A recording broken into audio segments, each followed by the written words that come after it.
Look, we'll just bounce around a few issues.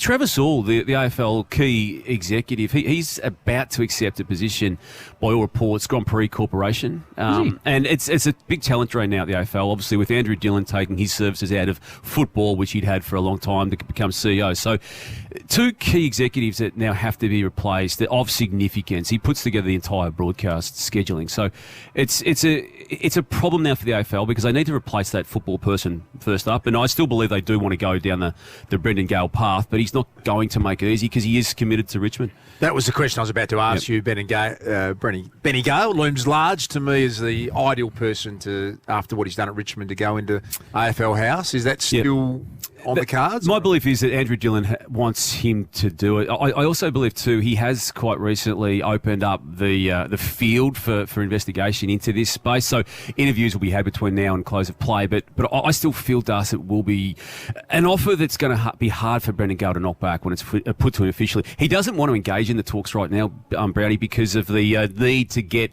a new coach at Richmond. And Andrew McQualter, given what he did last night in the second half, is going very nicely in that space. Fascinated by how they do the draw, Dame. I'm not sure whether you know, but you said he puts the whole broadcast together, which is Travis Auld. So is it one man, Travis Auld, who does the whole fixture? No, there's a team. Okay, so how do they do it? Oh, well, there's algorithms that help them get it to a framework, and then obviously you've then got to honour the state government deals they've got, not just in the stadiums with teams with contracts, but the Darwin one and the Alice Springs one. But yeah, it's a nightmare. It's a nightmare. Now, you're our Forbes Rich List aficionado. Travis Auld, who's a gun at the AFL. Yep. Didn't get the CEO role, goes to the Grand Prix role. Is he getting a pay increase? Is he getting be getting a pay increase to go, yeah. No, I don't think he is. In fact, that's the interesting part of it because, no, I was trying to shake my head, Brownie. Yes.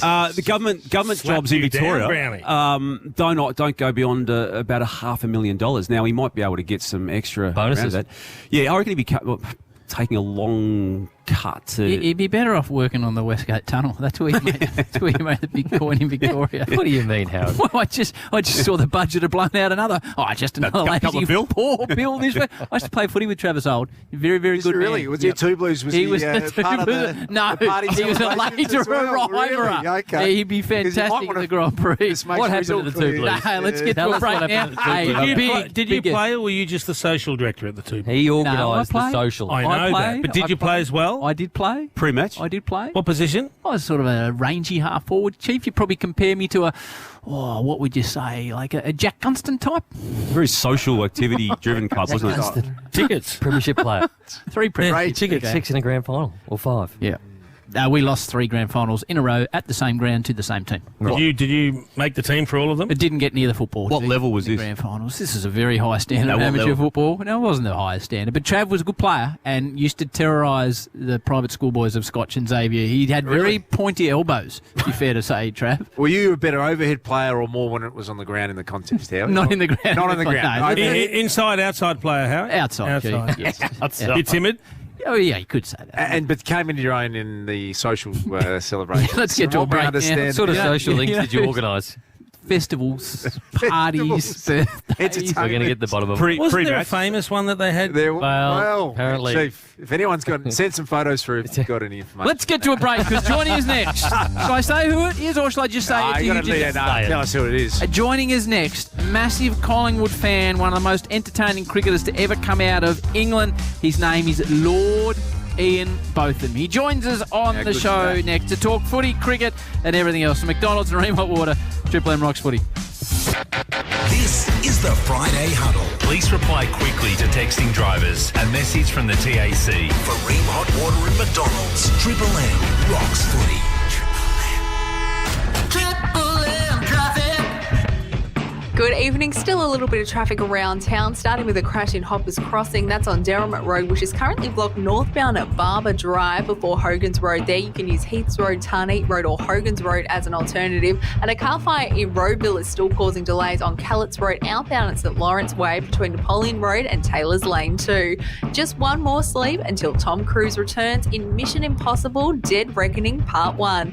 Epic stunts, awesome locations. It's going to be a wild ride in cinemas this weekend. And wake up with the Marty Sheargold Show back live Monday on Melbourne's Triple M. Shut up! The footy's on Triple M! Triple M's Saturday Rug gives you an insight into some of the players' off-field issues. Charlie Dixon with 4 goals last night. How did he go at the airport? Actually, it's funny. The first time I travelled after getting face surgery, I walked through the buzzer and it went off, and I was like, oh, I've got plates in my head. And they go, no, you've got your watch on. Join the Temper Mattress call team tomorrow from noon for Brisbane and West Coast. For Ream Hot Water and McDonald's, Triple M rocks footy.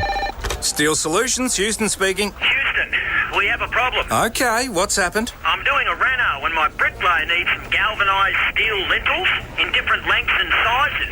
Who would do that? Relax, mate. We've got all the steel you'll need and we'll cut it to the lengths you want. You only pay for what you need and you can get it delivered or pick it up. Houston, we don't have a problem anymore. That's kind of why they call us Steel Solutions. Steel Solutions. The steel you need when you need it. Sunshine, Bayswater and Springvale. steelsolutions.com.au. Australia, now is the best time to enjoy Aussie fresh fruit and veg. And right now, Coles 100% Australian Perino tomatoes, exclusive to Coles, are just $3.50 for a 200-gram pack. This week at Coles. Offer ends Tuesday. Are you unaffected by cold and flu?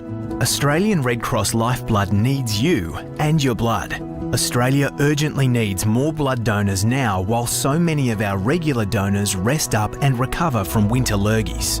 If you have the immunity of a superhero, you've kept your distance from sick mates, and you've been lucky enough to dodge the bugs, it's your time to shine. Search Give Blood to book your donation today. Give life. Give blood. Millions of kilometres covered, thousands of servo coffees, tons of boats towed, plenty of that's not going anywheres, and countless grains of sand. Seriously, where does it keep coming from? A whole lot of work sites, trips with workmates, and getting roped into helping friends move house. 50 years, 8 generations, only one Toyota Hilux. Hilux, an unbreakable connection since 1968. Oh, what a feeling, Toyota. It's Debbie Harper's Big Silent Sale with an extra 20% off when you buy any TV and soundbar from the same brand together. Like an LG 86-inch TV and soundbar, an extra 20% off. And an extra 20% off a Samsung 65-inch TV and soundbar. JB, you've done it again. How was your weekend? Awesome. Jim's Bucks party at World Series Paintball was a hit. They got him in pink overalls so we could spot him in a heap of paintball games. He'd do a buck run? Yeah, that was the best part. Well, for us anyway. We had the boys' 10th birthday at World Series Paintball. The kids said it was the best party ever. Hey, we should go paintballing for our Christmas party. Yeah, for sure. They're open in Oakley, Little River and Epping. So, boss, if you're listening, go on. Book in our Christmas party now at worldseriespaintball.com.au. Between my daughter's science project and my husband's invoices, we've got a lot to print. Luckily, HP Smart Tank Printer does it all. It's easy to use and comes with 2 years of refillable ink bottles, so there's no more messy cartridges. And with the HP Smart app, I can print and scan anytime, anywhere, even from my phone. Now that's smart. HP Smart Tank Printers. Get yours today online or at your nearest retailer. For more info, visit hp.com.au/smarttank. T's and C's apply. Shut up! The foot is on the radio! For Ream Hot Water and McDonald's, Triple M rocks footy. Hot water needs replacing. Go for one that's steady, hot and strong. It's Australia's favourite water heater. You know, we're talking about it's built tough for Aussie conditions and manufacturing right here in Australia for over 80 years. When it comes to water heating, ask your plumber to install a ream. We're at Marvel Stadium. Huge game of footy. The Dogs taking on the Pies. We will be keeping an eye on the cricket, no doubt, as well. Been a fascinating Ashes. But before we talk cricket, we need to speak football with our next guest. He is a mainstay of Triple M cricket. He is a superstar. He's raised millions of dollars around the globe. He's an entertainer, and he is much loved in England and Australia, which you don't say at the moment very regularly. And a lord. Howard. And a lord. You don't mind. Used to be a sir, now a lord. Of course, we speak of Lord Ian Botham. Joins us on the Friday Huddle. Mark Howard here. Lord Ian, good evening to you. Thanks for joining us. How are you, great man? Good, Howie. How are you, buddy? And looking forward to the game. Well, straight on. Talking about.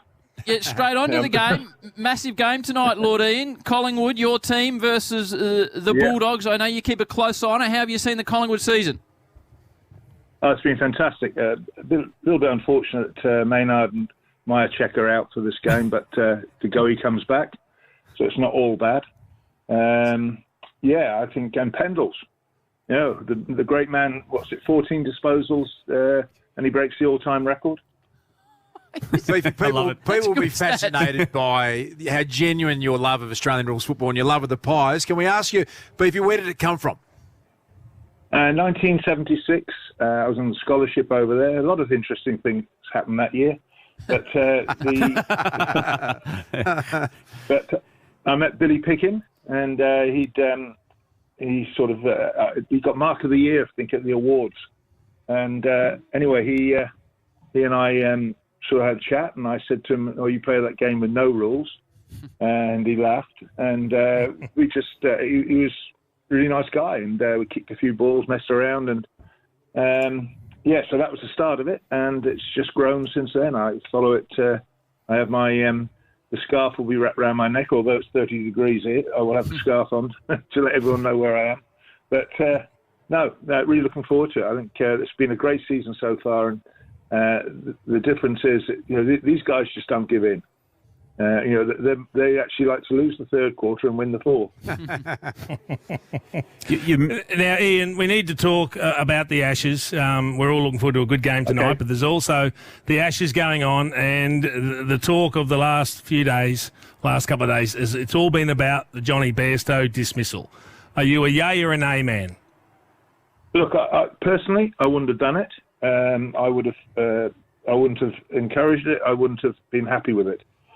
But it's not breaking the rules of the game. I'm still a little bit of a grey area there, though, because the umpire was actually walking back in, and which signifies end of the over. And also, Johnny Bairstow did go back and tap his bat over the inside the crease, and then walked up with no intent of running. So I thought it was maybe it's not the way I'd like to have won a game. Put it that way. So if you were captain, assuming the appeal had been done. And the decision made, the captain still has the right, does he not, to call the batter back?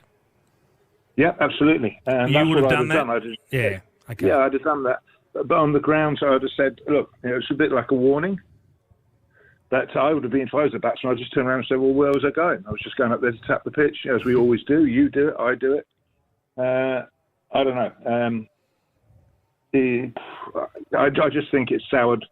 It'll take a little while for everyone to forget that. But having said that, at the end of the day, I think it's still going to be a good contest. And today is a massive day for England. It is. And you extraordinarily made a famous century on this ground, the Headingley ground, back in 1981. The innings you saw yesterday from Marsh, was it up there? And just before you answered on Triple M, we encourage, we love people who talk themselves up. No, I got to tell you, Joe Root will have had a sleepless night last night. Yeah. It could have been 120, 130 all out if Mitch had been caught, and it wasn't a particularly hard catch. So, that was a big drop, but he made the most of it, and that's what I liked about it. He just kept on going.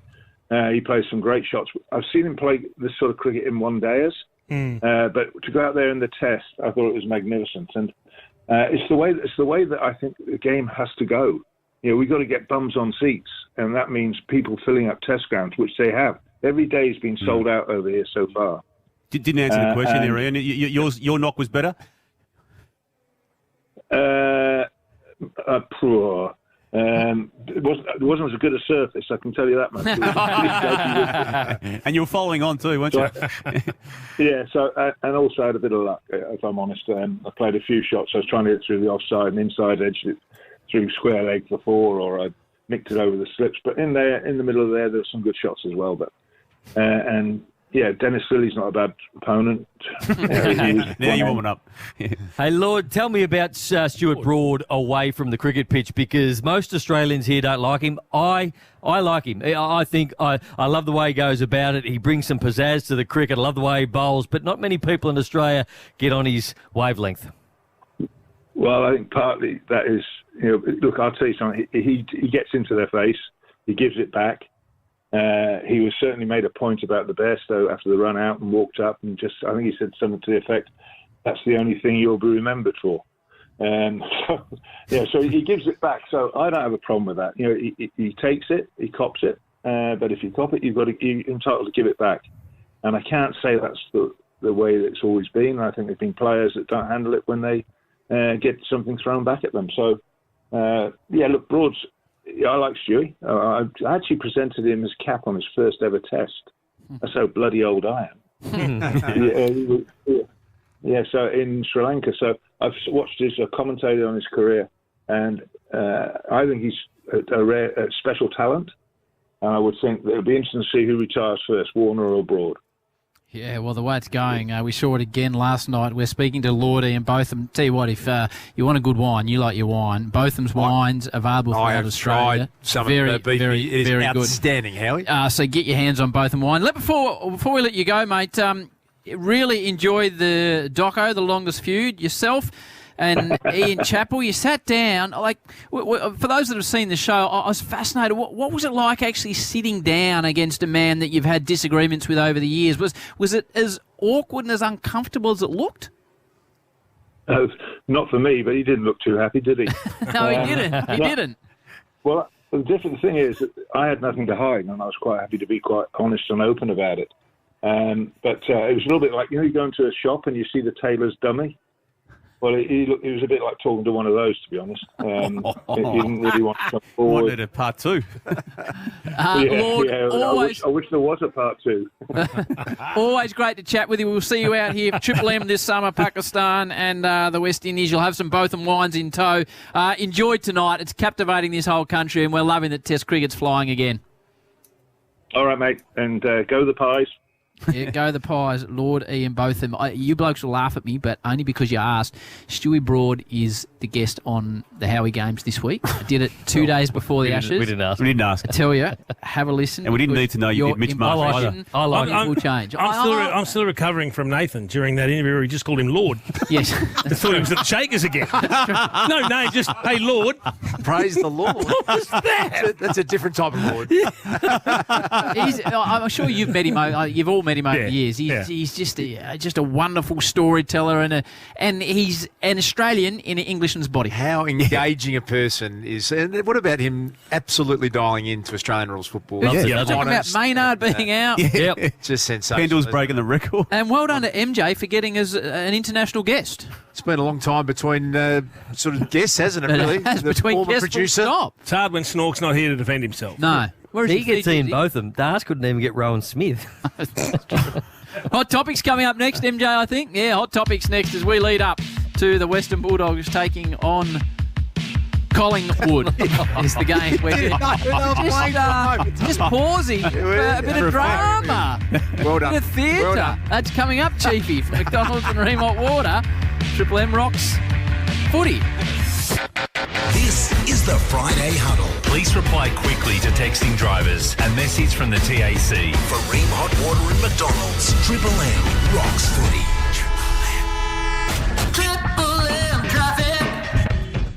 Good evening. Still a little bit of traffic around town, starting with a crash in Hoppers Crossing. That's on Derrimut Road, which remains blocked northbound at Barber Drive, just before Hogan's Road. As a result, you can use Heaths Road, Tarneet Road or Hogan's Road instead. And a car fire in Rowville is still causing nasty delays on Kellett's Road outbound at St Lawrence Way, so be sure to drive with care. Spot any dramas on the roads? Call it in 1300 595 937. Will Anderson's back in ABC's Gruen. He'll dissect the ads we love and the ones we loathe. All new Gruen. Stream now for free on ABC iView. And wake up with the Marty Sheargold Show, back live Monday on Melbourne's Triple M. Hi, it's Marty Sheargold from Triple M's Marty Sheargold Show, and right now, Triple M rocks football. Max Gorn. Geelong forward Ollie Henry suffered a horror injury. He ruptured his testicle. Ruptured, so that's no longer, so one ball. I don't know. I never know. They can unrupture. You can have it put back together. Should choose a different word then, shouldn't I? Yeah. Rupture sounds catastrophic. It does.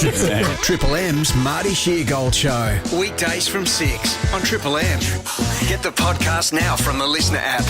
At Optus, you can get iPhone 14 Pro with 48 megapixel main camera for up to 4 times greater resolution and 4 zoom options. Plus, you can buy iPhone 14 Pro outright or pay it off over time with Optus Pay, completely interest-free when you add an eligible SIM plan. Visit an Optus store or head online today. It starts with yes. Outright available with select phones and tablets through select sales channels. T's and C's apply.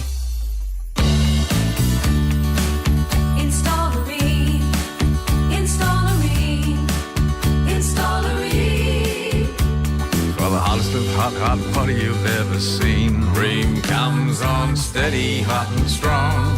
It just keeps on and on. Want the assurance of an Aussie family-sized electric water heater with a 12-year cylinder warranty? Install a Ream. Install a Ream. Then accept nothing less than Australia's best. Ned's early payout is on the AFL. Place a head-to-head bet this Friday, and if your team is up by 12 plus points at half-time, you win. Take it to the Ned's level. First $250 staked. T's and C's apply. See website for details. What are you really gambling with? What is it about our firsts? First car. First kiss. First time. First accounting software. Let's be honest, your first is never your best. At QuickBooks, we got you. Snap your receipts as you go, so you're always ready for tax time. And you'll never be lost with our award-winning customer support. Don't stay stuck on your first. Search for QuickBooks and make the switch today. Melbourne's best buys. All over it. Whenever nicotine cravings hit, Nicorette Quick Mist relieves cravings fast to help give more power to your willpower. Nicorette. Always follow the directions for use. Stop smoking aid. Best buys. For your chance to win $10,000 with Colorbond Steel, visit colorbond.com/getmore. Conditions apply. See website. Vic residents 18 plus. Max 1 entry per person. Ends 31 October 2023. Melbourne's best buys. All over it. Need a bigger fridge? Replace that broken washer? Or finish that kitchen renovation? Well, Harvey Norman Factory Outlets have 3 big locations: Dandenong, Richmond and Epping. Full of manufacturer's seconds, ex-display stock, scratch and dent and end-of-line run-out models. Take it home today or arrange delivery. So before your next big purchase, come down and see what we have in stock today. Look for the big green building. Harvey Norman Factory Outlets. 3 locations: Dandenong, Richmond and Epping. If you're the kind of person who likes to fix their own car, just hop on eBay. Find a part for every car on eBay. Shut up! The foot is on the radio! For Ream Hot Water and McDonald's. Triple M rocks footy. Howie's Hot Topics. Let's get straight in. I'm going to start with you, Chief. Oh, what are we You're captaining Australia. Alex Carey just throws the stumps down. Johnny Bairstow is short of his crease. As the captain of Australia, are you calling Johnny Bairstow back? I would have, yes. Would you? Yeah. I've always been I would always err on the side of sportsmanship. For whatever reason, it's just the way I was raised. Does? I think that was legitimately within the rules of the game. I had no problems. In one motion, he's got a duty to stay in his crease. So I had no problems at all with the act of doing that. Wouldn't have called him back. Well, Chief pointed out when we played tennis once that we were raised differently. He actually said that to me. We were raised differently. Correct. I enjoy the sporting side of it. So, no, he's out. No, I was uncomfortable with it, and I still am, and I know that goes against what a lot of views have been, but I would have been okay with going through the process, but for Pat Cummins to go and grab him as he walked off and say, come back out, as has happened over the course of history at times, and I don't compare it to the man-cad situation. Bairstow wasn't trying to game the system. He was just stupidly leaving his crease, and I wouldn't have done it. So, Damo, the Mitch Stark catch that was reviewed and given I don't see it in the same conversation either. It was it's very different. Yeah. But again, I think that should lead to a change of the rules because he clearly took that He did catch. have control, but yeah. the letter of the law, Yeah. old laws, Yeah. say that it's not a catch now. But we want players to protect themselves after they've taken a catch and not risk Yeah. injury. So it I makes sense. I do see that in isolation, Das, the best thing. I didn't see him trying to rort the system or game the system. It was just, and again, as Ian Botham said, Lord Ian Botham said, he did ground the bat and then leave. Now, he left it too early, and I know the rules. Don't get me wrong. And by the letter of the law, it was out, but I was uncomfortable. So Howie, yes or no? Would you have called him back or let him go? Let him go. Out. Out. Okay, so you, Duke and Brownie, let me ask you a question. If it had been Joe Root and not Johnny Bairstow, do you change your decision? No, out still. If it was... Why would that make a difference? Well, better bloke. No one likes cheeseburger Bairstow, so, I mean, let's be brutally honest. I don't know about that, A bloke that had been... He's a lovely chap. If it was Marnus Labuschagne, would you have had the same...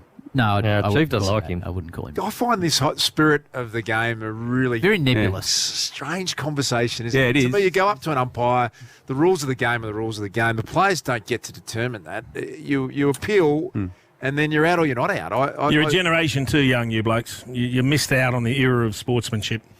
Anyway, it's all good. Next one. It's good discussion. Reportedly, I can't verify these facts. Reportedly, the 3 chaps kicked out of Lords were named Quinton Breckenridge, Humphrey Wigbert Porter, and my personal favourite, Bartholomew Frinton Smythe. You're making this up. No, You're that was 100% reportedly. I can't verify the facts. 3 fantastic names you would expect for 3 chaps in the long room. Start with you, Nath. What is your favourite name in football? Spiro Korkamilis. Oh, yeah. It was always a good one on the tongue for the commentators. So Spiro Korkamilis for me. Athas Harusalakis. Oh, that's a good one. That's a good one. Well, I have to go with the guy that was Chief's nemesis who kept him goalless, the great Zeno Tatsaris. I nearly went him.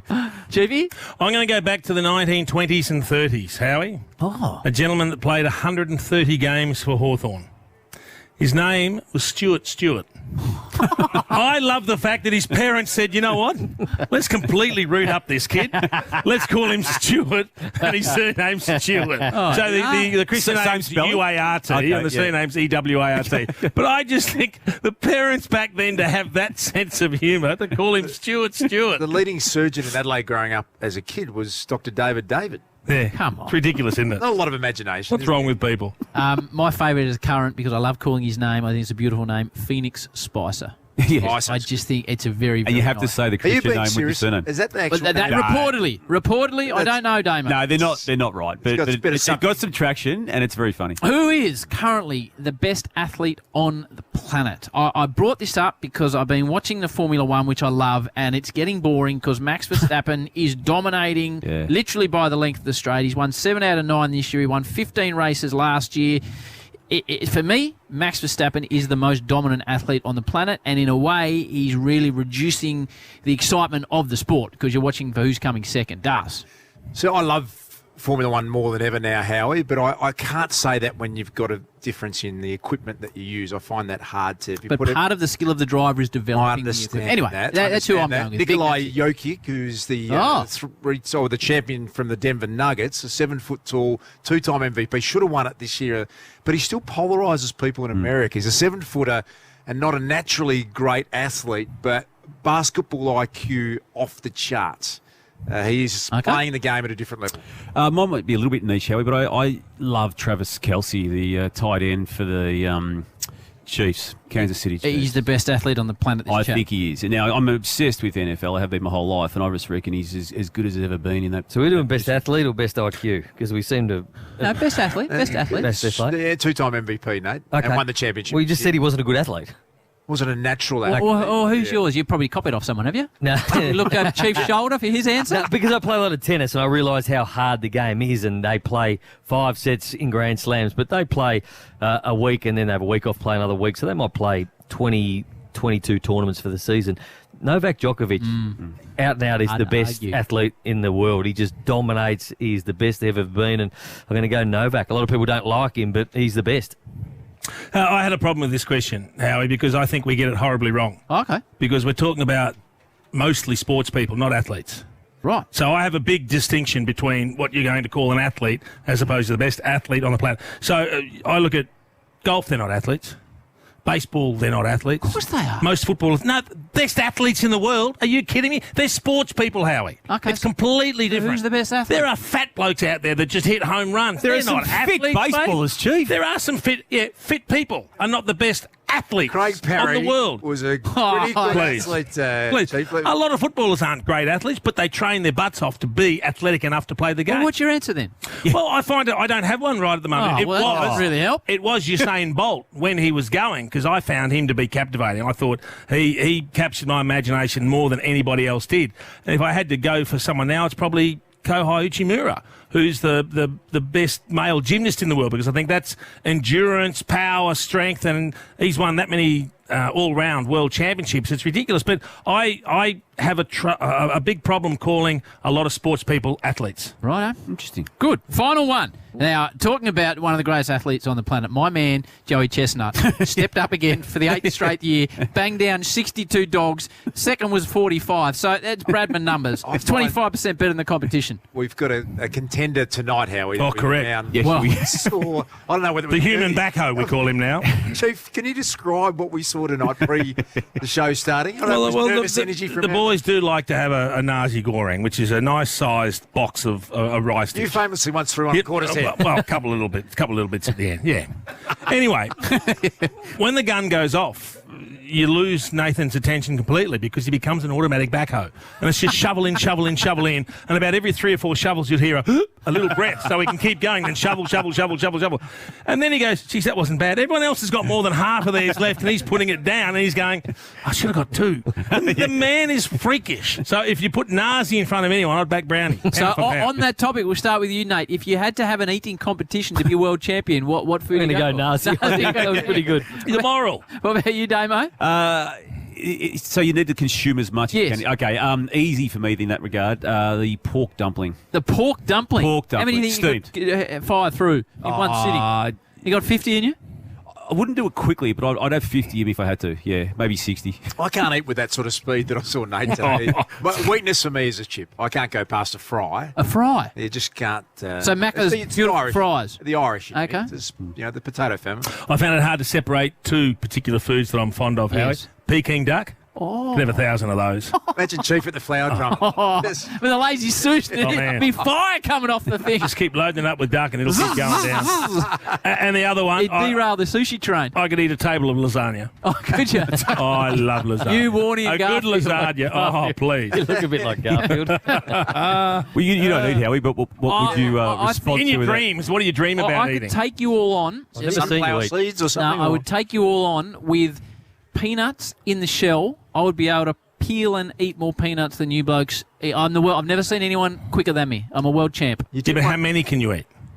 You just keep putting it in front of me, Chief. I'm a bit like you. Bags. With the Last time you declared yourself, you said that you wouldn't be beaten in an arm wrestle. How that turned out. That didn't end well. Did Joey have to eat the bread as well? Yeah, he consumes the whole lot. Bread and the hot dog itself. He's a phenomenal athlete. 62. Straight title. Have you watched him, though? They just shovel it down. Shovel it down. Could have been an athlete. Wash it down. Yeah, he's probably an athlete. No, he is.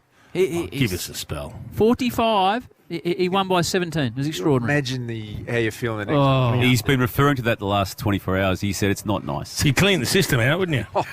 Jared Timms joins us from our sponsor at Ned's. Hello to you, Timsy boy.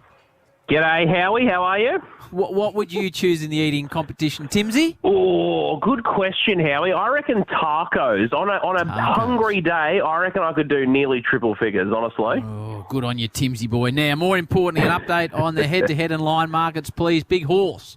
Well, the Pies have opened as, and they've maintained their favouritism, of course, currently $1.55 in the head-to-head market here in Ned's. There's certainly been interest for the Bulldogs to pull off an upset, though. They did touch $2.75 at one point. They're back into $2.45 as we speak. Ooh. The line, 9.5 points. Timsy, Jamara Ugle-Hagen for the first goal, please. He is on the top line of betting alongside Aaron Norton, $11 each tonight. It's wide open, the market tonight. $12 Cody Waitman and Jamie Ellett as well. $14 Rory Lobb, Bobby Hill, Ash Johnson and Big Mason Cox as well. And where's the value tonight, please, Timsy? I'm going to load up with another Friday night same-game multi here. Very hard to tip against the Pies and current Nick, of course. So I'm going to pick them to win 1-39. I think Bobby Hill can kick 2 goals or more tonight. I think we might also go over the total match points line. Currently set at 164.5. Those three combined, $8.55 here at Ned's. Thanks, Timsy. We're big fans. Have a great weekend. Thank you, guys. Good luck, punters. Jared from Ned's. You win some, you lose more. For free and confidential support, visit gamblinghelponline.org.au. Last week, Nate, done for plagiarism, singing songs. Tonight, he's bringing more songs to the table in the top 5. Doubling down. Back to the well. Are they yours? Certainly are, Howard, as they were last week. So you're going to sing again? Except one last week. Are you singing again for us tonight? I'll give it a go. Yeah. And we've got a bit more news too coming out of this game, and Damo's got all the latest in the world of AFL. From McDonald's and Ream Hot Water, Triple M rocks football. This is is the Friday Huddle. Please reply quickly to texting drivers. A message from the TAC. For Ream Hot Water and McDonald's, Triple M rocks footy. This is Melbourne's home of good times and rock's greatest hits. All day, every day. Music that pumps you up and the songs that made Triple M famous. And every now and then, something unexpected that you'll love. On site, in the office, working from home, or in your chariot. 105.1 Triple M. Good times and rock's greatest hits. This is Bruno driving to the footy.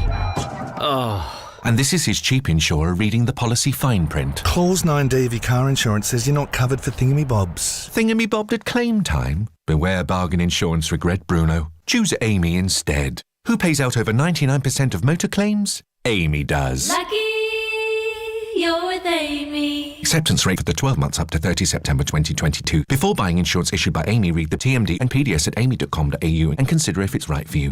Gear up this winter with Jaycar's cool winter deals. Stay chilled and save $160 on brass Makey portable fridges from just $239. Predict the weather and get a wireless weather station for only $249, saving you $100. Power up your adventures with modified and pure sine wave inverters, now from just $39.95, saving up to $100. And grab a fully functional smartwatch, now only $29.95, an absolute bargain. Offer ends soon, so hurry into Jaycar today. Jaycar, tech, electronics and more. Ned's early payout is on the AFL. Place a head-to-head bet this Friday, and if your team is up by 12 plus points at half-time, you win. Take it to the Ned's level. First $250 staked. T's and C's apply. See website for details. What are you really gambling with? We're dialing up holiday fun at Kmart with a massive range of toys at famously low prices. Shop loved brands, craft and more. Download the Kmart app and shop anytime, anywhere. Kmart, low prices for life. Hey Robbo, how'd you go finding some work? No, good mate. Once this job finishes, I've got nothing coming up. Did you ring that mob at Construct Personnel? Who the is Construct Personnel? That labour hire joint. All their guys are ex-tradies, so basically it's tradies recruiting tradies. I've heard they're looking for tradies in between projects. Nice. I'll give them a buzz. Thanks, mate. Construct Personnel. Tradies recruiting tradies. Call 1300 Labour or search Construct Personnel. There's plenty of reasons why Best Sheds are the best sheds. Best Sheds are manufactured in Australia and come with a 20-year manufacturer's warranty. They're family owned and up to 40% cheaper than the competition. See more at bestsheds.com.au. UFC champ Alex Volkanovski takes on Yair Rodriguez this Sunday. Order now and main event on KO Sports. And for your chance to win the ultimate UFC 293 experience, head to the Triple M win page. T's and C's apply. I'm Frank from Midas, and let's be frank about car servicing. Sometimes it's more confusing than cryptocurrency. So Midas have made it simple with our essential service from just $199. Or in Bitcoin, that's 0.00. Midas, you can rely on us. On now at Amart, get 10% of your purchase price back in an Amart gift card when you spend $499 or more on full-priced items. T's and C's apply. Offer valid in-store until Sunday at Amart. Shut up! The foot is on the radio! For Ream Hot Water and McDonald's, Triple M rocks footy. TAC, this is the Triple M Friday Huddle. Police reply quickly to texting drivers. A message from the TAC. Both teams are just sort of getting ready to wander out at Marvel Stadium. An enormous game of football between the Pies and the Dogs. I was watching the news like everyone this week, and I saw Clayton Oliver. Now, I'm not a Melbourne fan, but gee, I'd like to be seeing him playing footy. What's happening with the poor chap and his hammy? About to miss his 6th match in a row with that hamstring, Howie. They've got a massive game against St Kilda tomorrow, but it's been a saga, and it goes back to round 10 when he aggravated it and completed the game in question where he first felt it.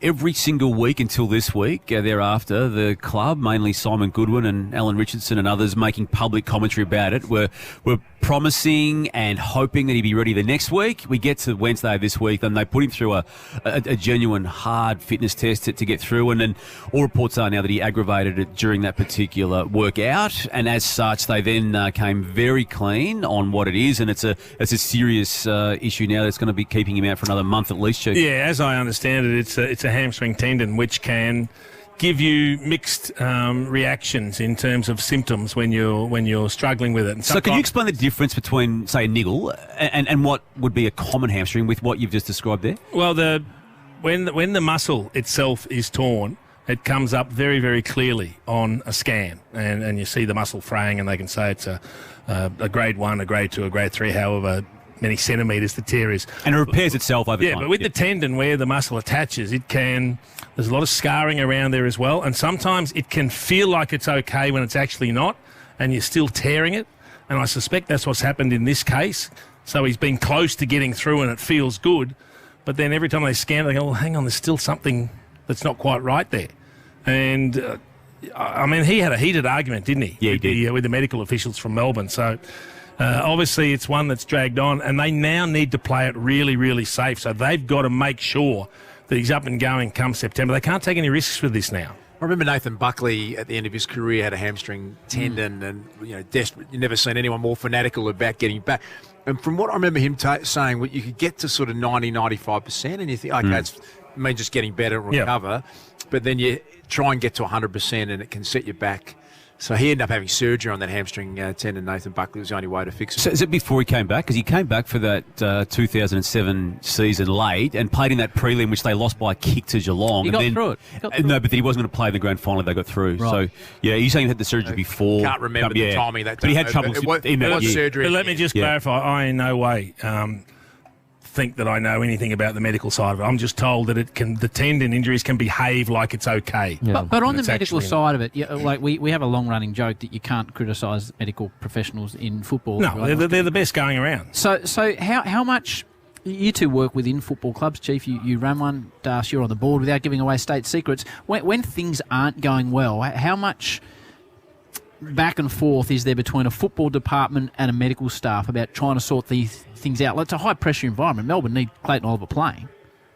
Yeah, but everyone's different, Howie. So there are sets of rules and genuine sort of treatments that you follow that normally work for most people, but every now and then there are little idiosyncrasies about a person's makeup where they might be affected a little bit differently. And so it's not a perfect science. That's what we've got to get our head around. Medicine isn't a perfect science.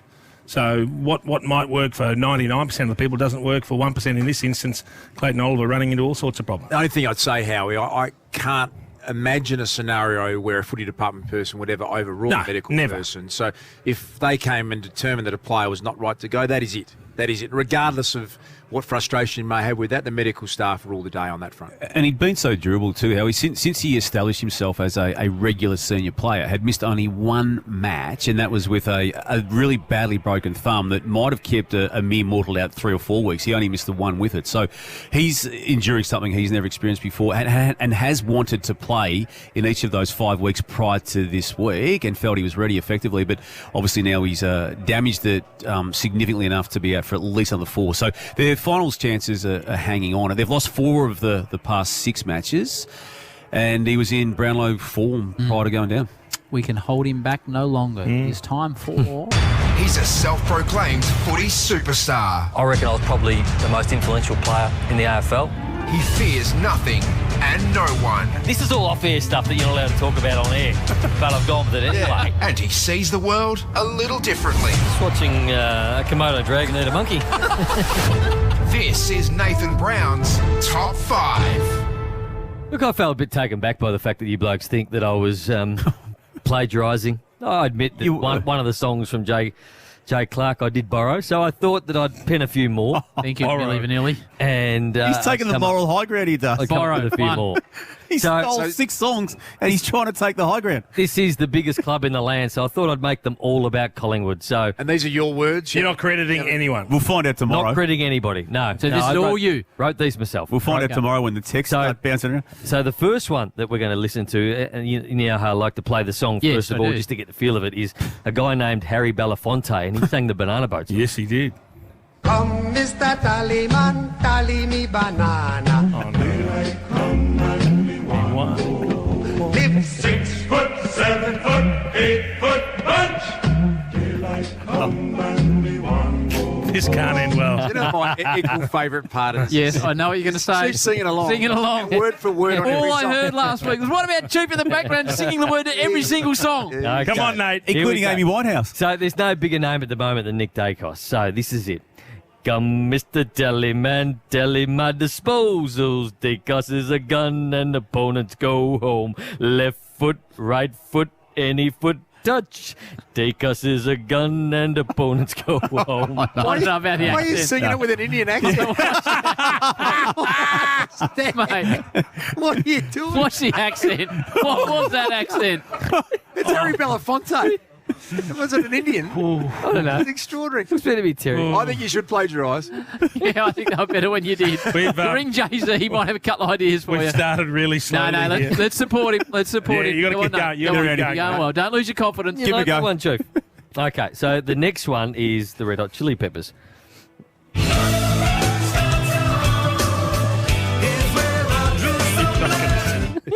It's not going to be easy to sing this, Nate. One of the great songs, this. One of the great Under songs. the bridge. Here we go. Give him clear space. Out on the MCG, Braden Maynard drew some blood. Out on the MCG, he kills for Collingwood. Is that it? That's it. That one? That's it. What about the difference between Jay-Z's work Bit of writer's block, I think. and Nate's own work? That's three. You got three to go still. Two. It's a top four this week. He's cut one on the run. So the next one is Oasis. You're gonna be the one that saves me. And after all, you're my wonder wall. Yes, mate. Hold those notes. You famously sang that song on the footy I've done show. it before, Yeah. and I didn't do a great job of it. But this is sung from the point of view of a Collingwood midfielder. So he goes, "You're going to be the one that saves me, and after all, you're my Darcy Moore."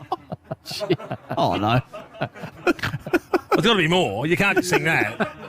That's it. That's it. That's all he sang You ran then. up the white flag then. No, I didn't. I can guarantee Okay. you. There was another line, These wasn't are there? original, Howard. A week ago, No you doubt. had the broadcasting highlight of your career. Yep. And now you've let yourself down by Oh, we're going going to back finish work. with a bang here. Okay. Howard. We'll finish with a good one. Right, This come on. This Come is on. Chuck Berry.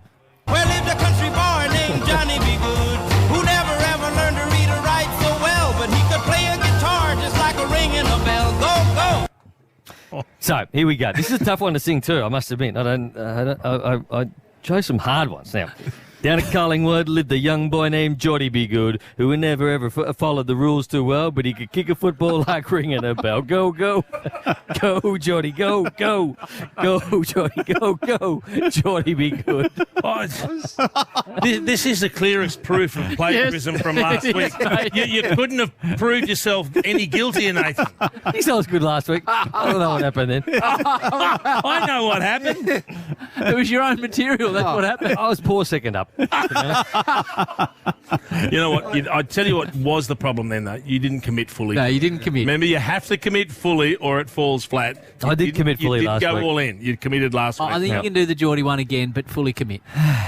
Come on. All right, I just Okay. need- I think the Let's Darcy Moore one's the one. Well, just really, you choose the one, but we're behind you. But fully commit. Give us everything. Fully commit. Which one are you going with?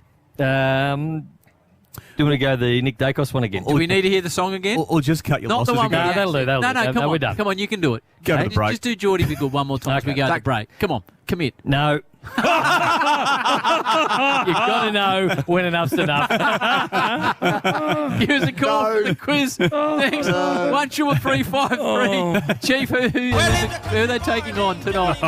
They're taking on Nate. Who's a shadow man? 1-2-3-5-3 to get involved. Well done. Content. It's all content, Nate. For McDonald's and Ream Hot Water, Triple M Rocks Footy. This is the Friday Huddle. Please reply quickly to texting drivers. A message from the TAC. For Ream Hot Water and McDonald's, Triple M Rocks Footy. Police are out day and night to keep our roads safe and to stop people from doing the wrong thing. And just because you can't see the police doesn't mean the police can't see you. So don't take risks and break the road rules. Because if you speed, drink drive, use your phone illegally while driving, or drive with illicit drugs in your system, chances are you're going to get caught anywhere, anytime. It's just not worth the risk. Please make sure you drive safely for everyone's sake. A message from the TAC. Triple M's Marty Sheargold Show. Time to lean into the radio. Featuring... This is the bit you can easily remember. Marty Sheargold. Martin Sheargold to reception, please. A man that isn't afraid of asking the big questions. I hope my boobs look okay in this top when I dance. They were moving as well. Yeah, good. Yeah, got a life of their own. A real ladies' man. I'm a doctor of the bedroom. Kickstart your day with a laugh. Triple M's Marty Sheargold Show. 6 to 9 weekdays on Triple M. Ned's early payout is on the AFL. Place a head-to-head bet this Friday, and if your team is up by 12 plus points at half-time, you win. Take it to the Ned's level. First $250 staked. T's and C's apply. See website for details. What are you really gambling with? The ATO have been warning business owners about their tax debts, but now the warnings are over. Hi, Simone from Your Business Angels. If you have a tax debt, the ATO are coming for their money, and to get it, they'll take your credit rating, your business, even your home. For 28 years, Your Business Angels has been fighting for small business owners and winning. So before the ATO calls, call us on 1300 982 559. Your Business Angels. Repair the past, rescue the future. Calling all snack lovers. Get $10 off your order of $30 or more at 7-Eleven through DoorDash. Indulge in a wide selection of snacks, drinks and hot foods from beloved brands. Just a few swipes on the DoorDash app and it'll be straight to your door in as little as 45 minutes. Don't miss out on this limited time offer. Order from 7-Eleven through DoorDash today and treat yourself to incredible savings. Max discount $10 per order based on average delivery time. Delivery times are not guaranteed. T's and C's apply. Kobe is a cheeky 9-year-old that loves bikes and fast cars. He has acute flaccid myelitis, which has meant long hospital stays away from his family. But Kobe and his family had time together thanks to his wish to live like his favourite YouTubers. Kobe's wish came true when he stayed in a mansion, played laser tag and rode in a limo. Helping sick kids find hope is something we all have the power to do. Find out how at makeawish.org.au. Make a wish. Hello, Frank Walker from National Tiles. National Tiles relentlessly check and lock prices on many of our most popular tiles at more than 20% below the market every day of the year. Here's proof. Sensational 600 by 600 baseline floor tiles, best market price, $39.95. National Tiles checked and locked price, $24.95. That's way more than 20% saving every day of the year. Only at National Tiles. Bank said no to your home loan? Talk to Australia's real-life non-bank. Pepper Money, I feel like they shared, the concern and the experience, and then they made things happen. So there's a bit more flexibility and, a bit more consideration. That's really good to have. Pepper Money, the home of loan options. Credit criteria, terms, conditions, fees and charges apply. Australian credit licence 286655. On now at Amart, get 10% of your purchase price back in an Amart gift card when you spend $499 or more on full-priced items. T's and C's apply. Offer valid in-store until Sunday at Amart. Shut up! The footy's on the radio! Triple M rocks footy. Triple M footy, prime time for Jim Beam. It's set to be an epic match, and that's worth raising a Jim Beam. Drink responsibly. Tonight, You're an imbecile of a man. 2 contestants face off in radio's most hostile quiz. The depths of your stupidity have yet to be discovered. As we look back at the week and tell you'd better be on your game. And yes, this is a direct rip-off of Have You Been Paying Attention? Now, here's your host, Jason Dunstall. You're joining us for the quiz this week, Paul from Adelaide. Welcome to you, Paul. How are you doing, mate? Very well, thank you. Crows or Port? There's only one answer, and that's the Crows. Crows, yeah. And they're going all right too. Mind you, the other mob's travelling okay. Are you up on current affairs? Yes, yep, very well. All very well. I like the confidence. You're taking on Nathan Brown, who a little bit off tonight, so you're probably a really good chance to get the win here, I suspect. Paul, just try your buzzer, mate, using your name, please. Paul. And Nathan, your buzzer will be, I'm a plagiarist. I'm a plagiarist. Thank you. It was so hard just to get him to admit that, wasn't it? All right, here we go. Question 1. Now, I will say there's a couple of questions in here that aren't necessarily from this week, but you'll know them. At Lords, Nathan Lyon became the 6th player and the first ever bowler. Nathan? Take 500 wickets. Incorrect. I'll give you the rest of the question, Paul. He became the 6th player and the first ever bowler to play 100 consecutive tests. Name one of the other 5 players to have played 100 tests in a row. Mark Waugh. That is correct. Ooh, Off to a flyer. He did, Junior. That was good. Who were the other few, Chief? It was Alistair Cook, played 159, Alan Border 153 straight, Mark Waugh 107, Sonny Gavaskar 106 and Brendan McCullum 101. All right, question 2. Who is this talking about Johnny Bairstow? I might remind him, Carl, that when I was learning to play cricket, as every Australian Yes, Paul? does at Anthony Albanese. That is correct. Off to a flyer. And the score is, Howie? 2-0. Anthony Albanese, that's the Prime Minister, Nathan. Weren't familiar with his work, Nate? Next question. Oh, he's not going. He's having a mare tonight. 2-0. Question 3. Instagram launched their new social media platform during the week to rival Twitter. What is it called? Paul. Yes, Paul? Threads. That is correct. Oh, 3-0. More than 30 million users signed up in 18 hours. We'll just test Nate's buzzer. Yeah, can you just test your buzzer, please? I'm a plagiarist. Thank you. Are you jumping onto Threads, Chiefy? I wouldn't have thought so. Okay, you should. Question 4. The son of which North Melbourne legend is making... Yes, Paul? Oh, come on, Brady. Boomer Harvey. That is correct.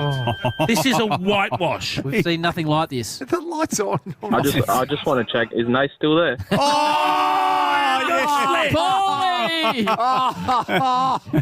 You need to show some grit, Nate. Yeah. Here we go. He's taunting you. Question 5. Question 5. It's an audio question. Do we play the audio first or question first? Yeah, play the audio.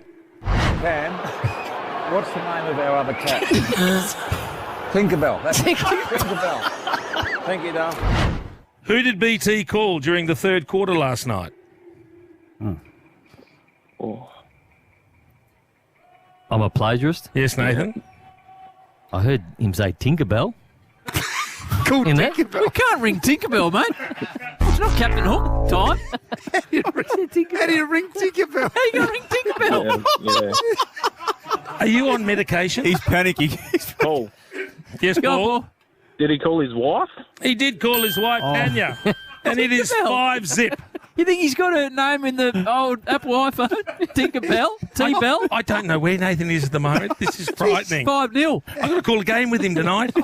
Question 6. Tom Cruise was in Sydney during the week to attend the premiere of his new Mission I'm a plagiarist. Impossible. Paul. Yes, Nathan, you got in first. He's got no idea. Mission Impossible 4. And you threw your buzzer in there as well, Paul. What's your answer? The new Mission Impossible movie.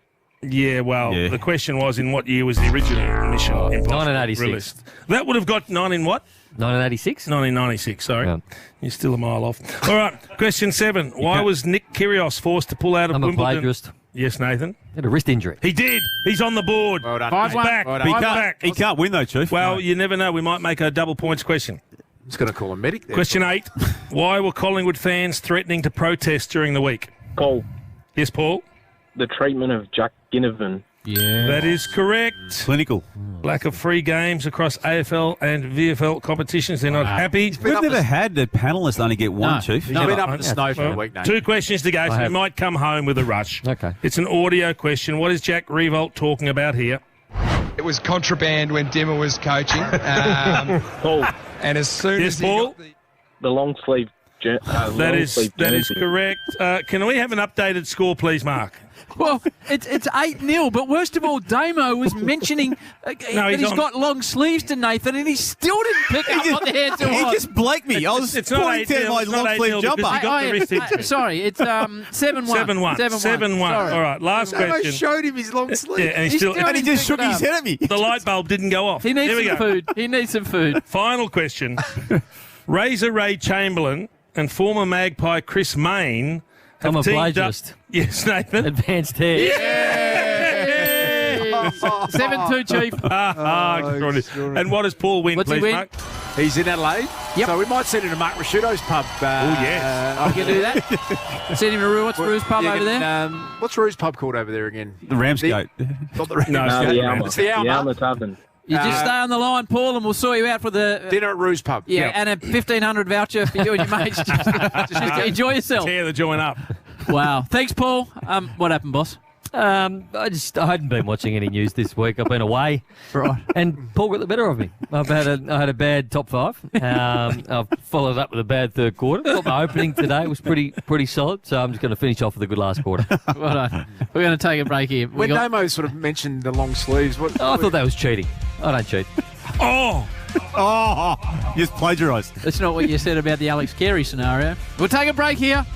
Collingwood are getting set to play the Western Bulldogs. We've got more news, and we'll see if Nate's still with us. 7-2. McDonald's and Ream Hot Water. Triple M Rocks Footy. Triple M Footy, prime time for Jim Beam. It's set to be an epic match, and that's worth raising a Jim Beam. Drink responsibly. For Ream Hot Water and McDonald's. Triple M Rocks Footy. Shut up! The footy's on Triple M! Triple M's Saturday Rub gives you an insight into some of the players' off-field issues. Charlie Dixon with 4 goals last night. How did he go at the airport? Actually, it's funny. The first time I travelled after getting face surgery, I walked through the buzzer and it went off, and I was like, oh, I've got plates in my head. And they go, no, you've got your watch on. Join the Temper Mattress call team tomorrow from noon for Brisbane and West Coast. For Ream Hot Water and McDonald's, Triple M Rocks Footy. This month at Repco, Auto Club members get up to 20% off store-wide. Save on oil, parts, car care tools and heaps more. Exclusions apply. Visit repco.com.au. Repco, driven by passion for 100 years. When it comes to pitching a tent, more than half of Aussie blokes can struggle in the bush. More than half. And we all know that, camping is a lot funner when you've got a strong tent pole. Pilot's here to change the game when it comes to helping blokes pitch a tent. And with over 94% of Pilot patients reporting a stronger tent pole, it makes sense that Pilot is Australia's favourite ED treatment. Take the quiz at pilot.com.au and get back to happy camping straight away. Pilot. Hard, made easy. It's an Aussie takeover at UFC in Vegas. This Sunday, UFC champ Alex Volkanovski takes on Yair Rodriguez, and fan favourite Rob Whittaker returns to the octagon. Order now on Main Event on KO Sports. No KO subscription needed. New Selly's 650 FC adhesive sealant. It's fully flexible, fully bonds to most common building materials, is fully trafficable, and fully paintable. Selly's 650 FC doesn't just stick, it's fully stick. If it's Selly's, it works. Iceberg lettuce, $11.99. Inflation has hit 7.8%. Interest rates have increased by another 0.25%. Let's focus on the number one. One is powerful. One act of kindness can produce a flood of joyful tears. And $1 means 2 meals for someone doing it tough. Donate at foodbank.org.au.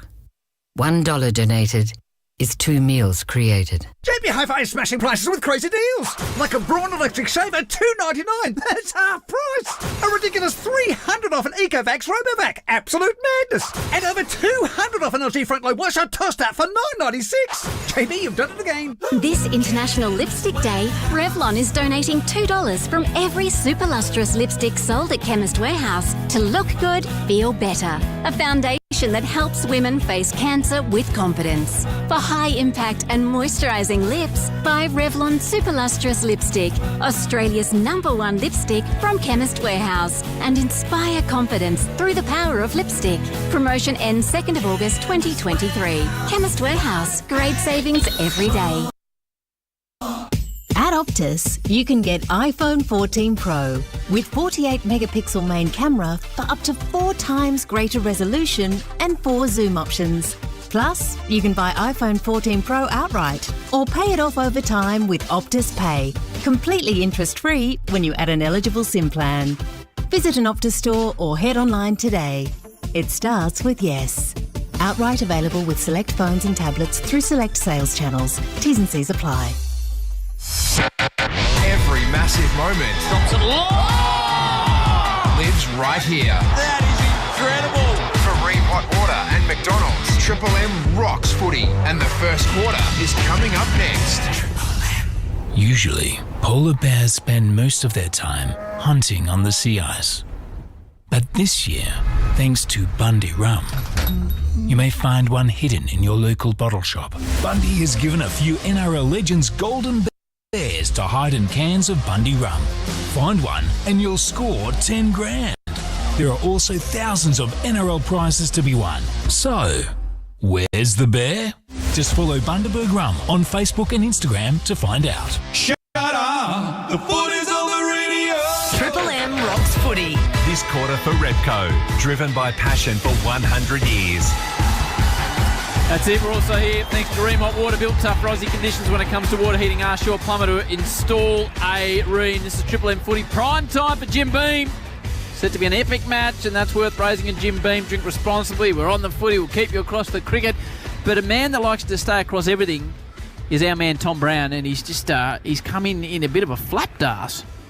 Well, Tommy's wedded to his phone, how he was one of the news-breaking journalists in our town, and there was a couple of revelations in Tommy. One that he has broken his phone, and he's severely distressed, Tommy, at the back of the box. But how'd he break it? He broke it because he was taking selfies with Tom Brown fans at ground level, which is equally remarkable. Tommy, does that happen to you a lot? We haven't got Tommy. We can't hear you, Tommy. Jace will get you on here. 2 rules to ask for reporters: stay off the green stuff and don't do selfies. I breached both of them tonight, but in regards to the selfie, I agreed to do it on their phone, put my phone down, and it's now broken. So no communication with the missus, Tara, in Sydney. And I'm offline as a journalist for the night. So, Damo, you got the big run there. So I feel naked, honestly. It's not a good situation. I reckon you'd be an operator with 2 phones, though. Hutchie used to roll with 2. I've got a backup at home, but believe it or not, that has actually got technical issues as well. So Tom, I'm batching tonight, and I've got no phone. There you go. That's how well I'm going. You said you put your phone down. So how did you break it?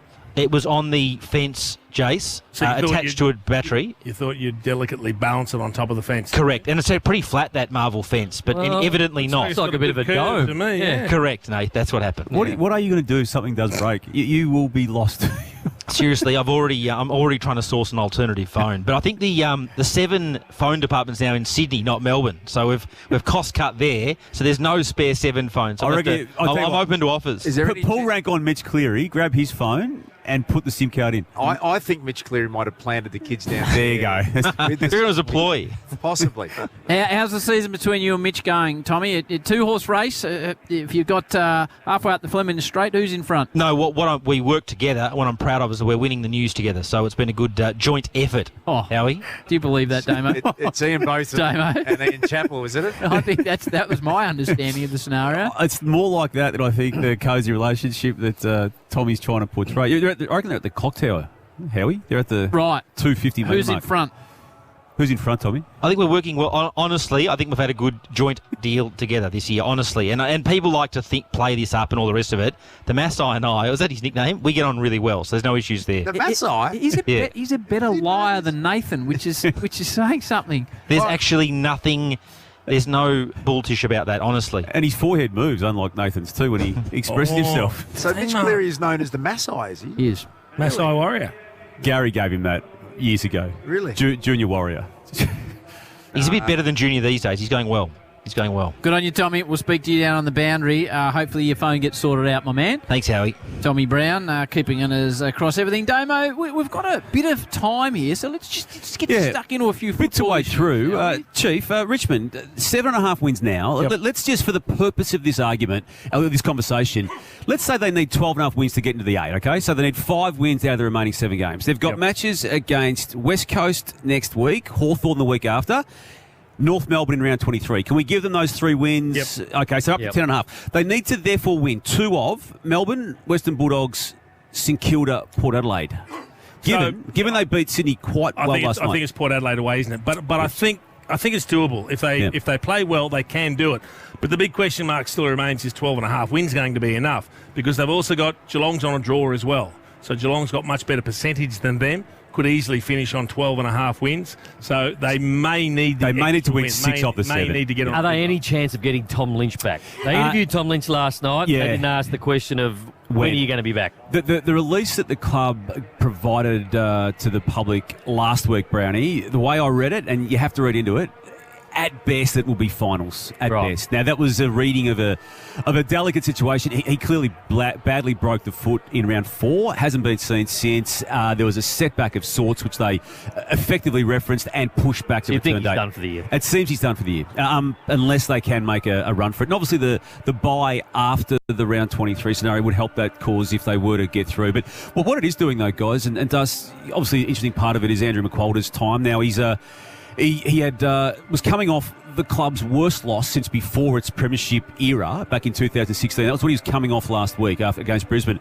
Responded last night. They were 26 points down, tinkered with the team, tinkered with their heads, and to come back in that scenario to now have 4 wins, 2 losses in his short time as interim. And I know for a fact the players love him. Yeah, I don't know Andrew McWalter personally, but I only hear outstanding reports about him as a coach, Damo. I know St Kilda have been chasing him for the last 3 years, desperate to get him part of their footy program. I think Ross Lyon, in particular, when he went there, had him as the top of the tree for who he wanted. And I think if you keep winning, I know the interim coach can sometimes be a little bit of a false economy, Damo, but to get Damien Hardwick out, you would think there'd be an emotional letdown. He's doing a fantastic job to have them playing the way they are. Got to be a chance. Yeah. Chief, Jack Gunston has been selected by Chris Fagan. We spoke about this off air, but just for the on-air capacity, Daniel Rich now needs to go and play at Preston Oval in the VFL. Yeah, and I've got no problem with that. I mean, again, they're getting to a stage where they want to have competition for places. No guaranteed games. And we saw the sort of form that Gunston and Rich were in prior to going and doing their 3-week training block. It wasn't good enough. Excuse me, it wasn't good enough to hold down a spot. So Jack Gunston's going to have to come back and play well if he wants to hold a spot in that forward line, because they've got plenty of options. And Daniel Rich is going to have to show that he's got some mobility back in his legs, because he just wasn't covering enough ground when he was playing earlier in the season as well. It's a nice game for Jack Gunston to come back in against West Coast Eagles at home. Jeremy McGovern will be back, so that bolsters up their back end a little bit, but it is... somebody's got to fill their boots, whether it's Joe Danaher, Jack Gunston, Charlie Cameron, Eric Hipwood. Someone will fill their boots in that game. Yep. And just before we divert focus back to the massive game tonight, Brownie, Essendon has had a good season, got a big game against Adelaide tomorrow, not getting goals out of their 2 of their main goal kickers. Peter Wright hasn't kicked a goal for 2 matches. Sam Wiedemann hasn't kicked a goal for 5 matches. What do they do? Well, I feel like they're down the path now where they just have to keep playing Wiedemann and hope for the best, because they need the structure. They need him there because they've got so many other injuries of young players who could be playing. Harrison Jones won't be back this year, so they've got to make do. He did this at Melbourne, so he's got so much talent but just doesn't get the football enough, and then he might come out and kick 5 goals. You think, is this the time where Sam Wiedemann turns and becomes a very good player? We're waiting for it, and it just doesn't happen. Chief, Cole Langford, I think he's an extraordinary player. He kicked 30 goals this year in a fill hole sort of scenario. He's been down back, he's been on the wing, he's also been full forward. He's got some talent in that full forward space. I like him as a player. I love the flexibility of him. As you mentioned, he can play anywhere. He can play midfield if you need him to play midfield. He's a good ball getter, but he's a very cluey footballer. He's smart, uses the body well, so he can take contested marks. I've enjoyed watching him play forward, and he's one of the reasons the Bombers are in the 8. We had a discussion last year about the unicorn that met all 3 components of football, Chief. Bums on seats, if you recall, cult hero, as well as heart and soul player. And we could only come up with Matthew Richardson. He's the only unicorn we could come up with, Nate. I've spied a bloke out there, hasn't played many games of footy. I just want an idea from the group if is any chance he could develop into a unicorn. So bums on seats, Cody Waitman. Yep, for me, he puts the bums on seats. Yep, I like watching him. Yep. Okay, cult hero, Cody Waitman. He's definitely got a cult hero bent to him. I may be a little biased because I see a bit of him, but he's a cult hero out west. So this comes to the third one, Chief, where if you give me a yes here, he joins Matthew Richardson as a unicorn. Cody Waitman, I don't know enough, but I'm a big tick on the first 2. Is he a heart and soul player of the football club? Nah. Ooh. And I like him. That's not to talk him down. But well, if you want to elevate him to that level, I'm going to say, and I love how he carries himself. I love how he's got a smile, whether he's had a good game or a bad game. And if he's speaking to media, he attempts to answer the questions really, really well. I'm not putting him in the unicorn category. When the benchmark of heart and soul is Marcus Montempelli, That's a hard. He's the heart He's the and heart soul and man. soul. Okay. I didn't give you a tick on any of them, Howie, so I'm certainly not calling him heart and soul. He's just another annoying small forward that needs a clip. Another annoying small forward who needs a clip. Tell me about Nick Dacos. As footballers watching footballers, tell me about Nick Dacos. I think he's got the best footy IQ. We've discussed this a few times in the competition at the moment. That says a lot for a second-year player. I can't remember a second-year player doing what he is doing at the moment, and how they watched that game where it was tight the other week against, I think it was the game, Adelaide, maybe? Adelaide. Yep. And they did everything they possibly could, and that Pendlebury included, Adams, to get Nick Dacos clear. So at every stoppage, they would be going to block for him, and he would somehow get on the end of it. Almost get a great goal across his body from 45, but he is influencing games like no other player has in his second year, and that goes for a player like Chris Judd. I think at the same time, he's doing things just as well or even better than what Chris Judd was in his second year, and that's a pretty big statement. Well, Judd took 3 years to it at Brownlow, and he might only take 2. Yeah. I would suggest to you, Howie, that he's a lot closer to being a unicorn than anyone else you've come up with. Right. I think Nick Dacos has the potential to tick all those boxes. Yeah. Chief, what do they do tonight? We're about to see it anyway. The answer will be in front of our eyes. But what do they do with Jordan De Goey coming back in after his 3-week suspension, and coinciding with, particularly the past 2 weeks, Nick Dacos spending almost exclusive time in the midfield and adding tackling, lots of tackling to his repertoire. And doing it so well. Yeah, it's an interesting one, isn't it? Because De Goey's playing his best football now back as a full-time mid. So I would be loath to take him out and try and put him back in that hybrid forward mid role. So I'm playing De Goey as a full-time mid. Now, how do you still ensure that you get enough midfield minutes into Dacos? Not easy. They're going to have to manage their rotations. I want them both in the midfield. Absolutely. I'll find someone else.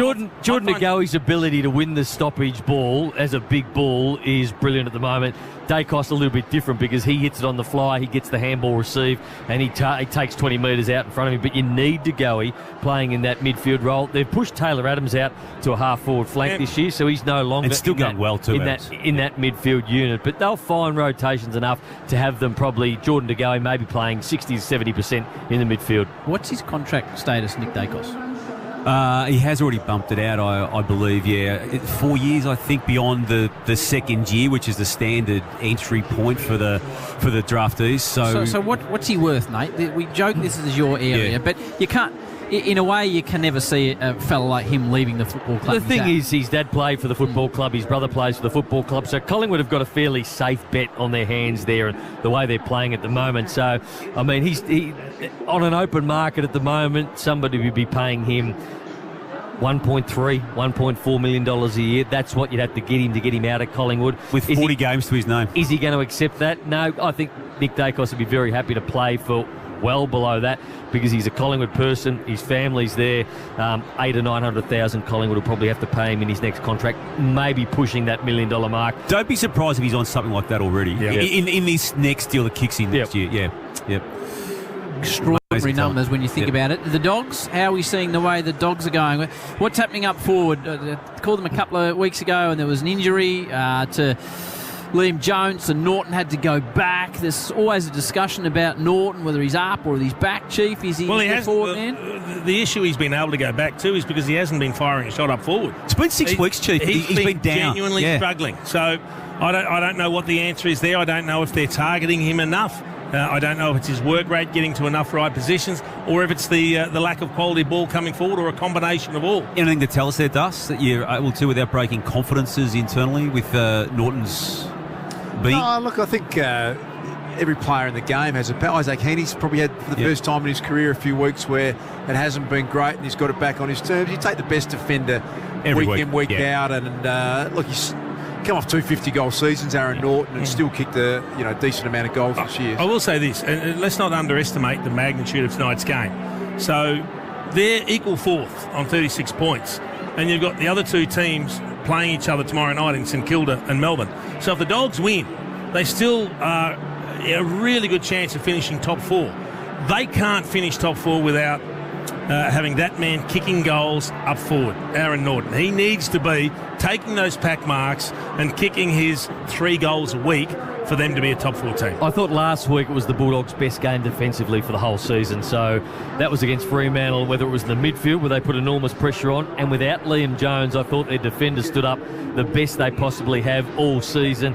And Jamara, he's the number 1 forward at that footy club at the moment. So he's gone ahead of Aaron Norton in form. I think Aaron Norton has got the body of work to say, I'm the number 1 forward. But right now, Jamara is the form number 1 forward of that forward line. Make no mistake, though, I don't think Collingwood will allow him to run and jump at the footy the way that they allowed him to do that last week, because he's got a great leap and he's explosive, but put body on him, and that's going to be a very Darcy different Moore and Murphy genuinely play off their opponents, so they do give you 5 or 10 metre leg rope, back themselves in, back their midfielders in to put the pressure on. So it'll be fascinating to see how Jamara goes. Seeing him live last week, he's got that rare ability to jump and seem to hang in the air. Yeah, he does. He hovers, doesn't he? He just hovers. Now, Damo, always my favourite part of the show. Yep. When you give us a headline, because you put a lot of work into it during the week. I do. I really like the form of young player by the name of Bobby Hill for Collingwood, a recruit, one of their big name recruits this year, and he's having a nice little season, Howie. So spit it out, Damo. King of the Hill. You put no effort into that. A bit like Nathan's top 5. Yeah, but I didn't plagiarise it. Came up with it yourself, you think? Well, you might have given it to me, Howie. Heat is on, Darce. We always talk about the heat is on at this stage of the show with you. And I think Chief summed that up particularly well, Howie. The opportunity for the Bulldogs tonight with their home crowd, a full stadium to play Collingwood. They've been on off a Friday night. It adds a layer of pressure when you're playing the top club and you want to perform. Are they good enough to beat Collingwood tonight? You're not 100% on that, but the opportunity means they can be top 4, Howie, if they perform well tonight. So I think all the pressure is definitely on the Bulldogs. The unicorn you brought up before, Howie, Cody Waitman's been in really good form this year, and I love the way he's developed his game. So before last year, he was a run and jump player. If he didn't get it, then that was it. He was out of the contest. But he's found better tricks and better ways to get his football this year, and he's been consistent. So tonight he comes into this game, no Braden Maynard, their number 1 stopper as a small forward in the defensive end. So I'm looking at that man to be the live wire tonight. I know Jamara's playing great. I know they're going to look to Aaron Norton, kick a winning score. But for me, he holds the key to that forward line and how it functions tonight. So, Jig, I'm just curious. You get your Friday night marquee game. You've got a sellout at Marvel against the top team. What does it mean financially for the club, a night like this? Yeah, it's enormous, Chief. You know the numbers are exponential here when you sell out, particularly when you get an away team come and they pay general admission. So this is it's a big financial win for the Bulldogs, and as I said before, you really want to put your best foot forward, don't you, on a night where the season's been really good at times. A couple of times it's wavered, so this is a massive night for the club. Big names still to come back for Collingwood. Obviously, De Goey comes back still. Side bottom's not too far away. People have been talking about Olive Markov and his spot in the side. He's been playing good footy, Chiefy. He has, and you know what? He's loving the freedom and the licence they give him to run, and he brings leg speed, a bit like McCreary has done. And those players are invaluable, and he's got really good players around him. So if there's the odd error here and there, it's getting covered. But when you're playing in a team like Gold Coast, where he went to when he couldn't quite consolidate that spot at the Tigers, all of a sudden you get exposed if there's a mistake made. But he's got good players around him, and he's thriving on it. He's enjoying the challenge. I like what he's doing for them. It's a great sign, isn't it, in a footy club when someone like Oleg Markov, who could secure a spot at Gold Coast or Richmond, Bobby Hill was really up and down as a GWS giant. Mason Cox is probably out of the system 2 years ago, and they are all at peak form. It says there's something special happening. It does, and the good thing about going to a good team, Duke, is you get to show them what you can do, not what you can't do. Whereas you get exposed at a bottom club for all the things you can't do. You don't get exposed like that at a good club. They're saying, well, what can you add to us? What have you got for us that works? Let's go out the middle. Jamara, Bontempelli and Darcy Moore. Shaking hands. Exchange of gifts. 17. Darcy, what's your ball? Unbelievable. Let's have a good night, mate. Get it to. Let's go. Heads and tails. There's a long delay. The bloke didn't seem to want to toss the coin. No, he was hiding it. That's tails, boys. Yep. Okay. Darcy Moore wins the toss, points to the left. It seemed to be playing funny buggers or something, the chap with the coin there. I reckon Darcy Moore's one of those that wants to see which way the coin's facing when you go to toss it, and the bloke had his hand over the top of it. He was a Bulldogs covering it up. Yes, he was. So look at these here. Sorry, Nate, we'll just get to the Chew man for Red Z. Good evening to you, Chew up below. Yeah, good evening, Howie. Scott Pendlebury, of course, needs 13 more disposals to overtake Robert Harvey to hold the record for the most number of disposals in VFL, AFL history. So we'll keep an eye out for that. How many, Chewy? He needs 13, Howie.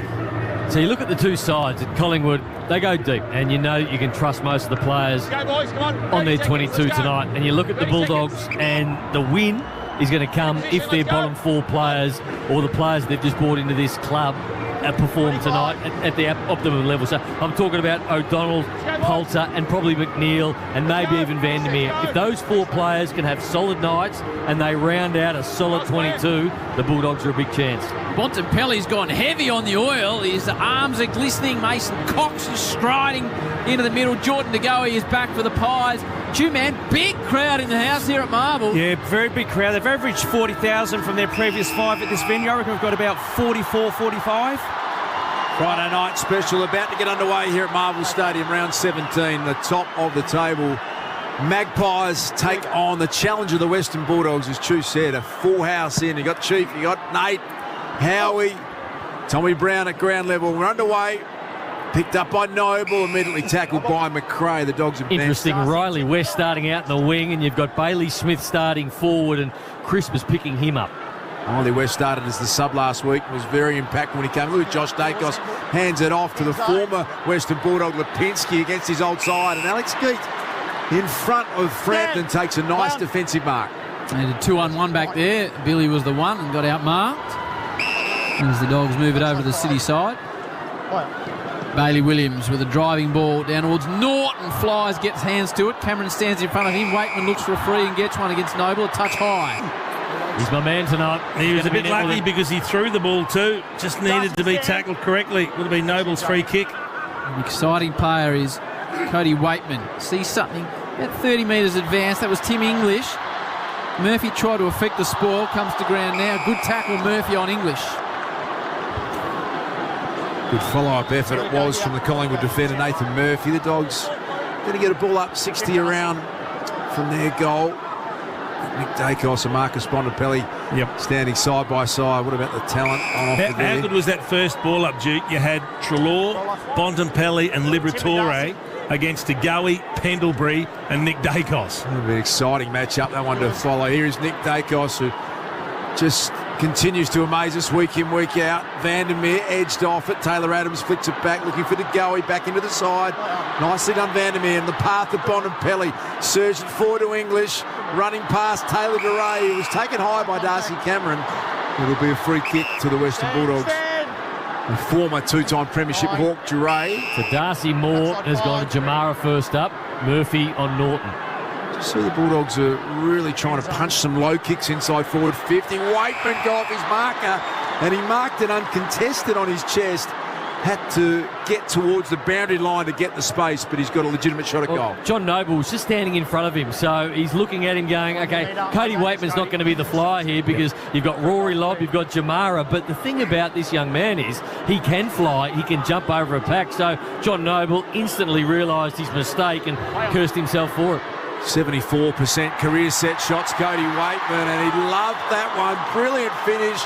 A nice celebration to go with it. The Dogs strike first. It's Cody Waitman who kicks it, and that is all on the Triple M Repco scoreboard. Brilliant to have Repco part of Triple M footy, driven by passion for 100 years. It's going to be a curious matchup to keep an eye on that one because Waitman is also adept in the air, and we saw him flying there as you spoke about, Nate. I'm not sure John Noble's comfortable playing against a player that's got decent aerial skills. So it's going to be really interesting to see how that one pans out. We'll keep a close eye on it, but Waitman has started very, very well. I reckon they've made the move already. I think Isaac Quainer is going to go to him now. Bob Jane T-Marts, Tommy Brown. Howie, it's a sellout. And I just saw the stadium management. They're expecting 45 to 50,000 fans, depending on all the show-ups. And it's an incredible atmosphere down here already. Nice. End of financial year, Bob Jane T-Marts. They've got great buy 3, get 1 free, plus instant cashback deals. Call or order online today. T&Cs apply. Here we go. The crisper through the middle of Marvel with a little low sizzler. Elliott did everything but take the mark. He jumped, it hit him on the chest. He hits the ground hard, Jamie Elliott, and it bounced away from him. Gee, that's disappointing. That's the best clearance you'll see. That hand pass from Nick Dacos, middle of the ground, across his body, over the pack to the run of Crisp was elite. Dacos red Z early, Chew. 2 touches. McRae with a high ball into the middle towards Rory Lobb. Gets muscled out of it. Quainer in the bright pink boots. He's having a great year as Isaac Quainer. And he's Brilliant a one-on-one player. much better matchup for Waitman, as you called, Nate. They have made the change. Quainer goes long and high, straight down the line over the head of Mason Cox. That's not easy to do. Ed Richards, back from a hamstring injury, two-man for a number of weeks, picks it up. Yeah, Nick Dacos also thrown 2 clearances, 11 out of 15 games this year, 30-plus disposals. Here's to Goey. Welcome back to Geordie as well. He was well tackled. This is all happening deep in attack for the Pies. The clearing kick came off the boot of Treloar, but only as far as Johnny Noble, who sent Collingwood back inside 50. Noble in the number 9 jumper. He's about 90 from home. Medallion club side, so he drops it all the way to the teeth of the goal square. Cameron's there in the marking contest, comes to ground. Duray, 2 premierships for the Hawks. It's an in-ball, works all right to McRae in the number 11. Now gives it to Bailey Smith. Little slider, too much on it for Ugle-Hagan. Even he couldn't elevate for that one. Crisp tries to keep the ball in, and eventually takes it across the boundary line. The Dogs, that 1 goal straight. Pies are yet to score on the Triple M Repco scoreboard. Repco driven for passion for over 100 years. The cricket will start in about 5 minutes, Darcy, and we will keep you updated. No doubt about that. Caleb Poulter enters the arena. Played his first game for the Western Bulldogs last week as a former Magpie against his old side tonight. English and Darcy Cameron. Treloar read it well, but the tackle pressure was elite from the Pies. Libber got involved. Caleb Poulter running the wrong way. He thought he was playing for Collingwood, Caleb Poulter. He genuinely thought he was playing for Collingwood. And someone had to tell him, you're in the other side. And he kicked it back there as well. Extraordinary, Howie. He had a bounce running the wrong way. Oh, Polt, the hair got in his eyes. Mason Cox brings it to ground down towards Lipinski. Bailey Dale out towards Treloar. That'll go everywhere this week, that will. Darcy Moore's in the middle of the ground. Waitman, a presence early. Runs hard at the footy. Little looping hand pass. Caleb Daniel. Bontempelli. Too much on it for Bailey Smith. Murphy comes out like a steam train. They missed a couple of short options. One was Ugle-Hagan, the other was Smith. And the ball is now held about 60 out from the Dogs' goals. We have a look at the Harvey Norman. What happened to your man, Poltz? I liked it, Duke. I liked it. And I love the fact that his teammates didn't panic. They said, look, you're going okay, but if you could turn around, it'd be great. You see some unusual things sometimes, That was up there, wasn't it? Right at the top, the Harvey Norman replay. It was an unusual hand pass to a man steaming the opposite direction. English to Bontempelli. He and Nick Dacos are matched, and it was Tom Mitchell who got involved and wrapped up a good tackle. Somehow Nick Dacos has claimed that. That's called stealing a possession. I love the footy in this young man's hands. Superb decision maker, and he nails that one into the throat of Darcy Cameron. But that also makes perfect sense to you. You would much rather have Nick Dacos kicking the ball than Tom Mitchell coming off half back. And Cameron went short. It fortuitously came off hands and landed with Hoskin Elliott to centre forward, and Ryan Gardner drops in nicely, takes a good intercept mark at half back. Gardy goes across, and it's in the hands of Poulter, who seems now to be navigating the direction he's meant to be heading in. Goes to Ed Richards. 60-metre drop punt down the line. Nathan Murphy uses his body well. Cody Waitman in everything early. Tackles Murphy across the boundary in front of the crowd. What are you seeing early days, Tuopolo? Contested ball, Bulldogs +5. Pressure at 196. They're ranked number 1 in the comp for pressure. Waitman, the only goal scorer. And that is the score at the moment. 1 straight to the Dogs. The Pies yet to get rolling. 7.5 into the first term in front of what Tommy Brown told us is a sellout crowd. English, dominant ruckman. Dacos just dominates everywhere. Gives it again to the crisper. Drives it to the outer side. Frampton. Elliott was in the frame, as was Bobby Hill. Now Lipinski can't get it as the Dogs go off the ground. Big fist out of nowhere was Keith to go. He rides an early bump. Back towards Poulter. Gets away from Lipinski. Does it well. Looping hand pass. And now Vandermeer and Richards. Got one over the top. Bailey Williams on his own on the city side wing at Marvel Stadium. And it's Vandermeer. Worked hard to win that possession back. Still on true centre wing. Outer side, Vandermeer pumps it in the Ugle-Hagan direction. Had a good look at it. Darcy Moore there. Waitman picked it up. He can kick 2 in a row. Loved it. As soon as he kicked it, he knew it was home. He had one step and a look, and that was a deadly shot at goal. Cody Waitman kicks the first 2 goals. 2 straight 12 the Bulldogs. Collingwood yet to score on the Triple M Repco scoreboard. Good run, catching him on the outside at the moment. The Bulldogs, when they win the ball and they spread it wide, they've got space, they've got speed. It was a good look forward for Jamari Ugle-Hagan. Couldn't take the mark, but he used the body well. That brought the ball to ground. And then they were able to crumb it. I think it was Norton who got the little tap over to Waitman. And that's a really good finish. So he has started in exceptional fashion. And they are up and about the Dogs. They look good. 22 uncontested possessions to 8 at the moment as the cricket gets underway. Nick Dacos, they probably start him at half-back because they worry about the size of his body against the other bigger-bodied midfielders when you see some of the big boys in there. But 4 disposals tonight, playing in the midfield, 4 clearances. England batting, so as you would expect, it's a glorious sunny day in Leeds. They've got control of the weather over there. Dacos, another clear, and steps around, drives it to the outer pocket towards Elliott. He gets a shove. Gardner's there. O'Donnell was the flyer from the back, but Gardner does well, goes back and across to Richards. What happened? I think Ash Johnson's moved off the mark before he was called. So Richards will go into the middle with a short ball. Not 15 to Bailey Dale. Gives it back to Richards. And then sends it to the outer side. Good build-up. Bailey Williams. Vandermeer's the hard runner. Williams ignores that. Spending a bit of time on the wing. Down towards Waitman and Norton. And Big Nort loses the headband but grabs the pill. 30 out. They're the marks you want him taking. So he came from one side. It was Darcy Moore coming from the other. And it was just a pure jump-off. Coming from different sides. Sorry, we got a wicket. Out. Oh, it is. Cummins has got Root. Caught Warner. Second ball of the day. Thought I was calling a replay like you did famously, Guru. Choice hotels around the grounds. How we go to them any stage. That is huge. Joe Root goes as Norton lines up. I thought I was calling a replay. Norton on a 45-degree angle. It's sliding home. Good start, Dogs. Waitman, Norton, and all of a sudden it's 3 straight to Zippity. That's all on the Triple M Repco scoreboard the way of the Dogs. So what was impressive about the setup then, Chief, was Aaron Norton went out to the half-forward flank on a lead, and Isaac Quain had to go with him. He was standing on Cody Waitman, who's been the most dangerous player so far, but the dangerous area was Norton. When it didn't look like he was going to kick it, Isaac Quainer then come back to play on Cody Waitman. By that stage, Darcy Moore had gone to Cody Waitman as well, and then had to fly against Aaron Norton, who was coming back in pretty much on his own, and he just elevated up. So it was well done by the 2 Bulldogs players. Both went at the football. It was a good setup. Bulldogs super efficient, 4 entries, but they've nailed 3 goals straight. Disposals 42 to 17 their way. 12 Collingwood players yet to touch the pill, one of them Pendlebury. It's true, the Triple M Reds head landing stats. The Dogs get off to a fast start.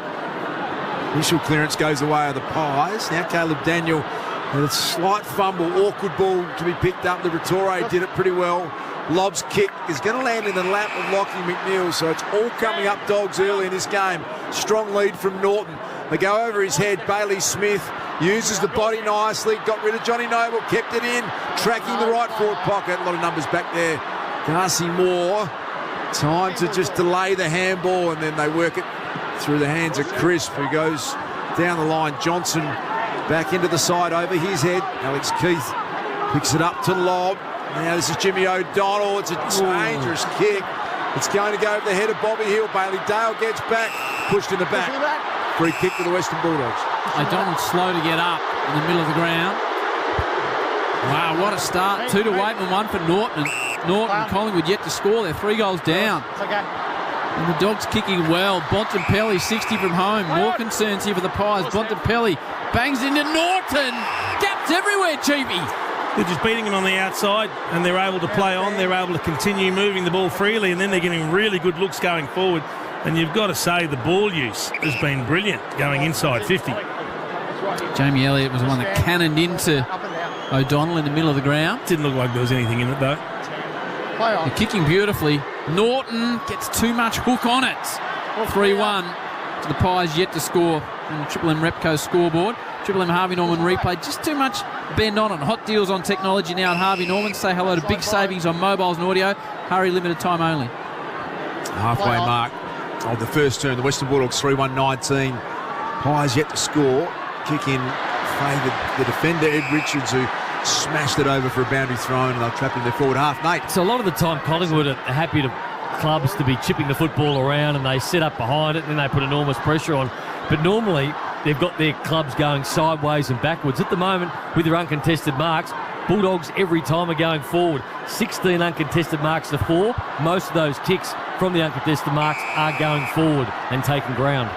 Nice pressure from the Dogs. They've wrapped it up again. Riley West, Tom Liberatore involved. It's at half forward. Lob and Mason Cox. Here's Pendlebury. Slick handball put to going under some pressure. Bontempelli all over him. And then the second effort Bontempelli tackle was outstanding. They've turned it over again. Caleb Daniel honours the lead of Jamara. Well done from Howe from behind. West came crashing in and collected Tom Mitchell high. Free kick to the Brownlow medalist Tom Mitchell. It was a good spoil from Jeremy Howe. He had to close late to get that fist in against Ugle Hagan. Mitchell spreads it wide to Noble. He goes short to Quainer. Does exactly the same. Josh Dacos. This is better from Collingwood. Through the hands of Pendlebury. In fact, to go in. He drops it on the outer side. Had it Geordie and just bounced out of his hands across the line. How's it happening statistically, Chewy?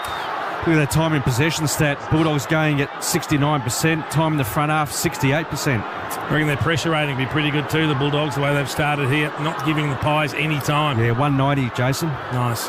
Cox and Lobb battle in the ruck. Caleb Daniel with a high up and under down the outer side. Moore trying to stick on Norton. Josh Dacos. Quainer, prevalent early. Goes to Bobby Hill. City side wing. The Dogs, 3 goals, 1. Collingwood yet to score. Waitman with 2 and Norton with the last. Bobby Hill takes a bit off the kick down the line. It's well weighted to Ash Johnson. Always good above his head. He's 2 kicks from home. He's Johnson. Now he goes with a shallow entry inside 50 and just bops it out on the full. Big challenge for the Collingwood forward line. They've got Billy Frampton and Ash Johnson as the 2 keys. Johnson's just come back from the VFL because he was out of form. And Frampton's been beaten pretty soundly in his first few contests against Alex Keith. So they've got to find a way to have a presence. Big out Brody Myercheck, Chief, isn't he? He's structurally so good for them. Yeah, and he's just a quality player that works so hard. You're right, gives them outlet kicks, hits the scoreboard, does everything. Ed Richards dumping kick down the line. There is intercept mark Darcy Moore. So good in that role. As we know, Quaynor sharing it with Noble across half back. Dogs have applied good pressure early in this game. Is super consistent. Jack Crisp looking for Jamie Elliott. Splitting the pack open was Keith, and a ground ball picked up by Taylor Dray, and he's ushered over in boundary throwing territory 45 metres around from the Footscray Road end. That's where the Pies are attacking. They are yet to score. The Dogs are 3-1-19 on the Triple M Repco scoreboard. Umpire sets himself. Toes on the wide chalk line. Mason Cox. Rory Lobb in the ruck. Out towards Pendlebury. A little kick off the ground. You get a possession for that, Chew, or not? Triple M Red Z. We're just awaiting for champion data. Not at this stage. He's up to 2, so he needs 11 to break the all-time record for most number of disposals in history. VFL, AFL. Chew-man all over it with Red Z. Red Z lending loans for the self-employed. REDZED.com. A lot of players around the ball. One's Lipinski. No one's getting out. Liberatore, the last one to get up. What's he averaged across his career, Scotty Pendlebury, please, Chew? Across his career, come back to you shortly, Das. Pinsky, Frampton had a good play on it. Keith had to get rid of the handball quickly. Did eventually to Williams, who shares it with Trelaw. Steps back around Lipinski. Williams tried to take on the tackler. Markov, brilliant. Perfectly executed tackle. That might be a good spark. That's a cracking tackle. That was brilliant. 26 disposals he's been averaging across his 372 games. Extraordinary. Here he is now, Scotty Pendlebury on cue. It's an amazing consistency, isn't it, for how many games Scotty Pendlebury. 373 tonight, Scott Pendlebury. One of the all-time greats. Here is Markov doing the Babe Ruth there. And I'm going home with a big long bomb over the head of Mason Cox. Dogs have got numbers back. Trelaw, the voice from behind. It was Ed Richards who sold himself into some trouble. He's coughed it up. Chance for Lipinski. Fired the handball straight into the arms of Caleb Daniel. And Bailey Dale now can try and dump that kick down the line, but he's kicked it out of bounds on the full. It's going to come back with interest. Collingwood just starting to get their pressure game going at the moment. The Bulldogs haven't been able to exit as easily as what they did in the first 10 minutes. Another one for Pendlebury. Slides it 30 from home to Elliott. Marks in front of Richards and marks well as Jamie Elliott. It's a clever kick. I mean, he didn't lead there, Elliott. He was just the first to react. He just looked at the pocket of space and he backed his teammate further ahead of the ball to actually read it and jump onto that loose ball. They were both standing side by side, Richards and Elliott. Just need this just to steady things down, Collingwood. They've given up the first 3 goals. from McDonald's Marine Hot Water, Triple M Rocks Footy for a Friday night feed. Fill up full time with the Macca's Angus range. Elliott, normally a bit of a dead-eyed dictorial, is Jamie. Slide angle, perfect goal. Pies on the board. They get there first. Reduce it to a 2-goal margin. 13 points, in fact. 3-1-19 to the Pies, 1 straight 6. Triple M Repco scoreboard. They're able to get some time in the forward half for the first time tonight. The Bulldogs pretty much dominated at least the first 13 or 14 minutes, then multiple entries. The last 4 inside 50s they had. They haven't been able to defend the Bulldogs yet up until that last little bit. Multiple out of bounds on the full by the Bulldogs. They were under pressure. As soon as they got the football in the defensive 50, they looked up, they didn't know where to go, and they just bombed it out. Before that, the Bulldogs had found their way through. Nath Brown, you got the Chief, Jason Dunstall, your Triple M Seabus Super special comments. Seabus Super making hard work pay off. Choice Hotels around the ground. What have we got, Howie, at the Ashes? Oh, Boland beats the outside edge of Stokes' batting. Lynn 80 for 4, Bairstow 5, Stokes 7. Deficit 183. English, Darcy Cameron. Joe Root, the wicket this morning. Cameron won the hit out. Bontempelli and Nick Dacos. Dacos had one arm wrap, but Bontempelli somehow managed to get it out to Caleb Daniel. To half forward, McNeil. And here is the ever-reliable Quainer. They've steadied nicely here, the Pies. Beautiful kick to McCreary. O'Donnell ran past it. They're going to head to Elliott. He's going to have a big launch at this. Well done, Taylor Duray. Defensive spoil effective. Boundary throwing the Pies in attack. It's 3-1-19 to 1 straight 6. 13-point lead to the Western Bulldogs. Triple M Repco scoreboard. 13-point lead to the Dogs. What's Pendlebury at? Chewy? Yeah, Triple M Reds had 4 disposals. Howie needs 9 more for the record. Chewy-man all over that. Cameron and English tangle. Taylor Adams jumps on the spare ball. Drops it down towards Big Mason Cox. Well spoilt, through from behind. So Collingwood look like they're starting to get their game going, Chief. 3-1 to 1-1. Yeah, they've worked their way back into the game and it looks a much more even contest. But what the Bulldogs did do when they jumped them at the start is they hurt them on the scoreboard by kicking the 3 goals. So the fullback kicking duties with Taylor Duray. Heads out to the City side wing. Waitman was dangerous overhead early in this game. He couldn't quite complete that mark. It'll be a boundary throw in. Still an attack with Pies. 6 minutes and 9 seconds remaining in this first term. I feel this is going to be a ripping contest. Bulldogs on the cusp of the top 4. We know how tight that bracket is around that part of the ladder. A win or a loss either way significant. Here is Cameron wrapped up. Become a really reliable player, Darcy Cameron, for mine. Nate, he has been. Filled that void beautifully with Brodie Grundy exiting. Ruck contest out of side wing. Riley West can't apply the tackle. Nick Dacos to DeGoey. Clever tap. Harlem Globetrotters to Adams. Didn't quite work out from him. West with a sweeping hand pass. Caleb Poulter provided one of the highlights of the night earlier on when he ran the wrong way. Now Treloar gets a little hand on it. Johnson picks it up though. Pendlebury will get another stat. Long ball inside. Bobby Hill's got space. And Bobby Hill elevates and there's a little gap. And Bobby Hill can have a shot if he chooses from 42 on about a 45-degree angle. Adam Treloar he went to ground. He didn't need to. He had to paddle the ball out. He had 2 Magpie players around him. The only opportunity was him standing up and keeping his feet. He went to ground quite easily. If he looks back and watches the vision of that, he won't want to see that again because he knows right now he's cost his side a shot goal. 20 goals, 9 this year for the man from the Northern Barons, the Giants, Bobby Hill. Crosses the 50 and hooks it rather badly and only just sneaks it in for a behind. The Dogs 3-1, the Pies 1-2 from McDonald's Marine Hot Water, Triple M Rocks Footy. That's all in your Triple M Repco scoreboard. There's Caleb Daniel. Ed Richards to start his return match, 2 now. What's he at? Yeah, 7 disposals, 4 marks, 200+ metres gained. An important part of the way the Dogs like to play. Ed Richards provides that great run and kicking ability in defence. He's done a really good job of making it hard work, exiting their defensive 50 in recent times. Free kick against Jamie Elliott going the way of Taylor Duray at half back. Well, they copped the knee in the midriff for his trouble as well, Jamie Elliott. Nice mark from the umpire there. The return kick was intended for Taylor Duray, but he stuck the jukes out and nailed it. Here is Duray looking long down the line. English will fly Norton from behind. Got good hands on it. Picked up by Cameron. He's happy to see that one over The boundary thrown right in front of where Tommy Brown is two-man on this Medallion Club wing side here. Yeah, Darcy Bulldogs haven't been inside 50 for almost 10 minutes. Magpies' last 7 entries. Like the look of Aaron Norton, the way he's attacking the contest at the moment. That one big grab early and kicked the goal, but just looks dangerous in the packs. Nick Dacos, 6 clearances, second most on the ground. Treloar with 2. What a player he is, Nick Dacos. Adams wobbles the ball forward out to space. It'll work out to the hard-running Lipinski.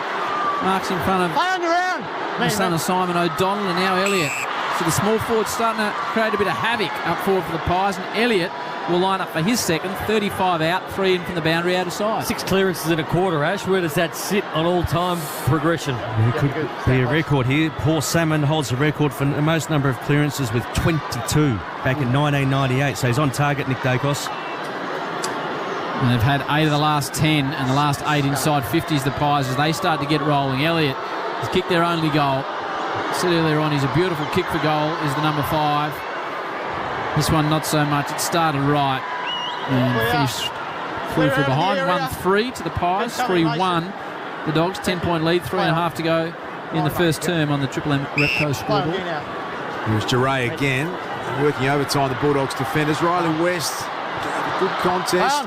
He's going to win it back at ground level. The handball from McRae was okay. Back to Bailey Williams. Tracks around the half-back line and then kicks long to half-forward. Lob in the contest. Waitman looking dangerous and then hacked it out of mid-air, but was always going to favour Quainer, who dropped the mark that he'd back him 99 out of 100. Opens a slight door here for Lob. He picked it up. He was well tackled immediately. Murphy back there. Quainer hurries a kick forward. A lot of Bulldogs waiting for it. Bailey Williams picks it up. Flicks it back to Gardner, under pressure, dumps it down the line. Noble juggled mark, dropped it again. And he's drawn a free kick though. Got down low and he was taken high by Hugo Hagan. Noble comes back and across to Markov, the mustachioed customer. Goes short to Darcy Moore, the skip. Called to go now. Got enough time to squeeze off a little pass to Noble, who seemed to have had a bit of it, Chewy. Leading ball winner for the Magpies with 8 touches. Play on yours. And the Pies on the outer side, Quaynor. Mitchell going for the 1-2, eventually does release Quaynor into Nick Dacos, swoops it back to Mitchell by hand, gets someone to run towards him in the form of Waitman. Now Murphy, good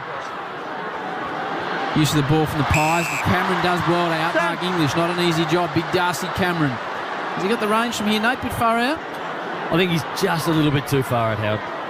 And he thinks so as well, so he goes short to DeGoey. Lady Williams stands the mark. DeGoey about 60 from home. Just drops it a light kick towards Cox. Perfectly set up for the big man. Got hands to it, couldn't mark. Treloar runs out of defence. Left foot ball is not good. He gives it straight to Murphy. He's got Mitchell on the lateral kick and uses him. Tommy Mitchell, the Brownlow medalist with the Hawks. Now a Pie. He's pointing. And he wants to drive it deep and does that now. Cox will come again. Frampton, Elliott, dishes out a hand pass. Good tackle applied by Adams on Williams. And it's gone up a notch with the Dogs leading by 10 points. A minute to go. Just blasting their way out of defensive 50 at the moment. Last 13 minutes, the uncontested marks are 13-4, so completely turned around the other way. So the Dogs need to find a way to retain the footy in their hands. Collingwood spread on everything. You can't just bomb the ball out. It'll come back in with interest every time. Under siege here in defence too. The Dogs 52 seconds until the quarter time siren. Bontempelli tried to connect with Treloar. Nick Dacos' pressure was brilliant. All they need a big get-out target, and they have them. What's Rory Lobb's numbers, Ash? Rory Lobb for Triple MZ, 2 disposals. So still another throw up inside forward 50. Mitchell with a brilliant look away handball. Bobby Hill tucked up on the boundary line of the pocket. Centering kick. Gardner just smashes it through for a rush behind. It has been all Collingwood in the second half of the first term. 1-4-10 they are. The Dogs 3-1-19. Triple M Repco scoreboard. 30 seconds remaining in this first term. England 86 for 4 in their turns. Bairstow 11, Stoke 7. Root out the first over. Port Warner bowled Cummins in the deficit 177. Paddy Cummins with 3 for 33. Deep in the first term, Ugle-Hagan hasn't been a factor so far. Struggled just to pick the ball up. Now he's caught by a couple of Pies. One was Murphy. Good luck getting out of that. Now there was the crisper. 18 seconds to go as we have a look at the Harvey Norman. Luke Beveridge down there chatting with O'Donnell and a couple of the young dogs on the bench. Bontempelli just wills the football forward. Quainer just gets Waitman out of the way. 10 seconds, he's going back and across, so probably no more scores unless Noble makes a real mess of it. Gives it across to Jeremy Howe. Needs to get the kick away, takes a bounce, time ticks, short. Good quarter that one. Waitman and Norton with the first three. It was 18-0 till Elliott replied. Collingwood starting to get their game moving. Inside 50s, 15-9 in the end, the way of the Pies. But the Dogs lead at quarter time, 3-1-19. The Pies 1-4-10. The Dogs lead it by 9 points at quarter time. For McDonald's and Remont Water, Triple M, Rocks Footy. That quarter for Repco, driven by passion for 100 years. For McDonald's, Triple M rocks footy. for a Friday night feed, fill up at full time with the Macca's Angus range. Hi, it's Marty Sheargold from Triple M's Marty Sheargold Show, and right now, Triple M rocks football. Max, go on. So there's like a myotherapist to come in afterwards. What's a myotherapist do? In between a physio and a masseuse. Right. So hot rocks, that kind of thing. Yes. No. Cupping. You know, cupping, dry needles. I know all about that, especially going into a weekend. He's a big Friday night cupper. Triple M's Marty Sheargold Show. Weekdays from 6 on Triple M. Get the podcast now from the Listener app. There's a word for when 100% Aussie Angus beef meets fresh, crunchy lettuce, onion, and juicy tomato. Classic. The Classic Angus at Macca's. Available after 10:30am. G'day, Howie here. Want sports talk that's on point? Well, grab the Footy Talk podcast every day for the AFL opinions that matter. I'm going to drop the F word here. Go. Flag pies. Grab Sports Bazaar with Mick Malloy for a truly weird and wild ride. I can't keep up. Or grab my podcast, The Howie Games, for chats with sporting legends like James Hird. Those dark moments, as long as you keep on moving, you're not going backwards. Lift your game with Listener. Download the app and search Sport to listen. Listener. Hello, Frank Walker from National Tiles. National Tiles relentlessly check and lock prices on many of our most popular tiles at more than 20% below the market every day of the year. Here's proof. Sensational 600 by 600 baseline floor tiles, best market price, $39.95. National Tiles checked and lock price, $24.95. That's way more than 20% saving every day of the year. Only at National Tiles. Are you a qualified tradesperson searching for an exciting career change? At Vet Assess, we're looking for the next generation of trade-qualified assessors to help fill Australia's skills shortage. Head to vetassess.info/trade assessor and apply today. Steel Solutions, Houston speaking. Houston, we have a problem. Okay, settle down. What's going on? Oh, my genius apprentice just backed a Bobcat into a retaining wall. We've got to rebuild it by lunchtime tomorrow. Relax, mate. We've got all the retaining wall steel you need, and we can cut the steel to the exact length you need. And we'll whip it round to you straight away. Houston, we don't have a problem anymore. That's kind of why they call us Steel Solutions. Steel Solutions. The steel you need when you need it. Sunshine, Bayswater and Springvale. steelsolutions.com.au. 422,772 seconds left. 422,771 seconds left. Don't wait for the weekend. Find all the food, drinks, sport and entertainment for a not-so-casual weeknight. Only at Crown Melbourne. Patrons must be 18 plus. Crown practices the responsible serving of alcohol. See Crown website for entry conditions.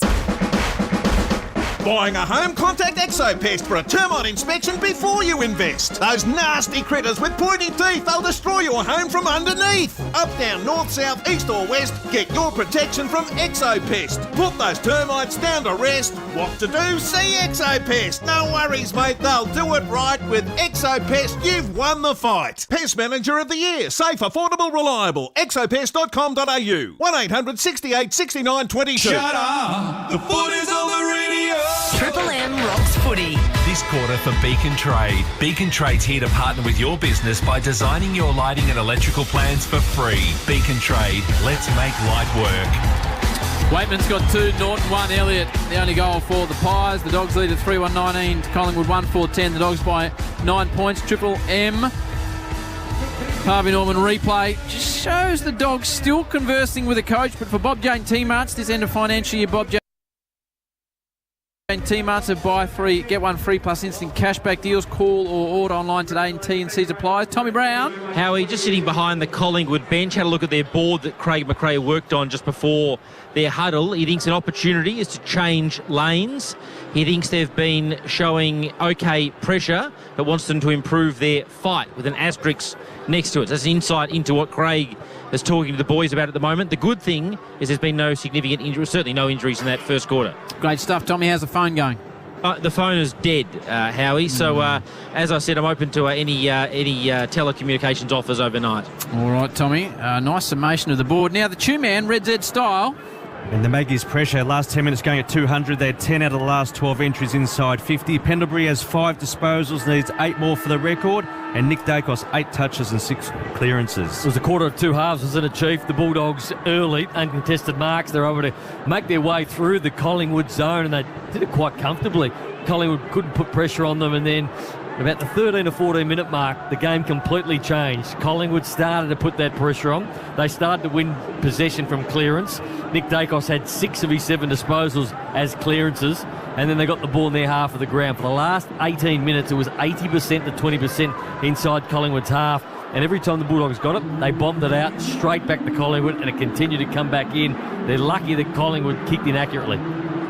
Yeah, and this game's all about taking your opportunities. That's one of the things we said. When the Bulldogs had the game on their terms early, they hit the scoreboard. That's why you lead by 9 points. You give yourself an opportunity. If you can make the most of it, you're never going to dominate Collingwood for an entire match. But when you get those periods where the game's on your terms, you've got to hit the scoreboard, and that's what they did. That's why they have a quarter-time lead, the Bulldogs. At the start this second term here at Marvel Stadium, big crowd here, and the Western Bulldogs have a 9-point lead over the Pies. Triple M Beacon Trade scoreboard.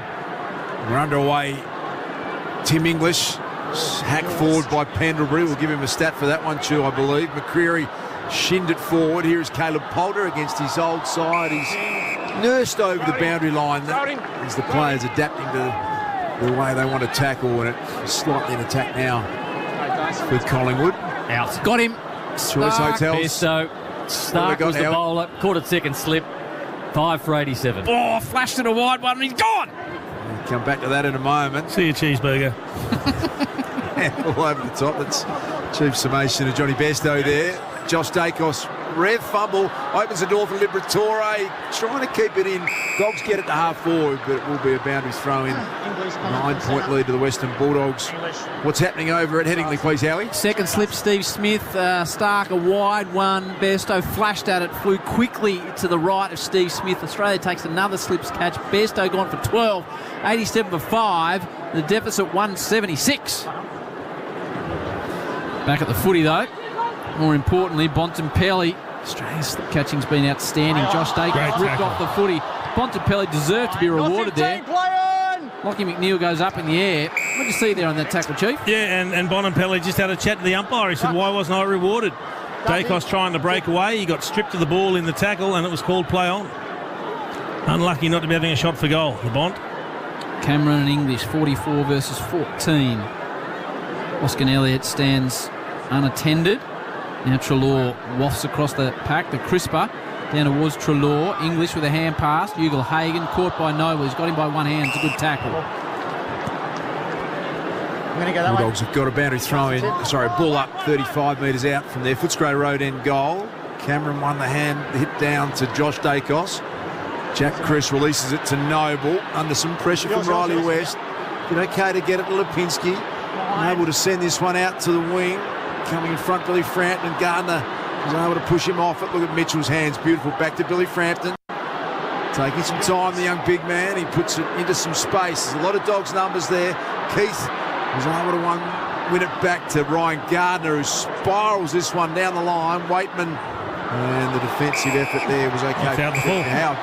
Bulldogs for a kick. Off the foot of Howe, I think. Foot on the line. Free kick to Cody Waitman. Chiefs all over it. Triple M Seabus Super making hard work pay off. You got the Chief and Nate. That's your Warren McGrath style combination in the back row. Riley West called to go. Squeezed a little ball forward on the left. Ugle-Hagan, hands were sticky last week, and now he marks as the youngster Jamara. 35 out, 2 metres inside the boundary. It was more luck than by design. It was a poor kick by West, who pressured himself by playing on, and then he was called to play on by the umpire. But the thing was, Jamara was on the move. So if he had been flat-footed thinking the ball's not going to come to me, he wouldn't have got there. Because he was on the move, he got it. First touch for Jamara. Long way to hook the ball around. This is the talent of the man. Holds the jumper out to the crowd.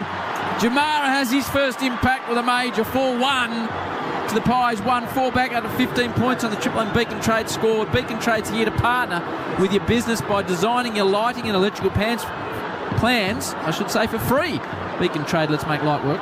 My electrical pants are working, Howie. Thank you, good I tell you what, that is a great finish. They are making the most of their opportunities. We've seen teams lose games this year because they haven't converted. They probably deserved it because Riley West should have had a 50-metre penalty for encroaching from Johnny Noble, who just didn't go far enough away from him. Nearly bumped into him as he was trying to kick the footy. So extraordinary stuff, but he was good enough to convert from the tight angle. A good contested mark in front of Darcy Moore from Ugle-Hagan. Dogs have made the most of their chances so far in this game. 15-point lead.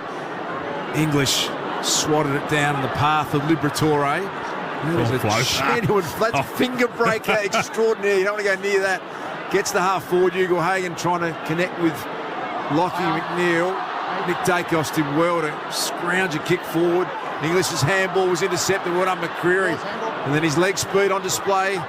Lumbering after it, Mason Cox. McCreary surging forward. But it will be a boundary throw. And about 70 around for the Magpies goal. It is 4-1-25. Western Bulldogs 1-4-10. That is Collingwood on the Triple M Beacon Trade scoreboard. Centre wing right in front of Tommy Brown. For Bob Jane. Ball spirals back into play. English does well. Gets it down to Treloar. Now Caleb Poulter. Left footer slightly into the centre of the ground. Loose ball. Here's an important one. Noble runs onto it. Bontempelli applies a tackle. Howe. Crisp. Mitchell. Moore. Markov. Outer side ball to a 2-on-1. Frampton did really well because he tapped it down to Lipinski, who had a bit of space. Goes inboard. Elliott outmarks Duray and has a bit of a look at him too. He did. It's a clever mark because he wasn't in position. Plays on now. Elliott, he's already kicked one. Has he got the distance? He has, but he misses to the near side. 1-5 to 4-1. 14-point lead to the Dogs. You don't like that sort of thing, though, Chief, when he looks back at him after he took the mark? That's right. Is that okay? That's okay. Man on man. It's the other flogs that come in and do stuff that I don't like, Browning. But they just can't convert at the moment, the Pies. That's what's hurting them. 1-5, the Dogs are 4-1. Jack McRae has it at half back. Younger brother Finley was one of the best in Collingwood's VFL game this afternoon. Down at Werribee here is Ugle-Hagan. He spies English in the corridor. It's a really good kick. English takes the mark, releases out wide to Riley West. Good transfer of direction. West, this is the next important kick. Good ball for Norton. He launched to Chief. He has looked good overhead tonight. Aaron Norton takes a good mark. What about the kick from Jamara? That was actually on his right foot as well. Yep. So he's a natural left footer. But if he had taken the time to use his left foot, he would have had to get off the mark a little bit more. But because he was able to roll around the right, confident enough to use it, into the middle, 45-degree angle kick, that was a ripper. Norton going with the left foot bender, the Stevie J curve, and he's been able to caress that home. So the Dogs have been accurate. Norton's got a couple. They go to 5-1-31. Nice start for the Bulldogs, calling a 1-5-11 20-point lead on the Triple M Beacon Trade scoreboard. So again, just the kick, the 45-degree angle kick, it opens up so much, but the confidence of the young man to do it on his right foot, which is non-dominant. And I have to say, Darcy Moore has had 3 of the 5 goals kicked on him so far tonight. So we spoke about the ski rope that he does give players. And at the moment, there's a lot of space in that Bulldogs forward line, and they're taking that chance. So Collingwood restrict teams a 19% goal scoring efficiency, ranked number 1 in the competition defensively. Bulldogs tonight going at 42%. From the 12 entries, they've kicked 5 majors. And Pendlebury's statistic, watch world record. 6 touches, needs 7 more for the record, Howie. Okay, Remop Waterbuilt, tough Aussie conditions when it comes to water heating. Ask your plumber to install a room. The bouncer be recalled. Norton, Curnow and Oscar Allen, the 3 players left to have kicked a goal in every round this season. Liberatore, hand pass, doesn't get the bounces after Caleb Daniel, but good enough to track back, get the footy straight to Ollie Markov. Drops the mark, he runs away from Bailey Smith. Now Josh Dacos just wobbles the ball forward. Good mark, Johnson. She's got good sticky fingers as A. Johnson Plays on now. It wobbles into the pocket. It's a shocker. It's out on the full. Bounced just inside. Thank you, Chief. But that's a couple of really bad kicks he's had when he's led up, marked the ball outside 50, had the opportunity. He did one in the first term, kicked it out in the full. That one was only about a foot off being out in the foot as well, so he's got to fix up his kicking. Choice Hotels around the ground over the Ashes. Howie, what's happening over there, please? 91 for 5, trailing by 172. Moen Ali's on 1, Ben Stokes is on 10 or 12. So Cameron over the top of English. Jimmy O'Donnell, nice little handball back to Bailey Smith, who started at half forward. He's pushed into defence. Big launch, Hugo Hagan. Waitman went up as well. Markov's got plenty of athleticism. Caleb Daniel burrowed his way through that one. Markov tried to pick it up. There's been a few fumbles around Norton now. Good tackle, Darcy Moore. He was rewarded for it. Trapped Norton on the AFL logo on the outer wing. See what we're not seeing, Nate? There's no intercept marking from the Pies at the moment. They're under the pump. They're not getting the run and jump that we see Darcy Moore and Jeremy Howe and these type of blokes do week in, week out. The Bulldogs have taken 5 marks inside 50. 4 of those have turned into goals. Tom Mitchell, what's he up to? Chew on the Reds headers. Disposal number 9. He uses it by driving it deep into the pocket. English flies. Mason Cox looks at the umpire. He's on the ground. Whether he was run into in the contest, not sure. Dacos can't get away from Riley West on the outer side. Yeah, a bit of contact, but he went down too easily, and then he just lay down looking for a free kick. He's got to get himself involved in these forward contests because it's not happening for Johnson and Frampton inside 50. Mason Cox has got to have an impact. Gardner hobbling on an ankle.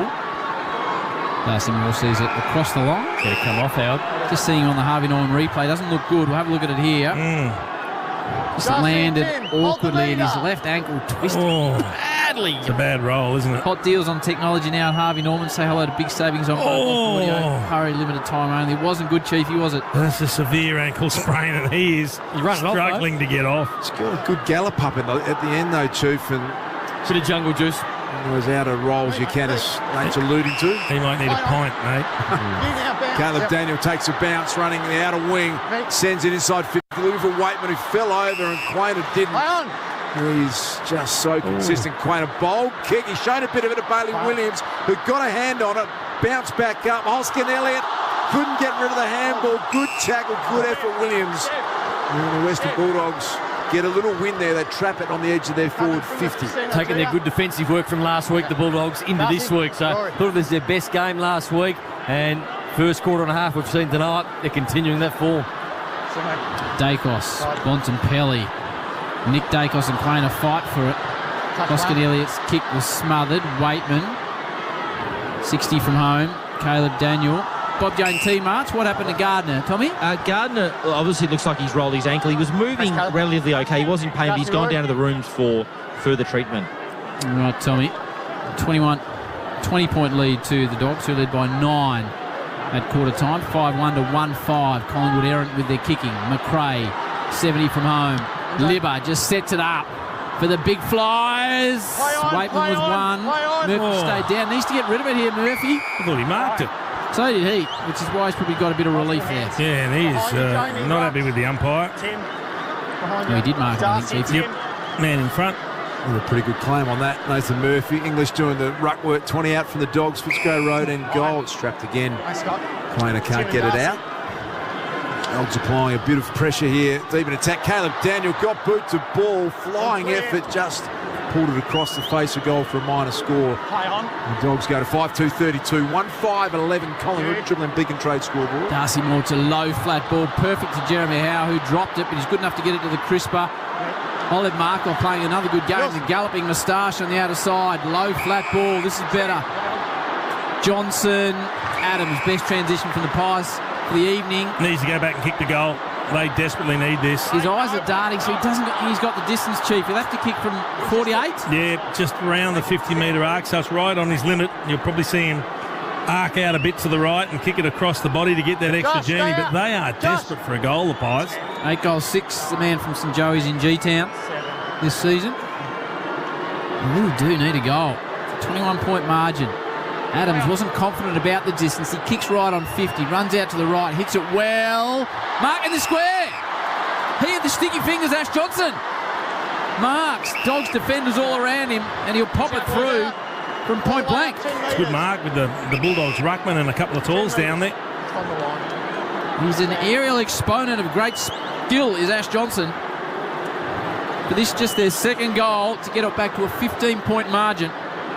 Johnson directly in front. Goal! 2-5-17 to the Dogs. 5-2-32, back to 15 points. Triple M Beacon Trade scoreboard. Beacon Trade's here to partner with your business by designing your lighting and electrical plans for free. Beacon Trade, let's make light work. Nice mark by Ash Johnson. To Collingwood over the last couple of weeks, using Darcy Moore as a weapon out of full back. Now, Maynard does a lot of the kicking out at times, and Quain does a bit of kicking out. Darcy Moore, in the last few weeks, I've noticed doing a fair bit more. And what he does is when he gets it on the goal line, he starts his run from there, and he tries to get it in really quickly. And I think Collingwood identify when Darcy Moore's got the football, he will sprint 20 to 30 metres, and he's very quick, and he gets to about 30 metres out defensively. Then they fan wide. He always goes to the left, out wide, and on that occasion he went to Jeremy Howe, who marked the football. It's becoming an attacking weapon for them when Darcy Moore kicks out. Voice of Nath Brown. You got the Chief as well with the Triple M C-Bus Super Special comments to Goey. Caleb Daniel, good one-on-one contest. To Goey's second effort, scooped it up. It was into the hands of Lobb. Liberatore lent some support. Flick it out wide now to Bailey Williams. Back to Rory Lobb. He pulls the trigger on the kick. There's Billy Frampton with a defensive spoil. Now Adam Treloar. Slick handball was good. Released Bailey Williams. Important kick was awesome to McNeil. Centre forward. Plays on Ugle Hagan. Great transition from the Dogs. And Jamara has got a good look at a left foot snap. It's about a 25-metre kick tucked on the boundary line, but the modern players do this pretty well. Not wasting a ball at the moment, the Western Bulldogs. Every time they need to find a player on a 45-degree kick, they're doing it. Jamara has hit the post. 3/4 the way up. Let's get the boundary line. Let's get to the boundary line and catch up with Tommy Brown for Bob Jones teammates. Yeah, good news for Dogs fans. Gardner's come back on after that rolling that ankle, so it's no issues there. Thanks, Brownie. From McDonald's and Room Hot Water, Triple M Rocks Footy. What do you like, Chuo below? Tom Liberatore only 3 touches in the first quarter. This quarter alone, though, 6 disposals and 5 clearances. Can't keep a good man down. Jeremy Howe drives to the near side. Mason Cox. Quick hand out the back from Bobby Hill. Hoskin Elliott tackled as he kicked. O'Donnell wobbles the ball forward. Coming across, reading it beautifully, is Murphy. Has to go back and across the outer side. I've seen DeGoey a great deal, Chewy. What's he had? Jordan DeGoey, 5 touches. Quaynor uses speed to run out of defence. Mitchell. Now Darcy Moore back to Quaynor. He's going to run into trouble. Just avoids it. Little check side round the corner. But it was straight to Eddie Richards, Chief. Bit too clever. Back through the corridor comes Richards. This is Liberatore. And what did you just say, Chew, his numbers this quarter? This quarter, 7 disposals and 5 clearances. An outstanding season. Running receive handball from Rory Lobb is an unusual moment, but it's cut open. The Pies, they get it to Waitman. He pops it over the top, and Jamara's got to look at another, almost the identical spot. A little bit closer to goal, but a cute angle on the favoured side for a left footer. I was looking at that, trying to figure out how the Bulldogs were going to get through, because Collingwood is set up really well behind the football. I was not expecting Rory Lobb to get the handball on the run, but he did, and it broke open the play. So well done to Lobb. Bulldogs have won 9 of the last 10 clearances to give them some possession. This feels like a really important kick from Ugle Hagan. Missed the last one. He has got this one, and a little bit of a wave to the crowd. He's got a couple, Jamara. The Bulldogs with 3 goals to 1 this quarter. They're 6-3-39. The Pies with 2-5-17. That's all on the Triple M Beacon Trade scoreboard. You win clearances, you win the territory battle. That's what they're doing. Getting an opportunity, and been really impressed with the way they've moved the ball inside 50. They haven't bombed away, which has taken away the intercept marks from the Collingwood defenders in Moore and Howe and Murphy.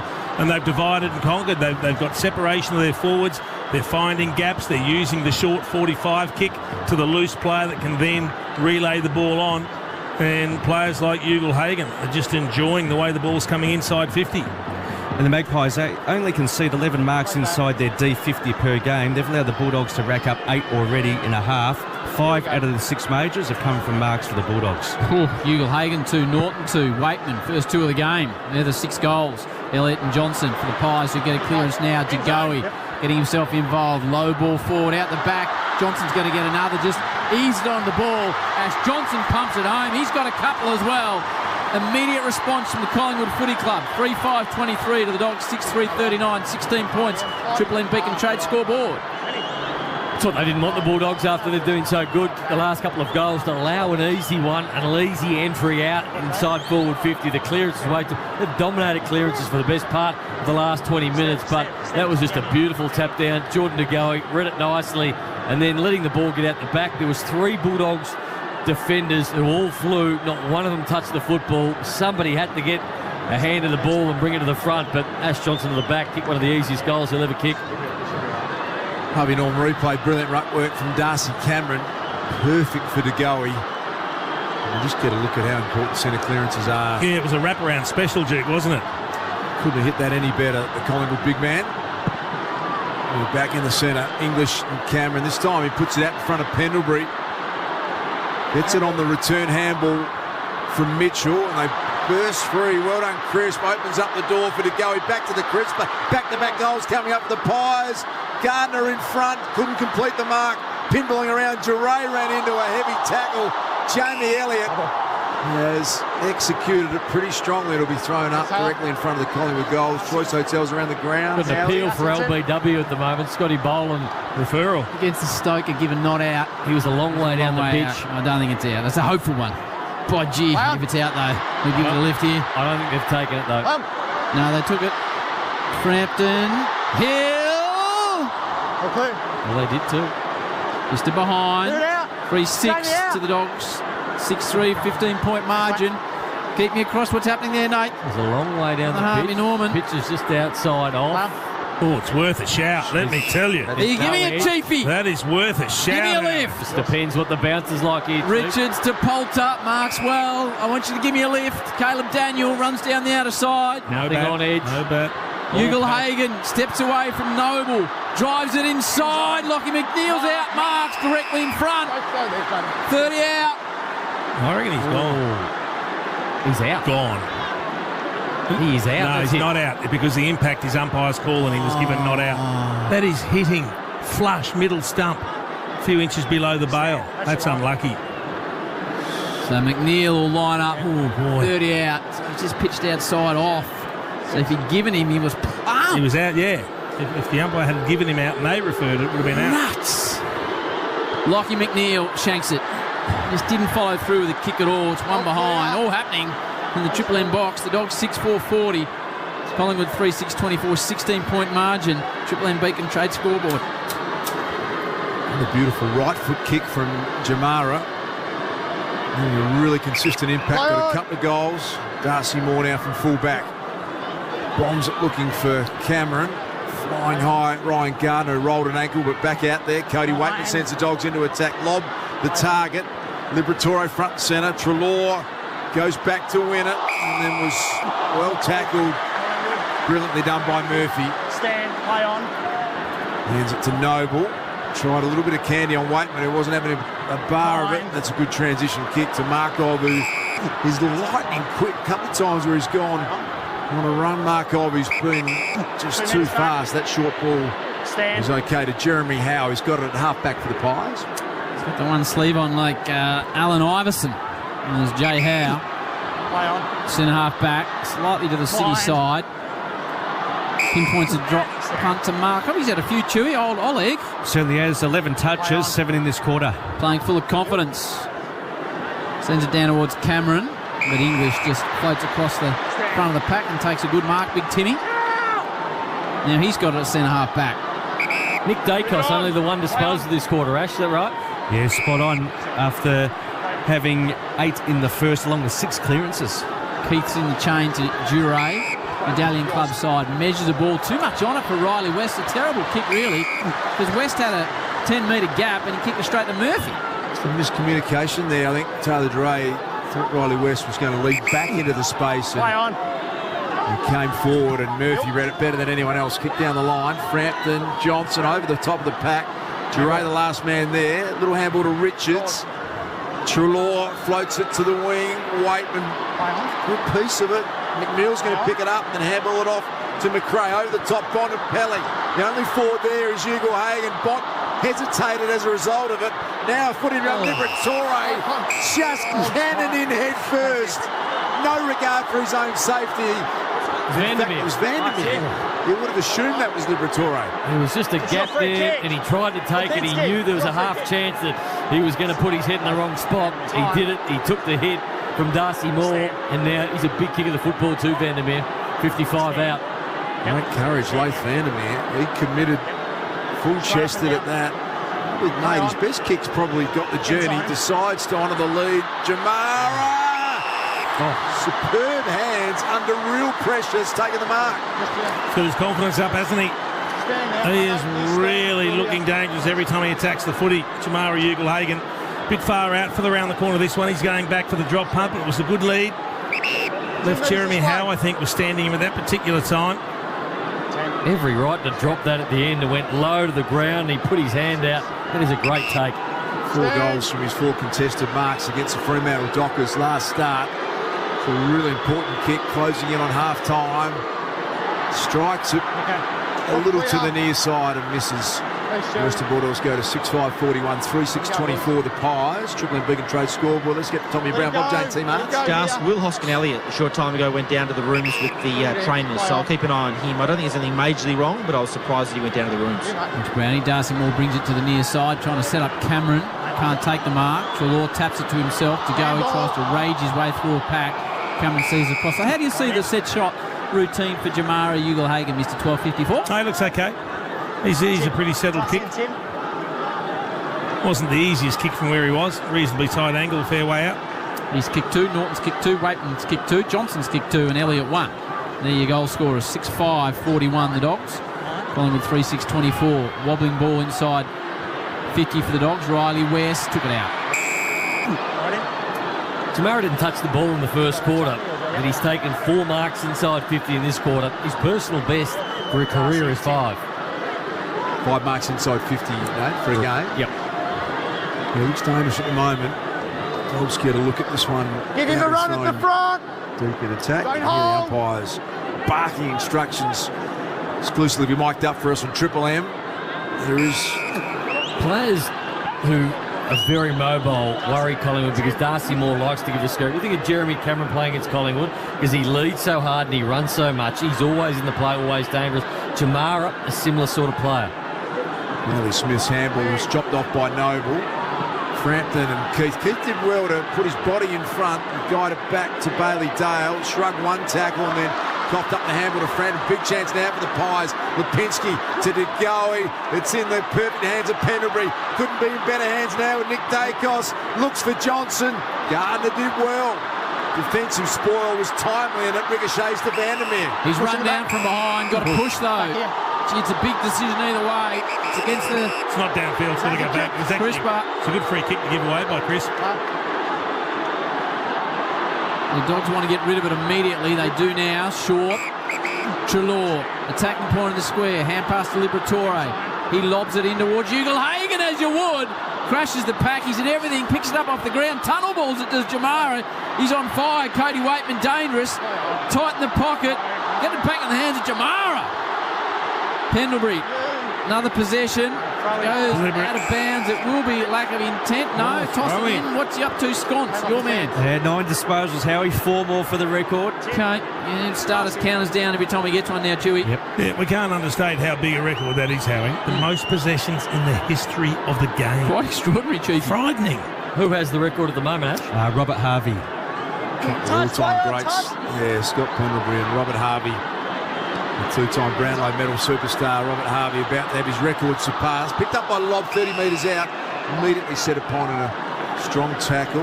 Let's get down to Tommy Brown, Bob Jane, Team Arts. I think Collingwood are discussing activating Bianco for Hoskin-Elliott. Perhaps it's a concussion issue. I'll follow it up shortly. Okay, nice work, Tommy. All over that at ground level. Here is Bontempelli. His kick smothered. Nice pick up Cameron. Waitman's tackle was good on Noble. Pendlebury, another possession gets him closer to that record. Two men keeping an eye on.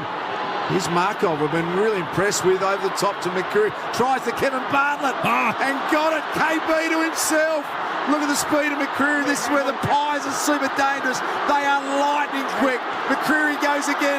Deserves a goal. It'll be one of the great goals of the year. He passes it off instead. How good is speed? We spoke about him pre-game. Taylor. Looking for 50. Lucky not to give away 50 there, Alex Keith. That speed of McCreary from half-back. Here's the goal of Jamie Elliott. We'll come back and retrieve the Pies with a bit of brilliance from McCreary. Jamie Elliott's got a couple, and that is an important goal for Collingwood. Drag it back to just 11 points. That's all on Triple M Beacon Trade scoreboard. Chief. You called it beautifully, Duke, because he was confronted defensive side of the wing. He had no one with him, so he handballed over the player confronting him, ran around him, got the bounce, got it back, took off, linked up a couple more times, just give the handball, and he kept running and got on the end of it. I'd love him to have kicked that. Yeah. That would have been amazing, mate. He had players that had made the right decision, but it's an 11-point margin. Collingwood have been completely outplayed in this game, completely outplayed in this second quarter. The Dogs feels like they're 4, 5, maybe even 6 goals up. But you look at the scoreboard, and they're with 11 points, Collingwood. Tommy Brown, Bob Jane. Claire Pettifor, who's Graham Wright's assistant, is holding the substitute paperwork for Hoskin Elliott and Bianco. We're about to... Thank you, Tommy. Quite unusual. 10 goals. 5 players have kicked 2 goals each. Pendlebury, handball. 2 to go. He's up to disposal number 11. Give it back to him, Geordie. Dacos might give it back to Pendlebury. They don't. DeGoey. We've got a minute and a half to go. The ball is held in tight on the outer side. 11-point lead to the Dogs, who led by 9 at quarter time. England 5 for 99. Only 6, Stokes 10. The deficit 164. Root and Bairstow, the 2 dismissals this morning. Liberatore with a clearance. Back to Caleb Poulter. And here is Isaac Quainer. Stood tall. Took a great mark. Now the Pies. Then they are frightening when they load up from half-back with speed. Out wide to Josh Dacos. They got the overlap here. Bobby Hill. Bobby can sum things up, and chance for another score here for the Pies. Back to Josh Dacos. They got some great ball users. Jamie Elliott. Brilliant play from the Pies, and Jamie's got a bit of swagger about him. Getting in the face of Taylor Duray. And he can kick 3rd goal in a row here for the Pies, close to half-time. A bit of feeling in this game, isn't there? There's a couple of matchups out there where players are very keen to impose themselves on their opponent. That time it was Elliott against Duray. I'd be more inclined to do that after I kick the goal, not before I'm having a set shot, because if you miss it, you give them a perfect comeback.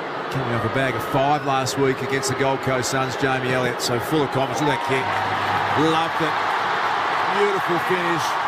3 goals for Jamie Elliott, and this is why Collingwood are a serious premiership contender. They are never out of any contest, and they've kicked the last 3 goals. Back to a 5-point margin. 17 seconds until half-time. The Triple M Beacon Trade scoreboard. That's his 5th mark inside 50 as well. Personal best is 6 so far, but it all started at half-back. Isaac Quainer, we had him on the Sunday program middle of last year, and we asked him about playing on Toby Green, and he said, you know, it's funny. He goes, I backed myself as a one-on-one player. He's the only player that's ever beaten me in a one-on-one contest is Toby Green. He took me to the cleaners, and ever since then I've worked on it. And at half-back then, he took on Waitman, beat him one-on-one, transferred the ball from one side to another, and Collingwood went all the way for Jamie Elliott. But when you win a one-on-one contest down the line, it sets you up because there's so many players out. Magpies 19 out of their 26 points in this quarter, generated from the back half. They're number 1 in that stat. Red Zed zinging from Chew. The Pies have kicked the last 3 goals of the affair. Josh Dacos, 8 seconds on the clock. Everything would have to go right, and it hasn't because they've kicked it to Caleb Daniel. Now everything needs to go right for him. Liberatore, they can take the mark. Rory, spoiled away from Big Rory. What's Rory's numbers? 4 possessions, scoreless. All right, the Dogs by 9 at quarter time. Half time here. 6-5-41 to the Pies, who kicked the last 3. 5-6-36. A 5-point lead to the Bulldogs. England 101-5. Oh, Victorian Murphy's about to come into the attack for his first bowl in Ashes cricket. Maybe he can do a Warnie with his first pill, Chiefy. We'll find out shortly. Half time here. It's the Dogs by 5 points. McDonald's Marine Hot Water. Triple M, Rocks Footy. That quarter for Beacon Trade. Beacon Trade's here to partner with your business by designing your lighting and electrical plans for free. Beacon Trade, let's make light work. For Ream Hot Water. Triple M Rocks Footy. Built tough for Aussie conditions. When it comes to water heating, ask your plumber to install a Ream. The Legends return for another massive Saturday. Huge show coming up. Triple M's Dead Set Legends. Joey Montagna, Jay Clark, Kath Lochnan and Limo. These legends have got you covered with all things sport and some other stuff. Hey, iceberg lettuce. Okay, stay tuned. Triple M's Dead Set Legends. Tomorrow morning from 10 on Melbourne's 105.1 Triple M. Make it look easy with Sportsbet. Imagine what you could be buying instead. For free and confidential support, visit gamblinghelponline.org.au. Crisp golden pastry filled with creamy custard and delicious raspberry filling. It's the raspberry and custard pie from Macca's. Or the new raspberry and custard pie in a McFlurry. It's a choose-your-own creamy adventure. Available for a limited time. Go your own way with confidence thanks to Isuzu Youth Service Plus. Service Plus is our comprehensive care package, providing you with complete peace of mind when owning an Isuzu D-Max or MUX. Every new vehicle comes standard with a 6-year warranty, up to 7 years roadside assistance, and up to 7 years cap price servicing. Terms and conditions apply. Visit your local Isuzu Ute dealer today. There's plenty of reasons why Best Sheds are the best sheds. Best Sheds are manufactured in Australia and come with a 20-year manufacturer's warranty. They're family owned and up to 40% cheaper than the competition. See more at bestsheds.com.au. Shut up! The footy's on Triple M! In 2023, Triple M rocks footy. We're excited. Temper, a mattress like no other, aiding in players' rest and recovery. Discover Temper at temper.com.au. How good is that? Seabus Super, making hard work pay off. And they're going to be hard to beat now. Hard Yakka, for a new breed of legends. They make it tough, they make it look good like me. For Ream Hot Water and McDonald's, Triple M rocks footy. Awaken your senses with a delicious, freshly ground 7-Eleven coffee. Smooth, aromatic, and perfectly poured at the touch of a button. It's wonderful what you can get for $2. Regular size only. Hello, Frank Walker from National Tiles. National Tiles relentlessly check and lock prices on many of our most popular tiles at more than 20% below the market every day of the year. Here's proof. Sensational 600 by 600 baseline floor tiles. Best market price, $39.95. National Tiles checked and locked price, $24.95. That's way more than 20% saving every day of the year. Only at National Tiles. Between my daughter's science project and my husband's invoices, we've got a lot to print. Luckily, HP Smart Tank Printer does it all. It's easy to use and comes with 2 years of refillable ink bottles, so there's no more messy cartridges. And with the HP Smart app, I can print and scan anytime, anywhere, even from my phone. Now that's smart. HP Smart Tank Printers. Get yours today online or at your nearest retailer. For more info, visit hp.com.au/smarttank. T's and C's apply. Sign your business up to BP Plus to earn and save. For 6 months, earn triple Qantas points while saving up to 5 cents per litre. BP Plus. Limited time offer. Min spend. Litre criteria apply. Must be a Qantas Business Rewards member to earn Qantas points. For T's and C's, visit bpplus.com.au. Shut up! The footy's on the radio! Triple M rocks footy. This halftime break for Mitre 10 Trade. Get in, get out, get on with it at Mitre 10 Trade. It's the halftime break for Mitre 10 Trade. Get in, get out, get on with it at Mitre 10 Trade.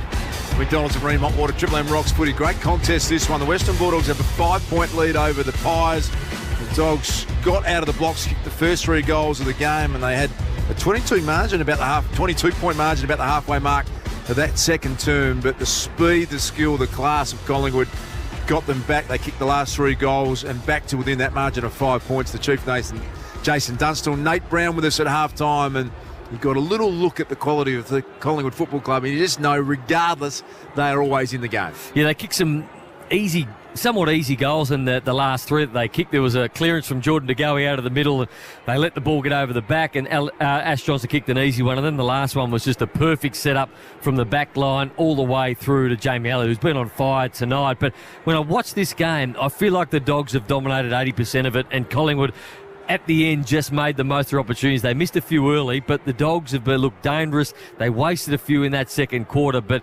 outside that, I've loved the way the Dogs have defensively been very good again for the second week in a row. So first time I've seen the Pies live for a while, and it's breathtaking how quick they are off half back. When you see Markov and you see Quaynor and some of the speed. McCreary has been exceptional at times as well. Yeah, I've really enjoyed the matchup. I think it's been exciting. So you've got the Bulldogs playing really well, but every now and then they just get a reminder that they're up against the best team, because when they get an opportunity to control the footy, they can go. They can sweep from one end to the other, and they are a beautiful team to watch when they attack. But having said that, the Bulldogs are playing really well, and if they can continue to dominate the clearances, they'll give themselves a great chance of causing the upset here.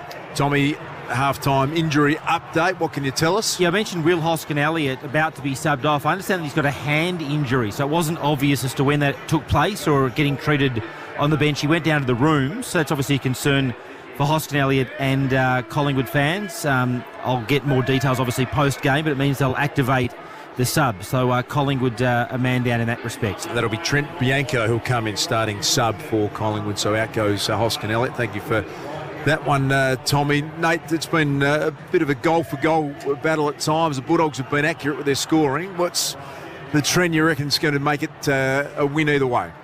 Well, the Bulldogs have been able to get through Collingwood's zone, and we saw the kick from Jamara, which was a brilliant kick from half-back. He turned around on his right foot. He's non-dominant, and a 45-degree angle. It was a 40-metre bullet into the middle of the ground to Tim English, and they've been able to open up Collingwood, and I haven't seen Collingwood being opened up as much as what they have tonight, bar the Brisbane game when they go back to round 4. So I know Melbourne beat them a few weeks ago, but they didn't really get opened up. It was a real slog sort of game and Melbourne outlasted them. But tonight, I felt like the Bulldogs have been able to get through that zone, move the ball really well into attacking positions, and when they have got the ball out the back, they've had free players inside forward 50. They need to be able to continue to do that. Sides can't do that for 4 quarters against Collingwood. We just haven't seen it. He'd be very positive at half-time, I think, Luke Beveridge. He'd be pleased with what he's got out of his troops. I reckon there's probably a little bit more to work with for Craig McRae and Collingwood. They've got a couple of issues up forward. So no Myercheck leaves a massive hole. Ash Johnson comes in and he manages to get involved in that second term, kick a couple of goals. But they've got Cox and they've got Frampton who are playing deep forward. Cox has had one hand pass in the first half and Frampton's had 3 possessions in the first half and no impact. You can't carry big blokes if they're not doing some serious work, even if they're not hitting the scoreboard. They've got to be competing, making those contests, giving outlet kicks, finding ways to create goal assists. But it's a little bit of an issue at the moment, and that shows you how important Myercheck is to this Collingwood lineup. Half-time, we'd like to have a look at who covers clangers on and off the field. Amy does. Have a listen to this one. Caleb Poulter enters the arena. Played his first game for the Western Bulldogs last week as a former Magpie against his old side tonight. English and Darcy Cameron. Treloar read it well, but the tackle pressure was elite from the Pies. Libba got involved. Caleb Poulter running the wrong way. He thought he was playing for Collingwood, Caleb Poulter. He genuinely thought he was playing for Collingwood. And someone had to tell him, you're in the other side. And he kicked it back there as well. Extraordinary, Howie. What happened to your man, Poltz? I liked it, Duke. I liked it. And I love the fact that his teammates didn't panic. They said, look, you're going okay, but if you could turn around, it'd be great. One of the great clangers of the year. He burst away from the stoppage, didn't he? Had a bounce and it looked fantastic. He was just going the wrong way. Looked at his old teammates and forgot which side he was on, Caleb Poulter. Choice Hotels around the grounds, whatever reason for travelling, you'll get the lowest price guaranteed when you book direct at choicehotels.com.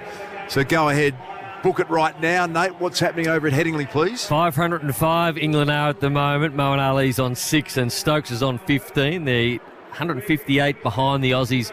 And Boland, unluckily, didn't get Stokes out before LBW on review. Did you ever run the wrong way, Nate? Ever get mistaken about how you which end you were going to? Never. I remember I was injured in the first round of 2007. Big build-up, 80,000, 90,000 people at the MCG, Carlton, Richmond.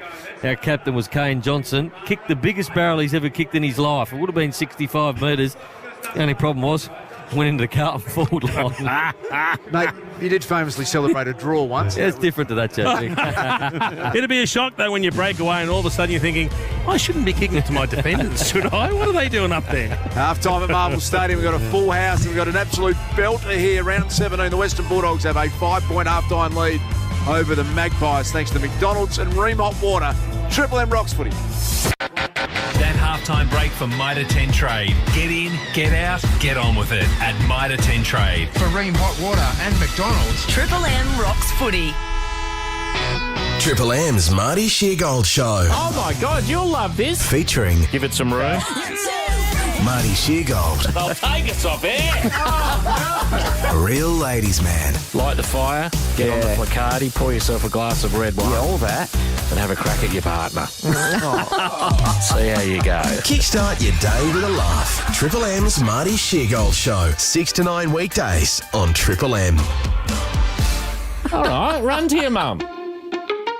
Had enough of paying too much for your mobile plan? Jenny just moved from her old provider's postpaid plan and is now saving a huge $360 a year with Vodafone, and she's getting the same data. So now she can worry less about her budget and do more of what she loves.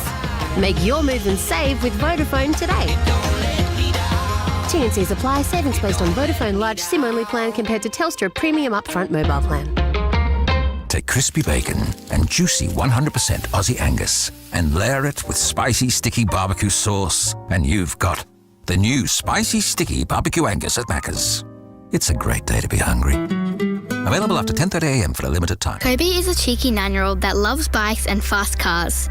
He has acute flaccid myelitis, which has meant long hospital stays away from his family. But Kobe and his family had time together thanks to his wish to live like his favourite YouTubers. Kobe's wish came true when he stayed in a mansion, played laser tag and rode in a limo. Helping sick kids find hope is something we all have the power to do. Find out how at makeawish.org.au. Make a wish. Aluminium sheet, plate and tread plate products. Aluminium geometric extrusions. If any of that means anything to you, then you need to get some action. Action Aluminium. 100% family owned, Action Aluminium is renowned for their competitive and consistent pricing, prompt pickup and delivery, and outstanding after-sales service. Get action today at Action Aluminium, Dandenong, Bayswater and Thomastown. Or online at actionaluminium.com.au. Whether you're an electrician, builder or interior designer, Beacon Trade now works harder for you, powering what you do and helping you succeed. Because Beacon Trade isn't just another trade club, it's a partnership. Gear up this winter with Jaycar's cool winter deals. Stay chilled and save $160 on brass Makey portable fridges from just $239. Predict the weather and get a wireless weather station for only $249, saving you $100. Power up your adventures with modified and pure sine wave inverters, now from just $39.95, saving up to $100. And grab a fully functional smartwatch, now only $29.95, an absolute bargain. Offer ends soon, so hurry into Jaycar today. Jaycar, tech, electronics and more.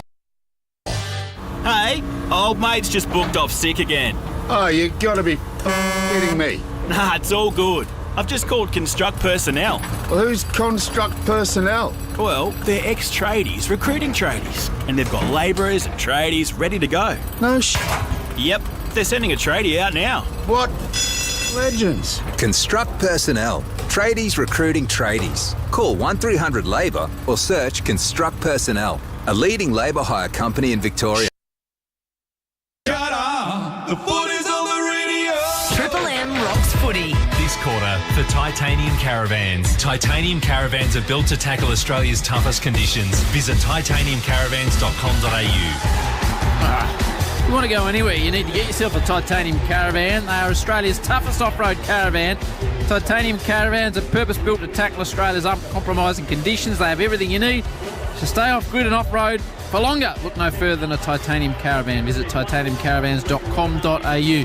Half-time here, quarter-time. It was the Dogs by 9 points. Half-time, the Pies kicked the last 3 of the affair, and it is a 5-point margin the way of the Dogs. You big caravan, Chiefy, do you think if my family went away, you'd like to come along and do some caravanning with me and Erica and the kids? I wouldn't have thought so, Harry.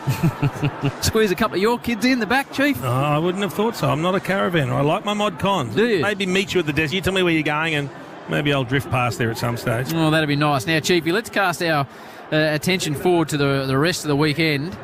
Some nice games of footy coming up. St Kilda versus Melbourne. Massive. She's the big 8-pointer, isn't it, on Saturday night? Yeah, and look, that has a lot to do with tonight's game as well. If the Bulldogs can get over the line tonight, so you've got 3 teams equal fourth on 36 points. Melbourne holding it on percentage, then St Kilda and then the Western Bulldogs. So whoever wins out of Melbourne and the Saints will hold 4th spot tomorrow night. Well, who do you like, Chieftain? Truth be told, I don't like either of them particularly. I tipped Melbourne, but not with any great confidence. The other game that catches my eye, 3:20 Sunday. Yes. The Bombers versus the Crows. Massive. Big game of footy, that one at Marvel Stadium. Really good game of football, and Adelaide play well here. They have played well the last couple of weeks away from home. The one against Collingwood was a very impressive second half against the MCG. I just think Adelaide have got too much efficiency in their forward line. The Bombers have had some big goals kicked against them this year against big full forwards, so I feel like Tech's going to have a big game. I'm going to tip Adelaide. And then the Dockers at home versus the Blues have had a couple of good wins. Nate Fyfe out indefinite with stress fractures, which is not good. He was struggling last week to kick the footy. Which makes the re-signing of him for another couple of years quite bizarre. I was amazed that they actually did that. I wouldn't have thought they needed to, because he has been iffy in terms of how much he's played in recent times. So not quite sure why they went down that path, but they did. They're missing him. Carlton are missing Ruckman. Never quite sure which Carlton's going to turn up. Sure as heck, not sure which Freo's turning up, but I only tipped Freo because of the home ground, Howie. That was the only reason. And then the Hawks. Oh, yeah. Monster they take chance. on the Monster chance. Well, they were fantastic a few weeks ago against Brisbane. They'd had a couple of tough weeks, the Hawkeye boys, Chief. No Sicily, no Hawthorn. Is it that simple for you, Nate? At the moment it is. I think he generals that defensive line and that back line, and when he's not there, there's holes everywhere. Think about the Port Adelaide game in the first half. Sicily wasn't there. He comes back the next week. They play some damn good football. He goes out.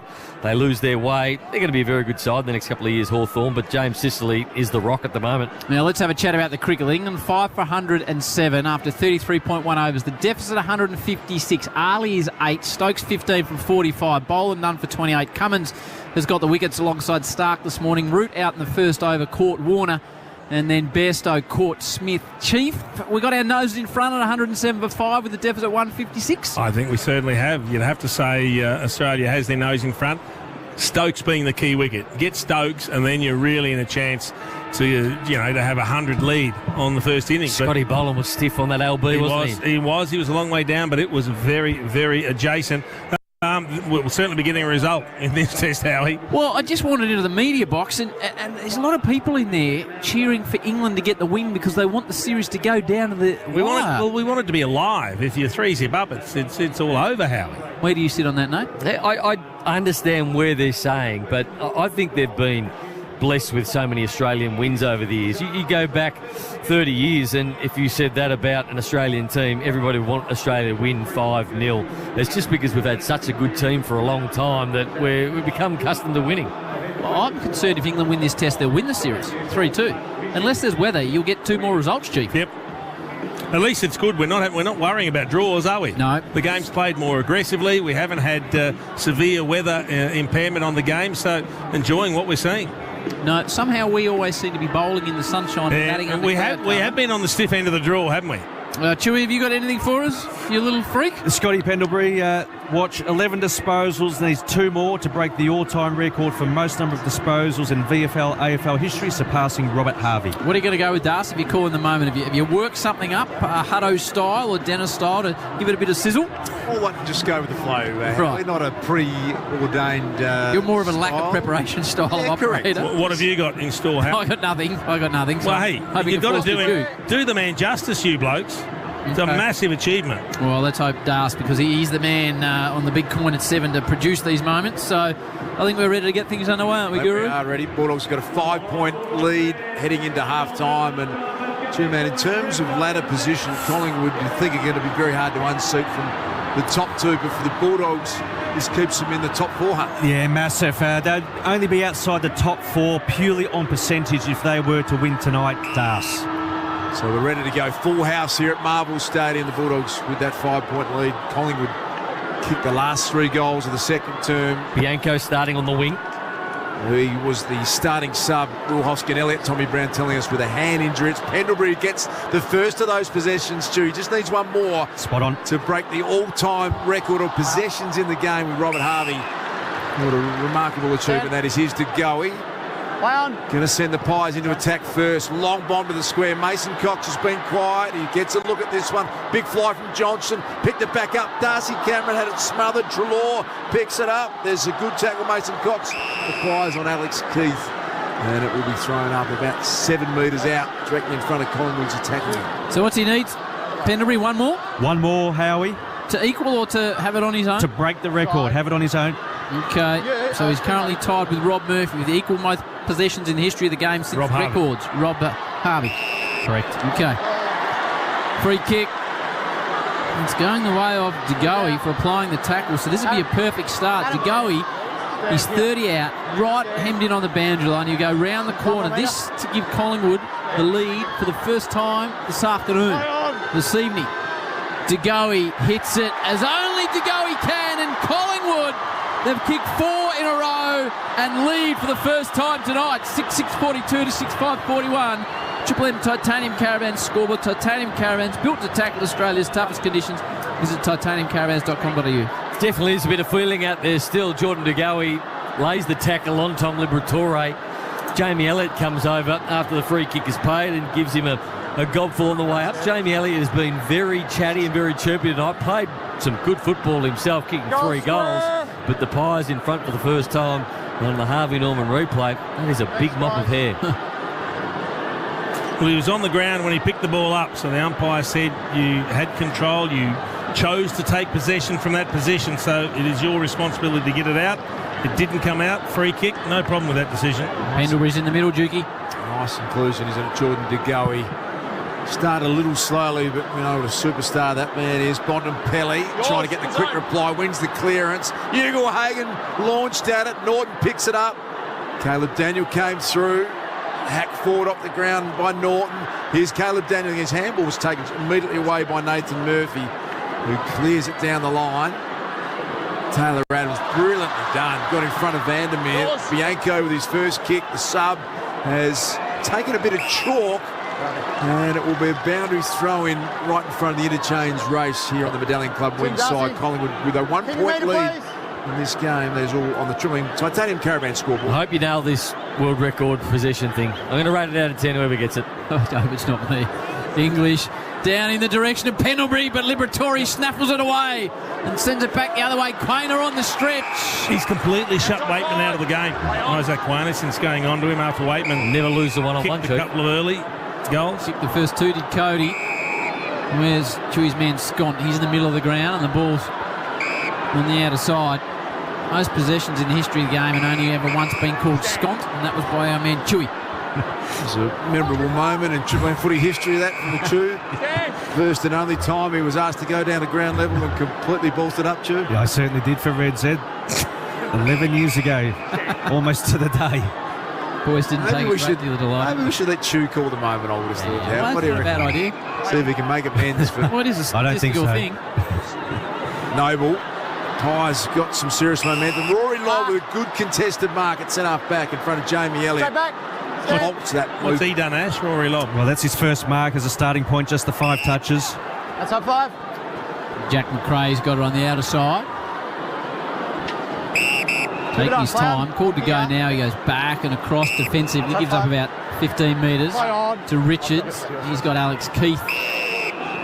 Outside 5. A true fullback. His team trail by a point after Collingwood kicked the last 4. What did the Bulldogs get out to at a game high, Chewy? Yeah, Triple M Red Z, Howie. Biggest lead, 22 points, halfway into the second. And all the Pies since then. Oh, big fly from Howe, Waitman, Poulter, Bontempelli goes inboard and he's got options. That's a beautiful kick to Treloar. There was some running and receive handballs on offer.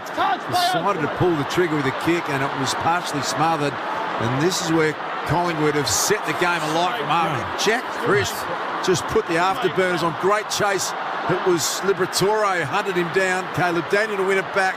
Back to Bontempelli. Squeezes the kick out wide.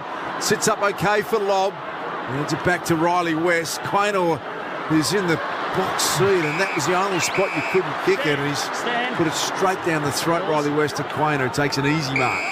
How?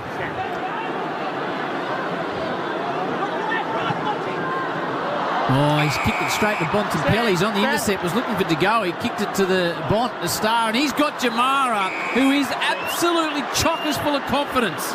He's kicked 2, and now he'll line up from 48 on a 45-degree angle. Tough kick. It was a great lead because he went to double back to the goal square, and he had Murphy going with him. Murphy just completely lost him, wrapped around, and when he led it back up with the football, Murphy just put his hands out to say it's too good. Ugle-Hagan to join Elliott on 3 goals for the evening. Slides out to the right, hits it well distance-wise, but hooks it going for that distance. And now it's 6-6 apiece. Bob Jane T-Marts, end of financial year. Bob Jane T-Marts have great buy 3, get 1 free plus instant cashback deals. Call or order online today. T&Cs apply. Be careful, Brownie. If Scotty gets the ball. Josh Dacos looking for Johnson down the line. Jimmy O'Donnell's couldn't play the free kick. Man, he's going to be paid. McCreary shakes it and takes a bounce. Decides to pump it long. Jamie Elliott. Ed Richards, his opponent. Elliott did well to put the ball beautifully taken. Dacos. Have a look at that. Nick Dacos. Outstanding. You knew he was going to kick it. This running right foot banana and Peter Dacos out of his chair with a big fist pump. The Dacos family celebrate. Why wouldn't you? Collingwood have now kicked the last 5 goals of the game. They lead it by 6 points. Triple M Titanium Caravan scoreboard. Let's get to Tommy Brown. Bob Jane. Oleg Markov just kissed Nick Dacos on the head. In terms of Darcy Cameron, he's getting intensive work done on his lower back. In regards to Hoskin Elliott, there's concerns about his knuckle. So perhaps it's a fracture. Obviously, you'll have it scanned and tested in the morning. Well, we shouldn't be flippant about this because we see it so often, but it's still brilliant. And he had a great first term, a quiet second term, but the ability to latch onto the loose ball and kick a banana on the run from 30, just in traffic. And he makes it look so simple, and we act blasé about it.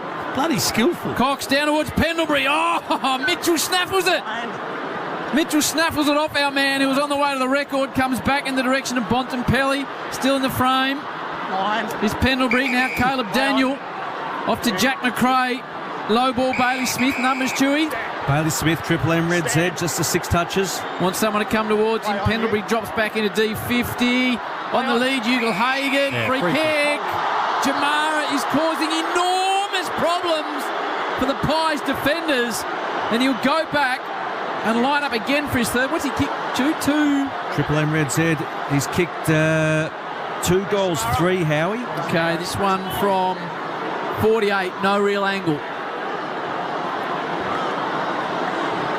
England 116 for 5. Stoker is going nicely with Moanali. Todd Murphy having a bowl. Ugle-Hagan really needs this for the Dogs to square it back up. Hits it nicely. I'm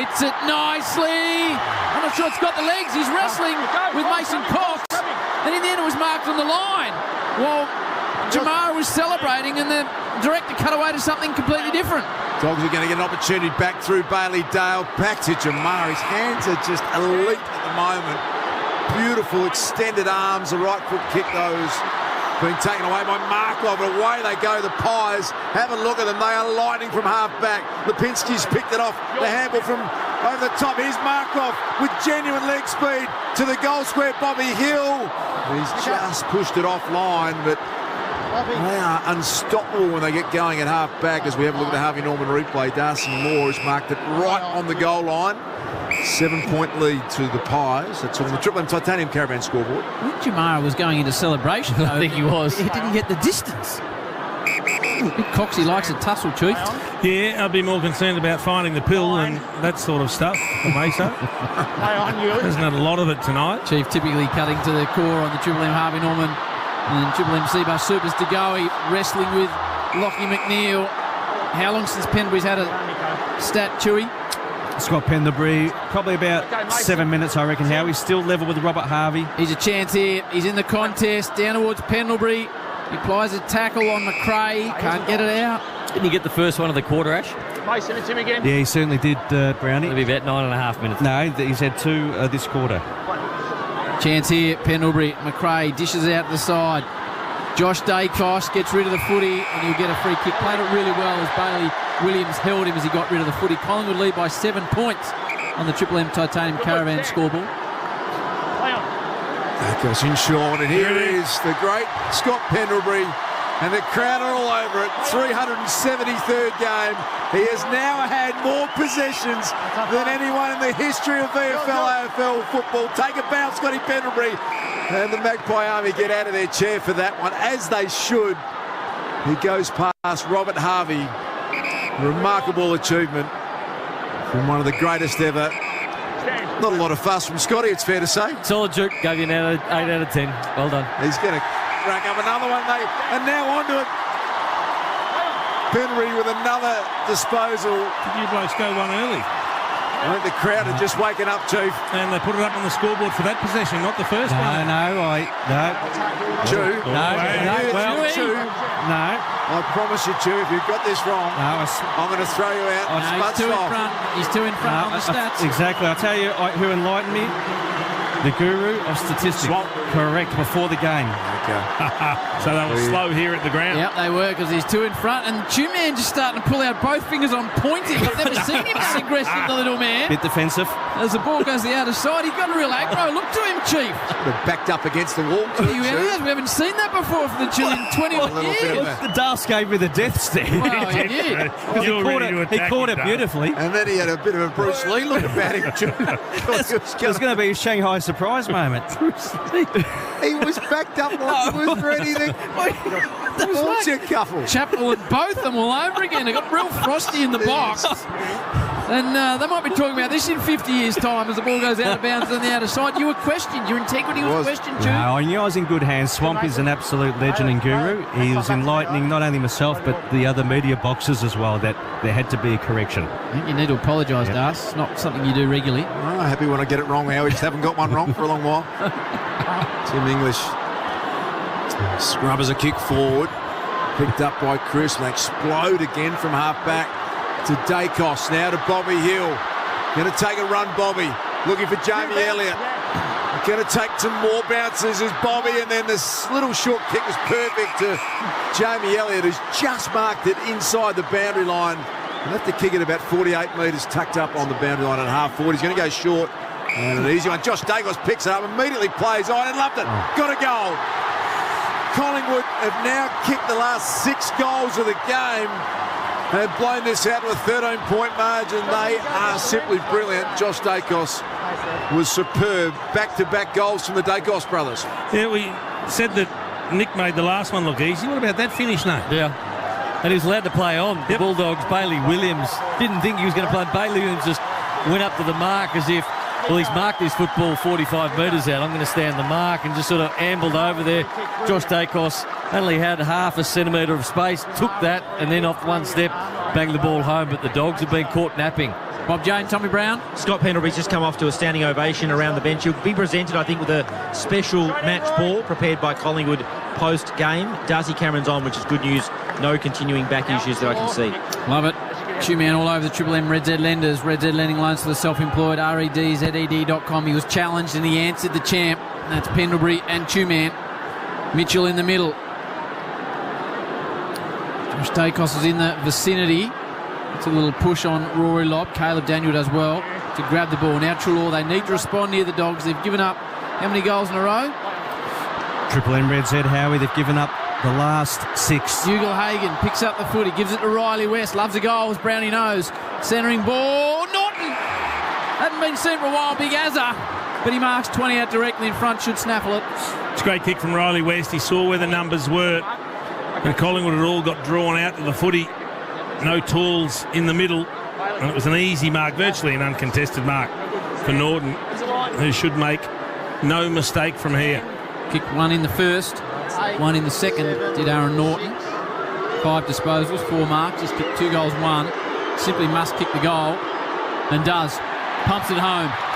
Norton's got 3, and the Dogs breathe a sigh of relief. 7-6 to 8-7, down by 7 points, but they break a run of 6 goals on the Triple M Titanium Caravan scoreboard. Titanium Caravans, built to tackle Australia's toughest conditions.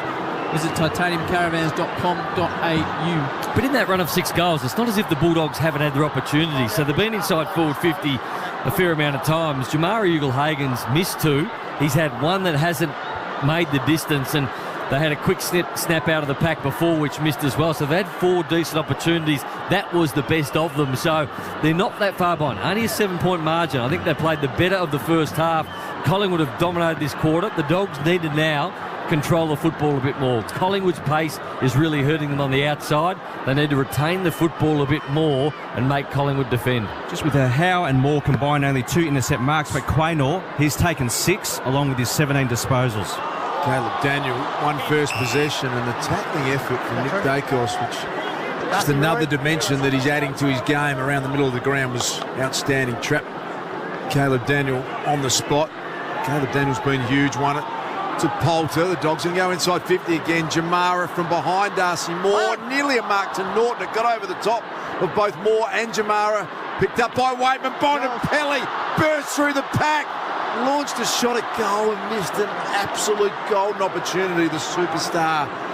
That would have been big. 7-7-49. The Dogs 8-7-55. The Pies. Triple and titanium caravan screw. It's the difference at one end. The Dacos brothers nailed their goals after doing something special. The Bont misses his. Bianco's kick out of defence lands in the hands of Poulter, so he drives it back to Ugle-Hagan. The hot hand. Bontempelli out the back rear fumble. Good tackle, Moore. Doesn't stop the champ. Kicks the goal, but it's holding the ball. That's your clutch tackle right there from D. Moore. It's a great tackle. Didn't allow him to get the boot to it. Skipper versus Skipper, and a huge win for Darcy Moore. The Dogs have had some big opportunities. That was a millimetre away. And now it's Jeremy Howe taking some time with this one. Wants to go the conservative one down the line. It's going to favour Gardner, who went straight through his hands. Rory Lobb's kick was smothered. Picked up by Bianco. Floats that one down the wing, and Taylor Duray gets... Pushing the back, Collingwood. Bash John Bobby Hill. It's a free kick going the way of the Collingwood small man. That wasn't the umpire in control that called that. Play on. Actually missed the boot at Bontempelli. Mason Cox hasn't had an impact so far. Treloar always does. Poulter thought about the inboard kick, then elected to go down the line one-on-one. Ugle-Hagan outmarks Howe, not an easy thing. He is a hot hand, Jamara Ugle-Hagan. Almost needed to go to the open goal square. Lobs it towards Norton. Moore's there. Quaynor, he'll be under pressure, doesn't lose a one-on-one ever. Now pass out to Bianco. He's taken across the line. Gone up a notch, 7-7 the Dogs. Pies 8-7. So it was the Dogs by 9 at quarter time. The Pies at half-time, Two-Man, led the game. They're down by 5 points. Down by 5. Yep. What's Mason Cox's numbers, Ash? Just the one handball and 3 metres gained. Picked up by Nick Dacos from the clearance. Takes it to the centre wing. It will go across the boundary line. And it will be a boundary thrown right in front of the interchange race. Choice Hotels around the grounds. What's happening over at Headingley, please? England 128 for 5. Moen Ali's 19. Stokes is 25. So they must have put on 40. And the deficit is about 140. Mitch Stark 1 for 25. But the run rate only in the mid-3. So it's quite normal Test cricket. Good contest, that one over in England, and a ripping contest here at Marvel Stadium. 6-point lead to the Pies. Taylor Adams trying to just push it forward. Bailey Smith's been really quiet. Won a handball in the direction of Treloar. Great game tackle from the Dacos brothers. Oh, Duke, it's a good call. He's been playing a high half-forward role, and it is a high half-forward role, and it's a hard one to play. I'd like to see Bailey Smith just go into the middle for the next 15 minutes and give them some real run, because they're lacking a bit of run at the moment, the Dogs. Mitchell reverse spiral inside. Mason Cox! One-hander, big Coxie! And he'll get up and he'll poke the chest out. And I guarantee if he kicks this goal, Chief, he'll barrel into someone immediately afterwards. Good contest, wasn't it? Alex Keith had the arms around him, and he's just managed to trap it with the left arm, grab it at the second attempt. Hasn't had the opportunity to have an impact. Now he gets it. He's probably a little further out than he's normally. Anywhere inside 35, 40, he's really comfortable. He's in the kick from 45 this time. If he kicks it, he'll be straight into Keith, right in his grill. Mason Cox hooks it, misses.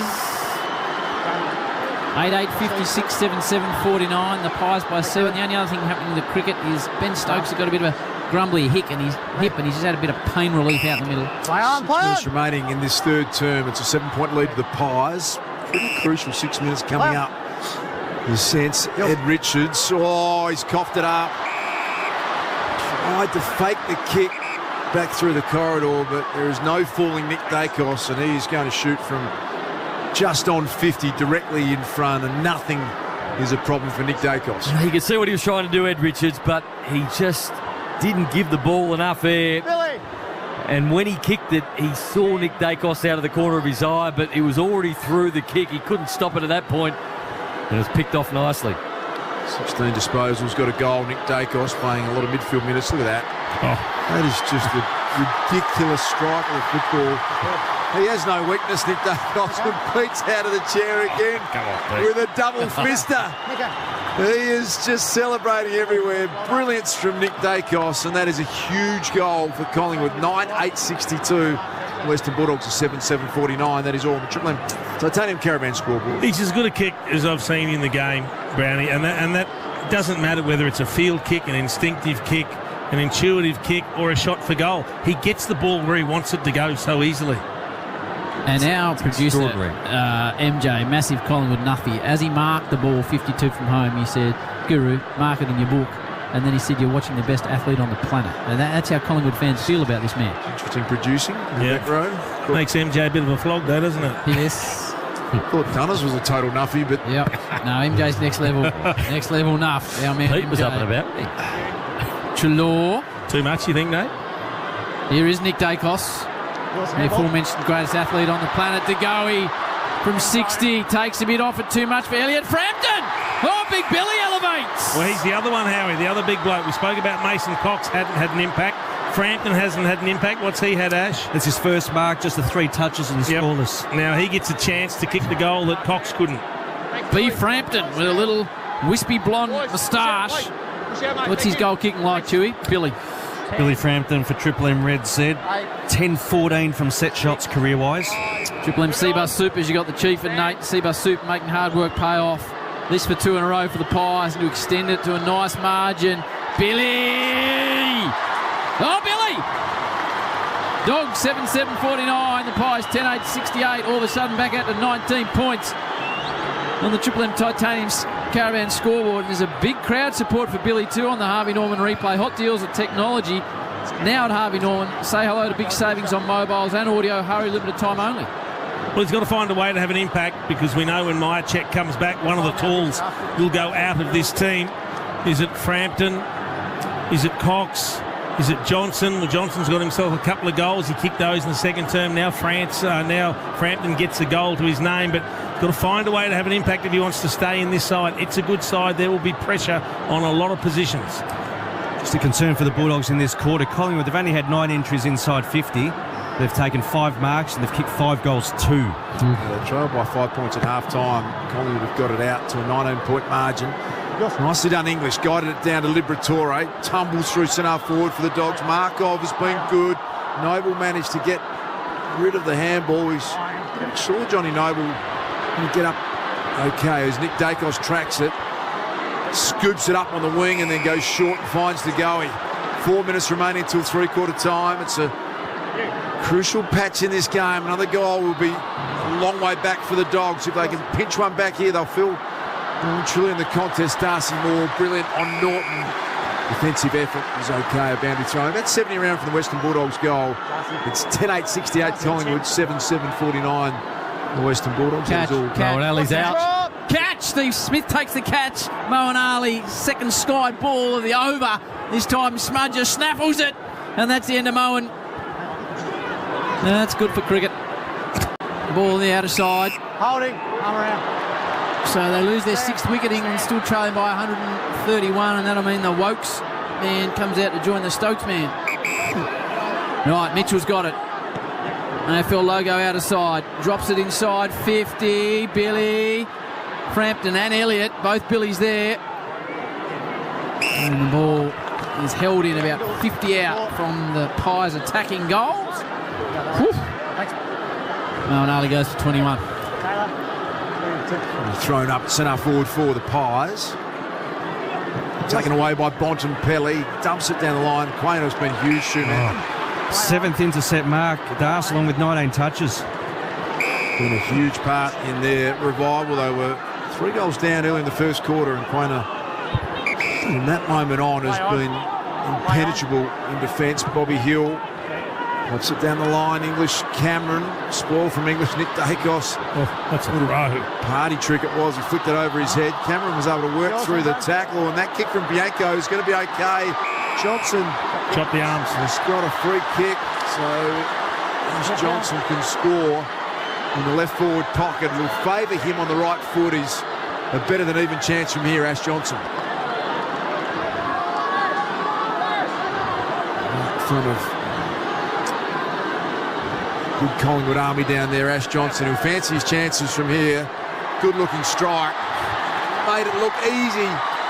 And that is a body blow for the Western Bulldogs. Johnson kicks his third. And the Magpies play this out to 25 points. 2.5 minutes remaining until three-quarter time. The Triple M Titanium Caravan scoreboard. Well, they need to change something now, the Western Bulldogs. Bailey Smith, only 6 disposals. The last 2 matches against Collingwood, he's had 41 and 36. They need to get his run in the middle of the ground because they're lacking a fair bit of that at the moment. So Beveridge needs to change something. That's my suggestion. Have we got a phone number for Bevo? Can we get on to him? We could try, Nate. We could send a carrier pigeon down there potentially. Nate's suggestion. Change something. Well, they're going to go with the same thing. This game's going to get out of hand. So they've kicked 6 goals to 1 for the term. And they've kicked 9 of the last 10, Chewy. Spot on, Howie. Nick Dacos. Another possession. What's he up to, Chews? Nick Dacos is up to disposal 22 and 2 majors. Oh, gee whiz. Adams, 52 from home. He didn't want it earlier on from this range, so he's not going to have a shot. Hold on. There's T. Adams. Move it on. Play on. Just goes a little low slider as expected. Kick to straight, Big Timbo. That is a horrible, horrible kick. Straight to the opposition ruckman, giving none of your teammates an opportunity to even compete for it. You wonder what goes through players' heads at times. Bailey Dale out in the path of Ugle-Hagan, who's been outstanding. Ash Chua, Jamara. Sounded like my mum then. 12 disposals. Did he think the ruckman was going to disappear? He's 6'10". What, he couldn't see him? 9 marks for Ugle-Hagan Darslong with 12 touches and a couple of goals. There's Bailey Smith. Nate wants him, his opinion that is, into the midfield. Dacos got it to Quainer. Lockie McNeil chopped in, got involved. Vandermeer. Dacos again has drawn a free kick. And so the Pies really having the dominant patch here with 1:10 to go. They've got a 25-point lead on the Triple M Titanium Caravan scoreboard. Nick Dacos, another possession. To Pendlebury. Breaks the record again for most possessions, and he will for the rest of his career every time he gets the footy. Is there anyone close behind him, Ash, still playing? Come back to you, Jason. Another one for Scott. Back to Darcy Moore. No one anywhere near him, would they, Chew? You think he might hold it for a while? Every possession you get from here on in will be a record. Noble's got her on the back flank. Maybe Nick Dacos will get it. Or a big shout by Stark. Missing leg. And back again to Pendlebury. This Chew-man's ferociously into the computer under miscellaneous records he's looking up. Now Lipinski's got it. Defensive side of the flank. Hugs the boundary line. It's going to drop short. Oh, gee whiz. Lucky Keith. Alex Keith copped a nasty ear massage, Danny Frawley style from Cameron in the marking contest. Travis Poke. He's about 1,600 behind Scott Pendlebury. He's about 34 years of age. He ain't getting there. Doesn't need a few big weeks. Then you've got Dangerfield, who's 2,200 behind him. He won't get there either. And then still side bottom. No, they're all. I think this man with the footy in his hand, Nick Dacos, he's the one, Duke. Going to be the biggest threat. Good defensive mark back there by Taylor Duray. So the three-quarter time siren will sound. The Pies piled on 6 goals to 1 in the third term to turn a 5-point half-time deficit into a 25-point three-quarter time lead. But the great story, Scott Pendlebury, the most possessions ever in VFL, AFL history. We are witnessing one of the all-time great players, three-quarter time, for McDonald's and Marine Hot Water. The Pies by 25 points. Triple M Roxford. That quarter, the Titanium Caravans. Titanium Caravans are built to tackle Australia's toughest conditions. Visit titaniumcaravans.com.au. From McDonald's, Triple M rocks footy. For a Friday night feed, fill up at full time with the Macca's Angus range. The legends return for another massive Saturday. Huge show coming up. Triple M's Dead Set Legends. Joey Montagna, Jay Clark, Kath Lochnan and Limo. These legends have got you covered with all things sport and some other stuff. Hey, iceberg lettuce. Okay, stay tuned. Triple M's Dead Set Legends. Tomorrow morning from 10 on Melbourne's 105.1 Triple M. Make it look easy with Sportsbet. Imagine what you could be buying instead. For free and confidential support, visit gamblinghelponline.org.au.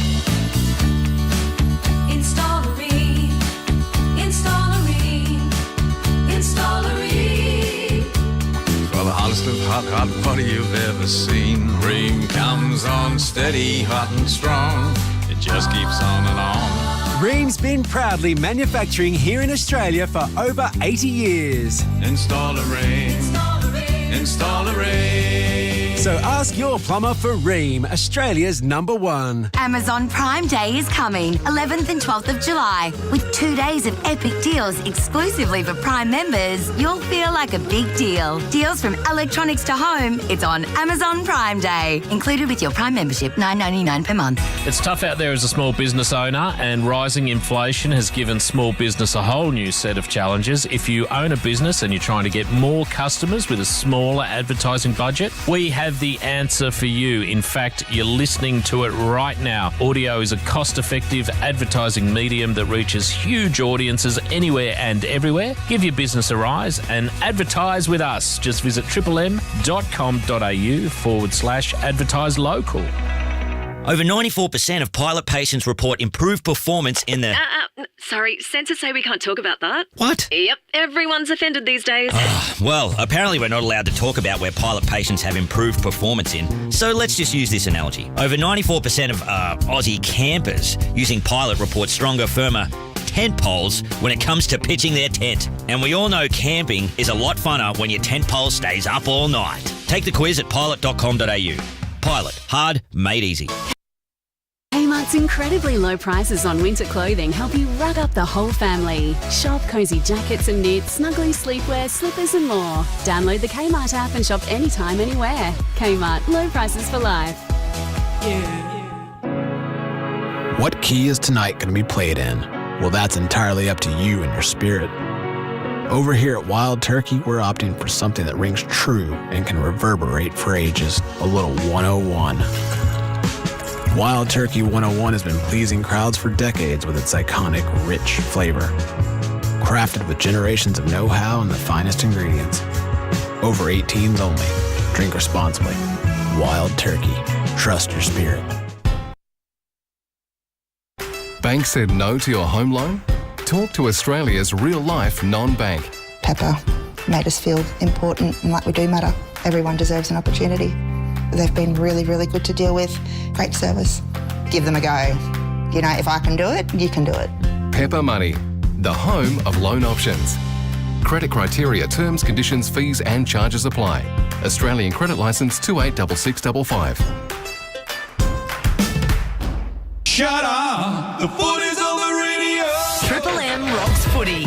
This quarter for Beacon Trade. Beacon Trade's here to partner with your business by designing your lighting and electrical plans for free. Beacon Trade, let's make light work. Dogs by 9 at quarter time, 5 at half time. But by G, the Pies now 25 up at 3/4 time, 11-8-74 to 7-7-49 on the back of a 6-goal to 1 term. The way the Pies, Johnson's got 3, as has Norton and Elliott. And Ugle-Hagan has a couple, as does Waitman. Bob Jane T-Marts, end of financial year, Bob Jane T-Marts have great buy 3, get 1 free plus instant cashback deals. Call or order online today. T&Cs apply. Brown Dog. Bevo busy moving the magnets.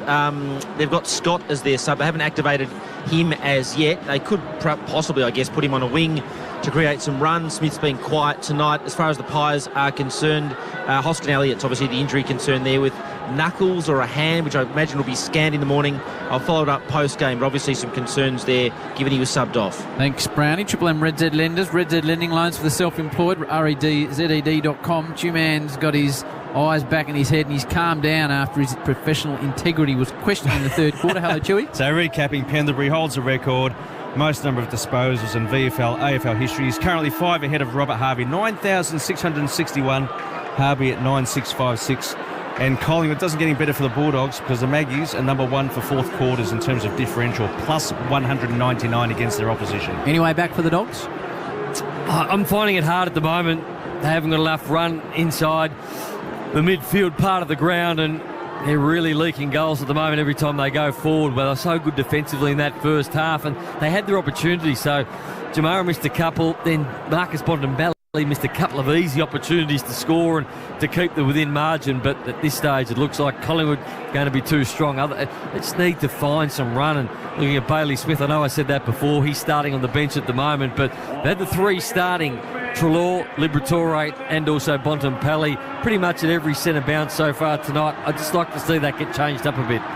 Nate Brown, we've got the Chief, Jason Dunstall. That's your Triple M Seabar Super special comment. Seabar Super making hard work pay off. Choice hotels around the ground. Nate, before we get this final term underway. Yeah, England is 6 for 133. The man who's just gone out was Moeen Ali. Underway in the final term to Goey, to Mitchell. Here come the Pies again. Getting back. Lipinski takes a really good mark.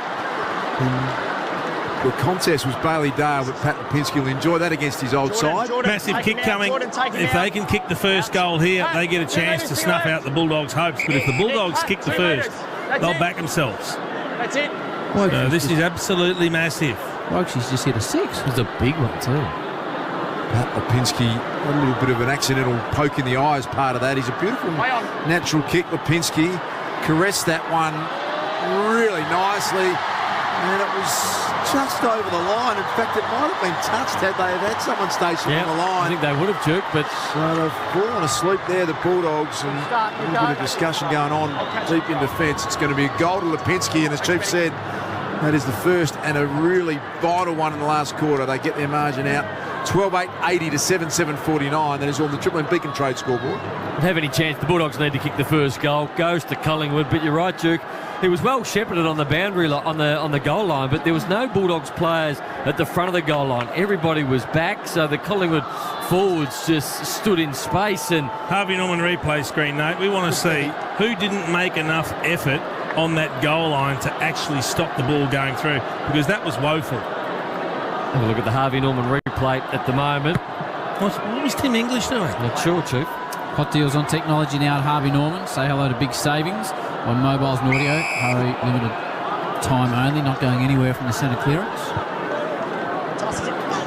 So out to a game high 31-point margin the way of the Pies. Kicked the last 4, 7 of the last 8. 10 of the last 11. Dogs rare foray forward. The unstoppable man, Quaynor, repels another attack. Dishes it out to Josh Dacos. What's his numbers? 19 disposals at the major. What's his brother had? His brother Nick, 24. 9 clearances, 2 goals. Fair evening for the Dacos lads. Down the line. How's DeGoey gone on his return? Jordan DeGoey, how he's 17 touches and a goal. Serves the book. Bontempelli taps it in front of himself. Adams brings him to ground. Well played, Tay Adams. Elects to go a very short ball to the crisper. Back to Adams. Here's Nick Dacos. Delays the hand pass to DeGoey from 50. DeGoey sets sail. There's 2 points to raffle it. And Jamie Elliott gets the winning ticket. And you'd imagine from 4 out, even on the angle, Jamie Elliott will kick his 4th. And the Pies are doing a job now. It's a percentage booster on the Dogs. Just owning the corridor at the moment, Collingwood. Everything they touch is going through the middle. Elliott's got 4. 5 in a row for the Hot Pies. As good as game done, 13-8 to 7-7. All of a sudden out to a game-high 37-pointer. It's bizarre, isn't it? All of a sudden you're asking the Bulldogs to double their score to win the game from here. It's just gotten away from them. They started so well, but the scoring dried up. Collingwood's ability to just absorb any pressure when they went forward, and they've made their conversion a lot more efficient when they've had the opportunities, and now they're just starting to find easy avenues to goal. 2 players over the back, as you called, Howie. Had to raffle it. Stunning performance from the Magpies. They've blown this one out to 37 points. And they continue a remarkable season. They were challenged down at half-time by 5 points, but the response has been quite stunning to watch. English trying to peg one back. Dacos again, clever little handball to Mitchell, and they're winning it around the contest at will. All of a sudden back to Nick Dacos, back to Crisp. It is a procession for the Pies. Inside 50 they go again. Garner with the defensive spoil. Was a bit slow to get up, Ryan Gardner. He looks in a bit of pain down there. He had a bit of an ankle injury. Saw him hobble off early in the first half. He picks himself back up and he looks pretty sore again, Ryan Gardner. Boundary throwing deep in attack for the Pies. 37-point lead to the Pies. Triple M Beacon Trade scoreboard. Beacon Trade's here to partner with your business by designing your lighting and electrical plans for free. Beacon Trade, let's make light work. He's in all sorts of trouble, Ryan Gardner. He can't move, got to get off. Get him off. Riley West. So Scott is the substitute as Brownie told us. It's Anthony Scott. Nice handball from Bontempelli to Poulter. Back to Duray. Now Alex Keith takes a bounce immediately as he takes possession. He runs off because he needs someone to come towards him. In the end, Chief, he won't be happy because he's kicked it. I don't understand why he took the bounce. As soon as he got it, he's not a great kick to start with. He took a bounce as soon as he got it, so he didn't understand who was up because his head was down pointing at the grass. Collingwood on the transition are going to be dangerous again. Wicket. Choice Hotels around the grounds. What are you seeing there, please, Howie? Wokesy gets a short one from Starker, little top edge. He departs. Unravel for the Poms. To Goey. Goes short to Taylor Adams, and the Pies are in complete they've reviewed it. They reviewed it. Doesn't think he's hit it, Howie. He's clutching at straws, I think, Chieftain. Inside forward 50 go the Magpies again. Mason Cox is going to mark that. Ryan Gardner still out there hobbling around, and Mason Cox, who's been pretty quiet this afternoon, plugs a good mark there. Yes, does. Just 2 disposals, his second mark, 1 behind for the evening. Good mark, that one on the Harvey Norman replay. What's happening over around the grounds? I'm not sure he's hit that, Howie. Having a look at the review, a big swipe at it. Alex Carey, very confident he's taken. And we're having a look at ultra edge at the moment, and there is a spike on edge, a very faint one, and he's going to be out. So there will be a wicket over in the Ashes at Headingley, and minor score goes the way of the Pies. They're 13-9-87. The Western Bulldogs 7-7-49. That's on the Triple M Beacon Trade scoreboard. Right on the stroke of lunch. What you will see now, too far. He's gone too far. So Lunch England 142 for 7. Stoker will be the not out, and with Broad coming in, the Stoker might really lift the ante after the little sort of chicken and cucumber sandwiches at lunch. Had a nightmare tonight, Taylor Duray. First of all, playing on Jamie Elliott, and a couple of bad mistakes also. Crisper inside 50 ball. Elliott flies alongside Adams. They almost spoiled each other. Jamie Elliott, he's got 4 in the bag as J-Dog spills out wide. Bailey Dale, Waitman started the game brilliant with 2 goals. Has not been a factor since. Darcy Moore keeps it in. Good tackle, Waitman holding the ball. Tackle. Well done, Cody. Just trying to do a little bit too much, Darcy Moore. He had a couple of players, just hung on to it too long. Waitman spearing kick. That's a better ball. Out here. Longy McNeil over the top to Liberatore. Norton on the presenting lead. It was a kick from Libba that made him work for it, but a good contested mark. Aaron Norton. And he can kick one for the Western Bulldogs against the flow of play. Aaron Norton's got 3 already this evening. The inside 50's been since half-time, Ash. Well, Brownie, I'll just break it down. Since the 17-minute mark into the second quarter, when the Bulldogs led by 22 points, Collingwood have only had 2 more entries, 21 to 19, but they've kicked 10 goals 4 from those 21 entries.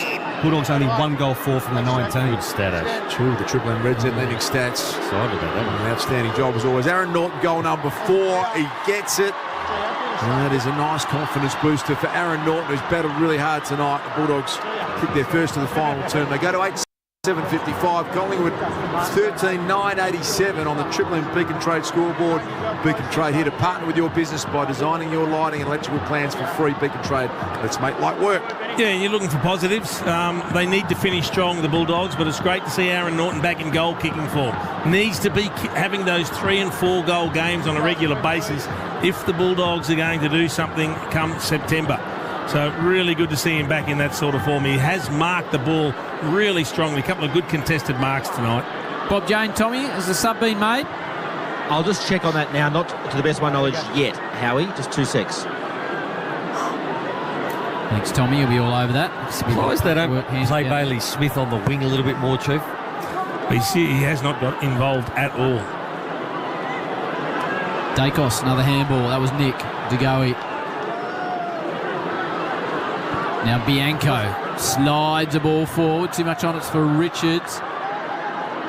Coming out is Vandermeer. Brownie, has the sub been made? Yeah, O'Donnell for Scott. It's been made for the Bulldogs. Thank you, mate. Back to West. Loves a goal. Riley West from 45. Ugle-Hagan dragged to the ground by Murphy. Did he deserve a free kick there? The Bulldog supporters behind the goal think he did. It was front-on contact, wasn't it? It looked it.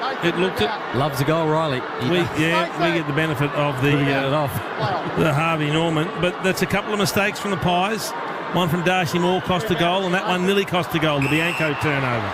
Gardner's done well to pick himself back up off the canvas. Thought he was hobbling and have to come off the ground, kick in the Norton direction.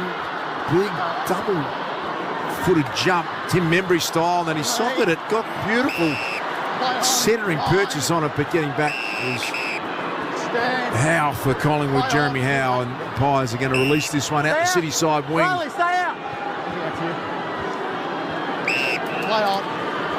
Josh Dacos goes to Bianco. What's the live ladder telling you, Chewy? Looking good for the Magpies, Howie. They're currently one game clear ahead of Port Adelaide, although Port have a game in hand.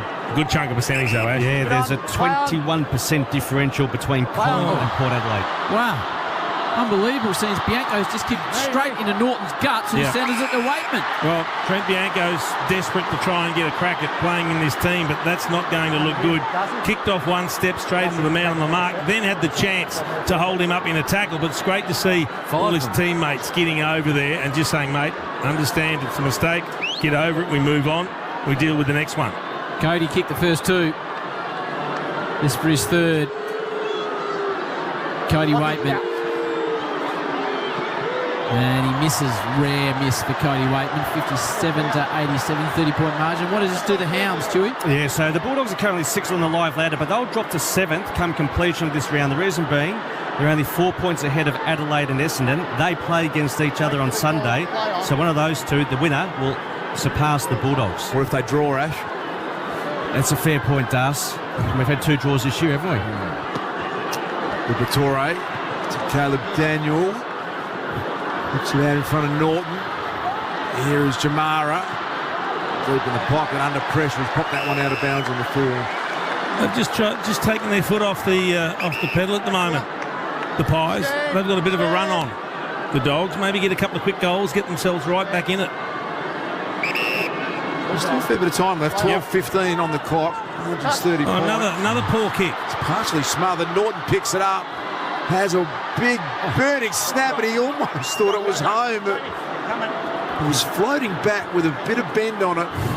Minor score, no score review required from the goal umpire. Well done to him. Ugle-Hagan desperate for the handball over the top, but he torched him. 13-9, 87 to 8-10-58. The Pies are the lead on the Triple M Beacon Trade scoreboard. Noble comes to the near side. And as far as Vandermeer. They just keep turning it over, Collingwood by foot. Vandermeer plays on, pumps it to 15 from home. Murphy, Ugle-Hagan, Bontempelli, Waitman, snapping ball. That's better, Cody. Now he's got 3. Game on. And they're coming back, the Dogs. 13-9 to 9-10. It's back to a 23-point margin. That is all in the Triple M Beacon Trade scoreboard. Beacon Trade's here to partner with your business by designing your lighting and electrical plans for free. Can't get that out tonight. Beacon Trade, let's make light work. Plans, pans and pants. Very sloppy the last 5 or 6 minutes from the Pies, Brownie. They certainly have been, Chief. Every time they've tried to clear their defensive line, the Bulldogs have been able to put it back in. That's exactly what Collingwood do to the opposition. The opposition can't get it out, but multiple opportunities, multiple entries now. Bailey Smith goes into the midfield. Adam Treloar comes off the ground. Maybe it's a good time now for Bailey Smith to just 5 to 7 minutes of really hard running. Try and break this game open. Let's get to Tommy Brown, Bob Jane team, Mark. Yeah, some concerns for the Pies. Murphy just came off. Best case, it's a hip. Worst case, it could be a hamstring. They're just working on him now. Some treatment right in front of us here, Tommy. They work by the Canberra Raiders after scoring a try tonight. Some of the best thing I've seen. They played that on the Ashes coverage. Did they? Yeah, Michael Atherton's through to it. They've taken the P1SS out of Johnny Bairstow's dismissal, which was pretty impressive. Waitman. Dogs have got a bit of a surge up at the moment. That's going for the boundary line from Darcy Moore. He gets it to touch. And it's going to be called deliberate. What else can he do as he's getting pushed over the boundary line and it's gone 40 metres up the boundary? That's paid every day of the week, Jim. I know, but what do you expect the player to do is what I'm saying. McRae sends the Bulldogs back into attack. Waitman with a flying shot. End up with a reverse. Torby's missed. They are all over him at the moment, Duke. They've got a chance here. It's back to 22 points. Triple M Beacon Trade scoreboard. Official crowd 43,482 at Marvel Stadium. How have they turned it around, Chieftain? Well, they're dominating inside 50s at the moment, getting repeat looks. See, Pendlebury just went back and took that kick out. He just wanted to slow things down. And it's the kicking efficiency from Collingwood. They're just turning it over. What are you seeing, Chuapalo? Spot on with the Chief. Last 6 entries inside 50 for the Bullies, and they've had 3 clangers inside their D50, have the Magpies in this quarter. Crisper's been done for holding the ball. How many games in a row? Tackles without the ball. Oh, you get the free kick at Crisper. How many games in a row, Chewy? This is his 204th consecutive game, equal third with Adam Goods. Who leads all comers? We've got Uze coming in at number 2 with 226, and then Jimmy Steins 244. Wow, incredible numbers. Liberatore, Caleb Daniel. Can the Dogs get the next to really bring some sizzle into this affair? English with a bump. The tallest man or the smallest man. Caleb Daniel, good use. Great kick. Now, what's Alex Keith going to do with this? This is an important possession. Play on now, play on. We want him to kick the pie so they go back off the mark, and he just sort of shanks it forward. Rory Lobb hasn't been a factor, Rory Lobb. What's he had? Lobb. Rory Lobb, 8 touches, scoreless. Markov, little slider down the line. Oh, gee, Johnson nearly took the mark. It's getting willing now. Centre wing. Halfway mark of the final term. Collingwood at a 22-point level. What was their game high lead, man? Collingwood, they led by 38 points, 6 minutes into this final quarter. Bulldogs mounting a late challenge here. Mitchell with an important clearance. Bontempelli sensing a chance, trying to guide it to himself. Flicked it back in the English direction. He overran it beautifully done to go. Look at the power out of the stoppage. Releases Quainer, releases Chris. It's where the Pies are the best in the competition. They get rolling. And the overlap run just too hard to defend. And Bobby Hill has a mark on the arc of 50s. He got the journey, Nate Brown. I think he's a pretty big kick of the football, Bobby Hill. He'll back himself in here. Cheers, a good kick from Chris. Going to go with the leader, Mason Cox, who came storming out. Big Mason with some leg speed. Yeah, I'm not sure Gardner can run though, Duke. That's the problem. He's still out there, but we know he's got severe ankle problems, and he had no acceleration, no power off the mark. And Mace tends to take the full camera time opportunity. He will get every second he's got. He's going around the corner, Duke. He better get all of it or he won't make the journey. Just has a look at himself on the big screen. And then he's faked. Oh, you flog. He is faked that he's going to play on Mason Cox and hit the post. What was he thinking? Extraordinary scenes. 13-10-88 Collingwood, 9-11-65. The Bulldogs, Triple M Beacon Trade scoreboard. He makes you laugh. Oh, I'm a big fan, Chief. He's so good for the game. He's entertaining. Brings a bit of sizzle. Trying to maybe milk a 50. Thanks, John. More than likely, though, the umpire sees him do that, he'll just call play on. Yeah, that's what I thought was going to happen. Tim, Billy. So, just forward of the wing for the Pies, City side. They lead it by 23, but as Tubeman said, did you get out to 36 early stages? 38. 38, in fact. They keep winning. Contested ball, clearances. That's Riley West with that contested ball. He went for Bont, who slipped over. This could hurt. This could really hurt coming back the other way. Now the Pies through the middle. Adams, DeGoey, the big names are queuing up. Now McCreery. Big Meso's deep. He wants it. He really takes his time, McCreery. Happy to wind, 10 off the clock. Now he goes to Meso eventually. Oh, Johnson! He's a floater of packs, is A. Johnson. Gee, you'd be disappointed he didn't hang on to that, Howie. He had a free run and jump. Got the hands to it. Just couldn't grab it at the second attempt.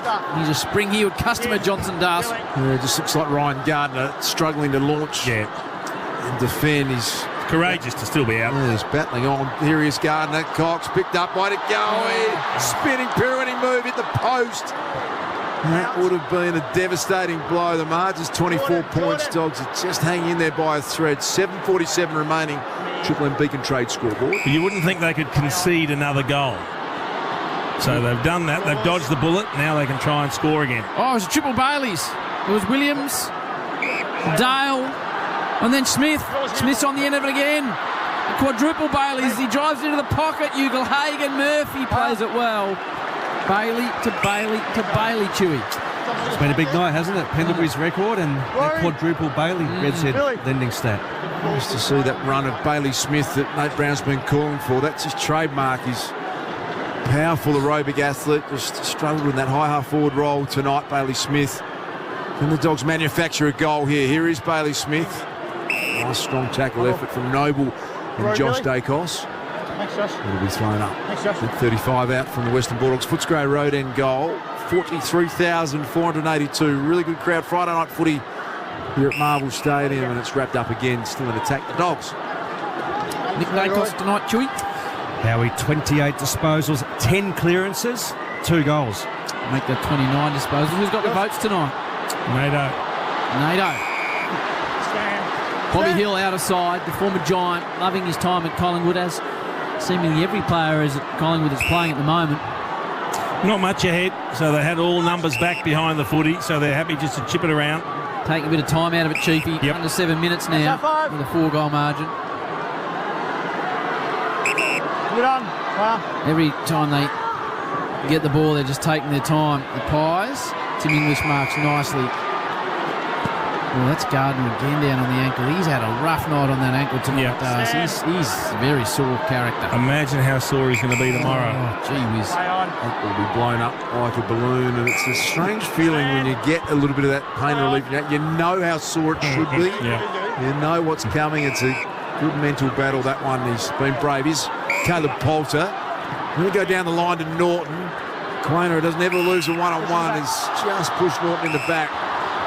It was pretty positive for the Dogs. He's got 4 goals on the night. Can they pinch a late one here and just ask a late question of the Pies? Norton's going to get it moving to McRae. Hands it off to Poulter. Runs to 50. Long bomb to the goal square. Jeez, struck that sweetly, Caleb Poulter. And that might be his first goal, man, is it? In the red, white and blue, Caleb Poulter kicks his first goal for the Bulldogs against his old side, and the Dogs get it back to 18 points.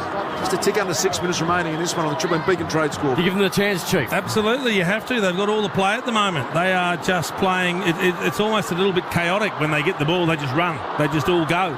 But it's certainly proving positive when they go inside 50, finding ways to score. I think he grabbed the jumper too, just to say I'm a Bulldog. When he kicked the goal, he was very happy with it. Poulter could finish off one step. He liked it. Built tough for Aussie conditions. Sorry, Chieftain, when it comes to water heating, ask your plumber to install a room. Right, they've kicked the last 3 after the Dogs gave up 5 in a row. 11 of 12 they gave up, the Dogs, there at one stage. Liberatore, lob. Bailey Smith, here they go again. Late surge. Treloar, shallow inside 50 ball. The unstoppable one. Quainer is there though, Noodles. Very good player, Quainer.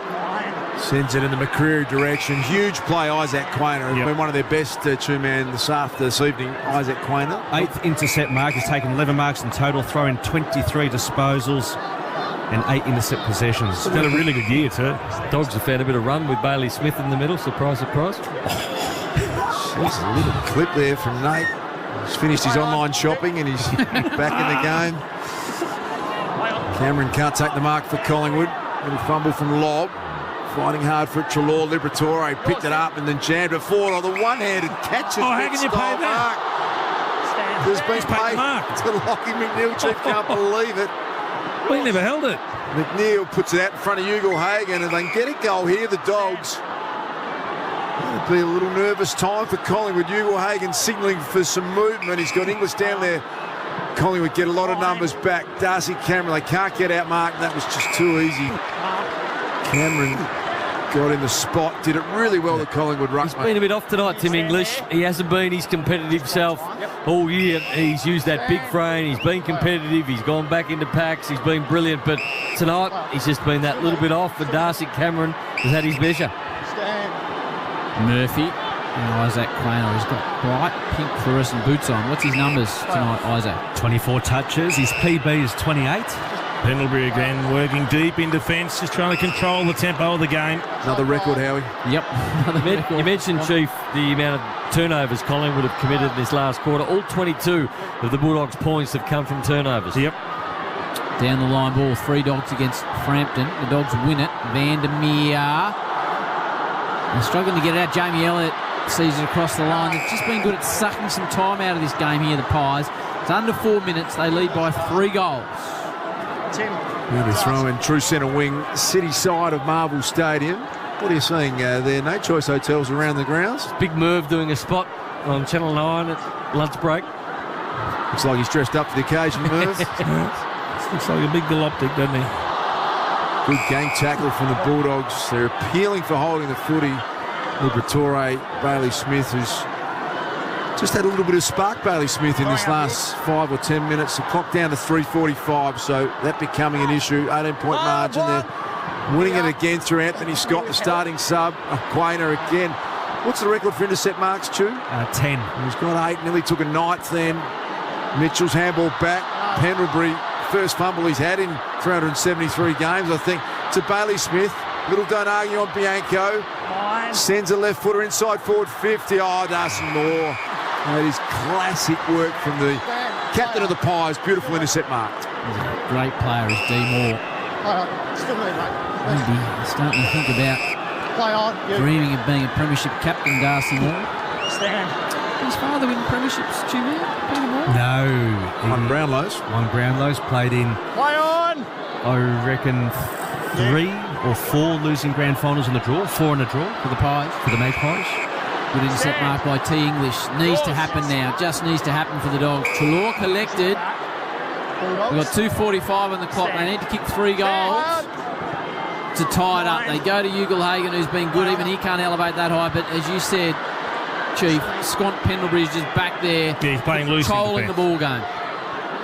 Crisp tunnels a little handball to Lipinski. Here's Quainer with poise and speed to McCreery. Saw Bonampelli and backed himself and then nearly had a meltdown in McCreery. Might have done a hammy in the process. We'll get Tommy Brown to keep an eye on that. Bitter will pick up Bonampelli. 2 minutes remaining in this one. McRae sold into trouble with a handball. No prior opportunity. How's Bo McCreery down there, Tommy? Bob Jane T-Marts? He was on all fours, but he's come off. I think he's okay. He's absolutely spent. He was going so fast he ran himself off his legs. He did. Got the roadrunner. Nick Dacos wants to get back on the ground because he doesn't think he's done enough with 29 and 2 goals. Could be a Brownlow medalist at the end of the year. Who knows? Pies fans will be hoping he's a Brownlow medalist and a premiership player as MJ's salivating in the back row about the thought of that. They're going to win this one, the Pies. Mitchell just an up and under, Mung down, a big Coxie. Oh, English comes back with a flight. There's a couple of big customers crash into each other, Noodles. Vandermeer short to the Bont. Spreads it out wide to the outer side. They score here. To give themselves the slimmest of opportunities. Vandermeer, they really need to get a move on. Riley West, Giray drops it at the inopportune time, gets away from Pendlebury nicely. Riley West rides a bump. Bailey Williams. High ball from Scott. Needs to be a goal. Norton did everything but take the mark. Really should have taken the mark. Waitman should kick the goal. They're getting it in a difficult position, but Waitman snagged it. Stop the clock. Clock ticks. Stops at 1:08 with a 2-goal margin. And your man Cody Waitman, he's got 4 in the book. We just spoke about Tim English not having the best night so far. He's lacked his competitive nature tonight, but on that occasion went back hard with the flight of the ball. He committed his body. He ran into the pack. He split the pack open. The ball fell to the ground at half back. And then they were able to clean it up from that. A good individual effort from Tim English. Hasn't had his best night, but that was a pretty good moment. Bulldogs kicked the last 4 goals of this last quarter against the last quarter specialists, and they're back to 12 points. A minute 08.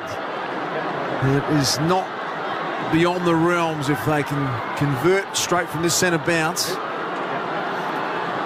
I've seen Collingwood perform miracles so often in the last quarter. Big clearance. Huge clearance coming up. English wins it, and they probably should have gone further forward. It's off the side of his boot. Scott with a double fist. It was a smart play. Noble gets back. Jeremy Howe. Not a great kick from Howe. Hands it over to Trelaw, but his handball's cut off. Yeah, that might be enough as Pendlebury sends it high, long, down centre wing. Mitchell scrubbers a kick through the corridor. Bonampelli, brilliant. Hands it back to Williams. 42 seconds left in the game. Can they get a late goal? Livers handball to Caleb Daniel. Great effort, McCreary. Wrapped him up in a strong tackle. 34 seconds left. Collingwood by 12 points. Let's go. Coming back that way. Thanks, Mason. 2-goal margin, 33 seconds on the clock. Collingwood chant going around the ground. Richards caught with the footy. Just needs to keep moving it forward. 24 seconds on the clock. Goes to Caleb Daniel on the wing. 22 seconds. Time running out for the Dogs. They drive it forward. Crisper marks nicely in defence. It ticks down to 14 seconds. Back 2 metres. Time back on. Chris has it on half back as the Dogs by 9 at quarter time, 5 at the half. The Pies by 25 at 3/4 time. Driving ball down the line, big fly from Cox. Siren, Collingwood. A 14th win of the season on a record-breaking night for Scott Pendlebury in front of 43,482 fans who are dreaming of a Collingwood premiership. Side by side they stick together to uphold the Magpies' name. See the barricades are shouting as all barricades should. Oh, the premiership's a cakewalk for the good old Collingwood. Dogs 9 at quarter time, 5 at the half. Pies 25 points up and seemingly cruising. And then a couple to start the term had them 38 points up. Then Norton, Waitman, Poulter and Waitman finished. In the end, it's a 12-point margin. Multiple goal kickers galore tonight, Chewy. Certainly was, Harry. Look at the Magpies. Elliott 4, Johnson 3, 2 to Nick Dacos, but you flick over to the Bulldogs, 4 each to Norton and Waitman, and 2 majors to Hugo Hagan. Here's Jordan De Goey. It's exciting to get back in front of the crowds, and a bit rusty at the start, which was a bit of a laugh, but we got going towards the end, and yeah, unbelievable team performance. You didn't look rusty, didn't look like you skipped a beat, but how did you spend the month out? Was it a pretty intense training block to get you back in fit and firing, ready to go? It actually wasn't too bad. Wadey, our fitness guy, actually looked after me a fair bit, which was nice. So I got an extra week away on the Gold Coast, so feeling really refreshed and looking forward to the second half of the year. An exciting group, great place to be, the Collingwood Footy Club at the moment. Is this the most fun that you've had playing footy? It's probably up there for sure. I think Fly, he breeds fun, and yeah, it's obviously an exciting place. When we're playing good footy like this, it's obviously exciting for the fans too. So, quick word on Pendles as well. Outright most disposals in the history of VFL AFL footy. An amazing leader for so long of this footy club, and you've spent a fair bit of time with him over the years.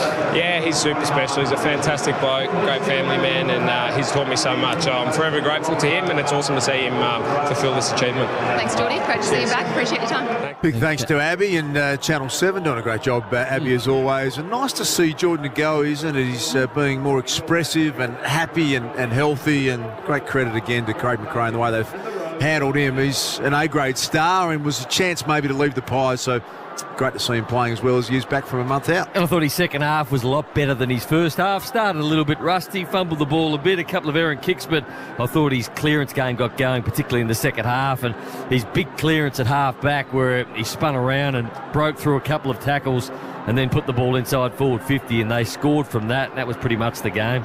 For a Friday night feed, fill up full time with the Macca's Angus range. Plenty more to come.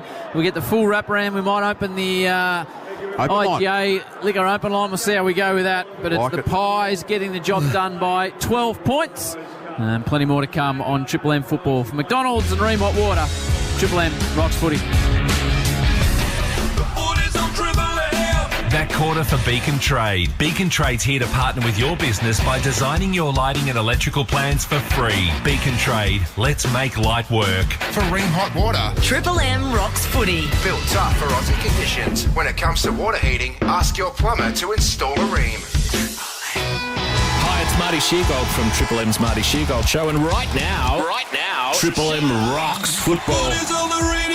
Day Casey Thomas with us. Nathan Buckley, of course, playing in the Carlton draft this year. I remember when you did that. Who did you do I that went and did with? it for nil. So Buckley's going to do it this year? Yeah, so Heath Shaw and I were having a good old laugh about maybe we just wind the Rat Pack up and then go play for the opposition. Triple M's Marty Sheargold Show. Weekdays from 6 on Triple M.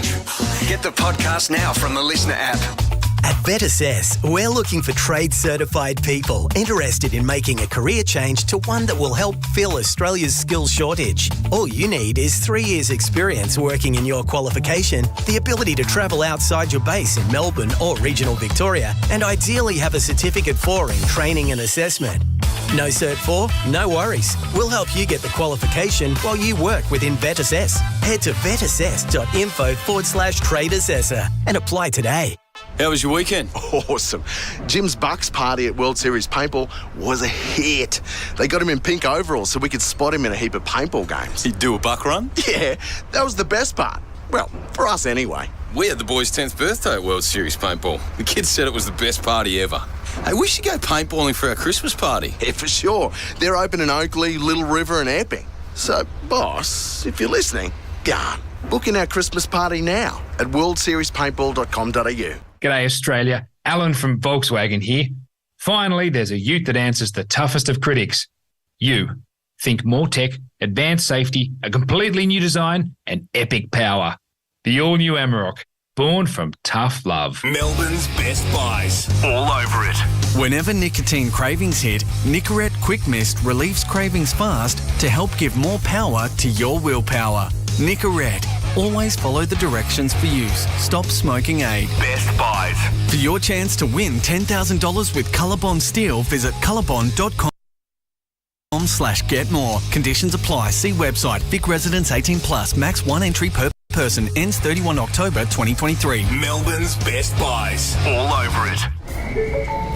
Attention all passengers, for those departing on platforms 1 to 14 to head home and spend the evening on your couch, I have good news and bad news. The good news is you'll be very comfortable. The bad news is, well, you'll be on your couch. Don't wait for the weekend. Find all the food, drinks, sport and entertainment for a not-so-casual weeknight. Only at Crown Melbourne. Patrons must be 18+. Crown practices the responsible serving of alcohol. See Crown website for entry conditions.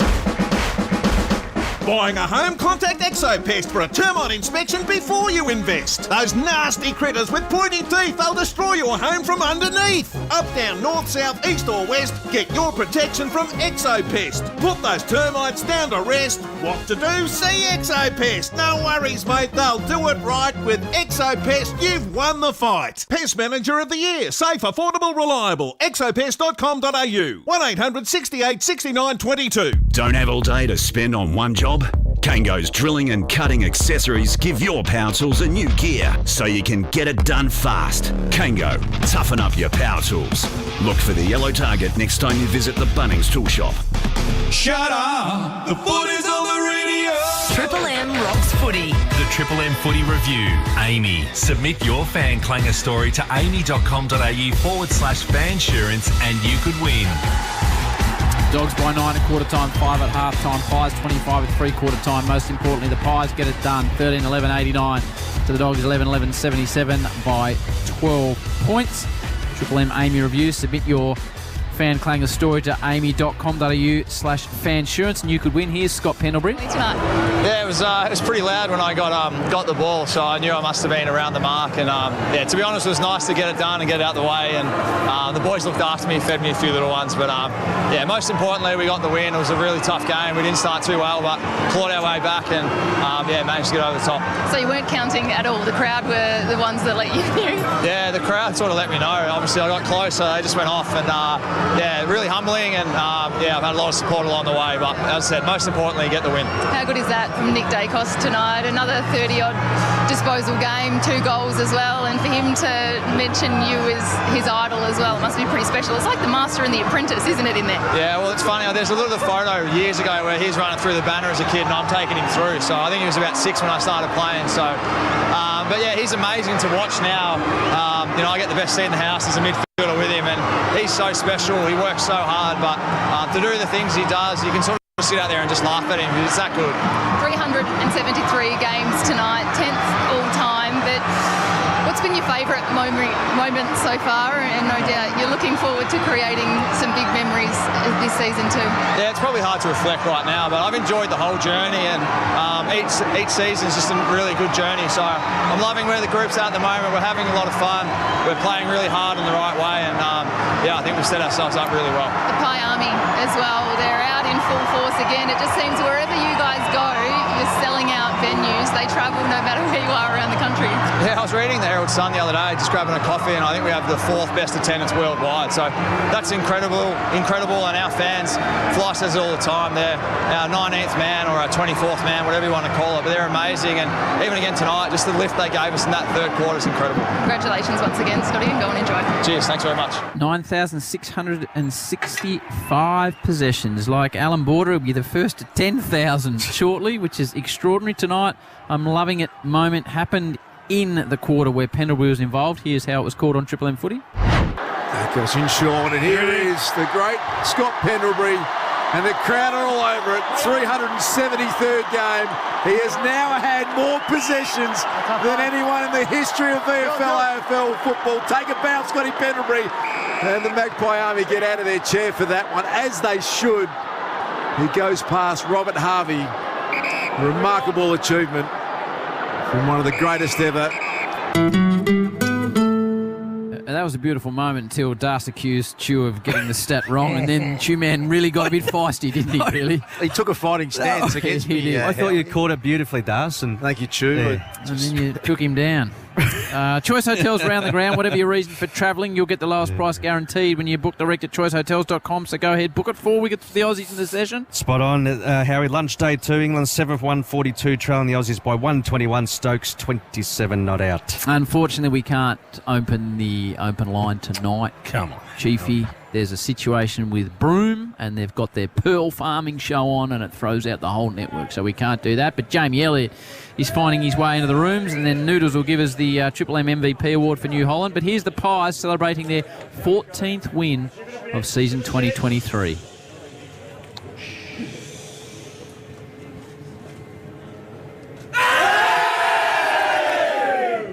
Good old Collingwood forever. We know how to play the game. Side by side we stick together to uphold the Magpies and promoting. See the Americans shouting as all Magpies shout. Oh, the premiership's a cakewalk for the good old Collingwood. The Pies wait for someone to start the song. I don't know who the someone is. But anyway, Triple M MVP award for New Holland. End of financial year. 0.95% tractor finance now available. Visit your New Holland dealership. They are a magnificent tractor, especially with that type of finance. All right, Noodles, what do you got for us, Big Daddy? I found the one vote incredibly hard to give tonight. There was at least 4 or 5 players putting their hand up for it because I thought the 2 and the 3 picked themselves.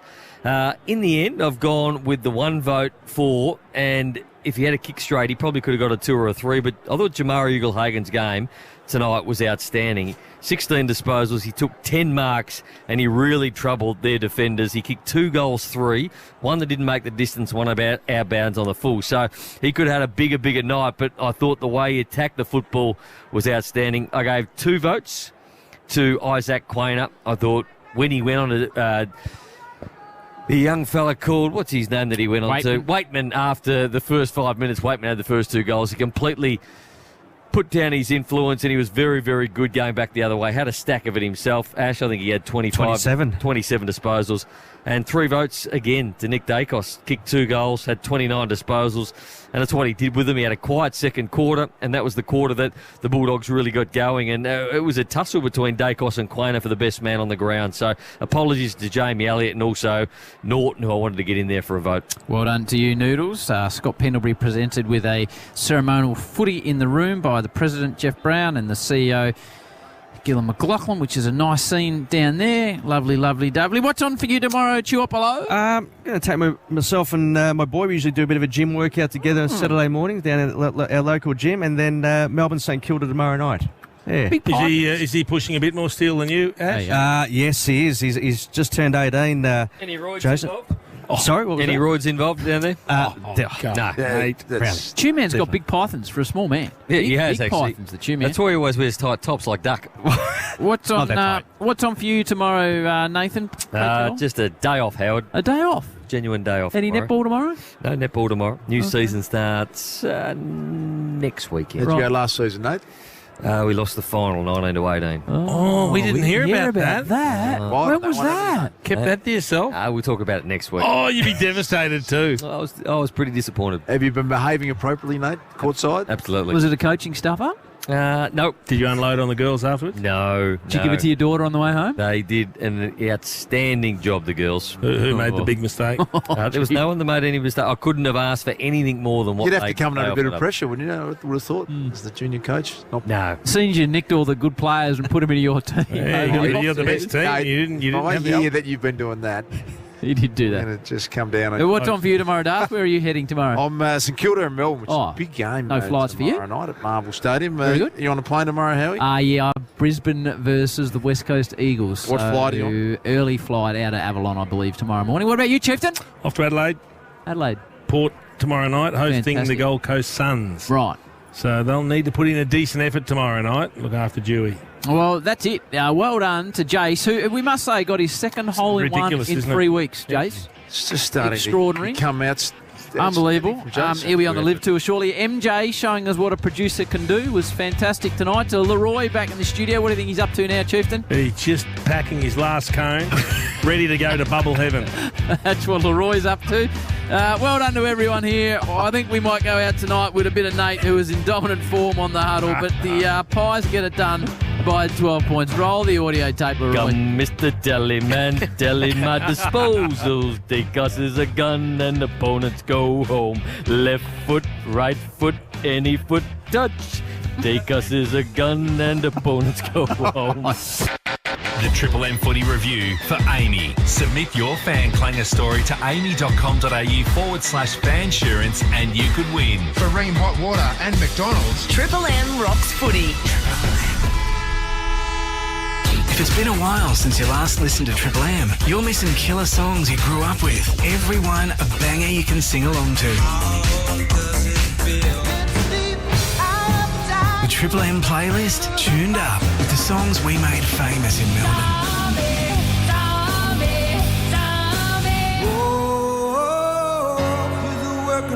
And when it comes to disco,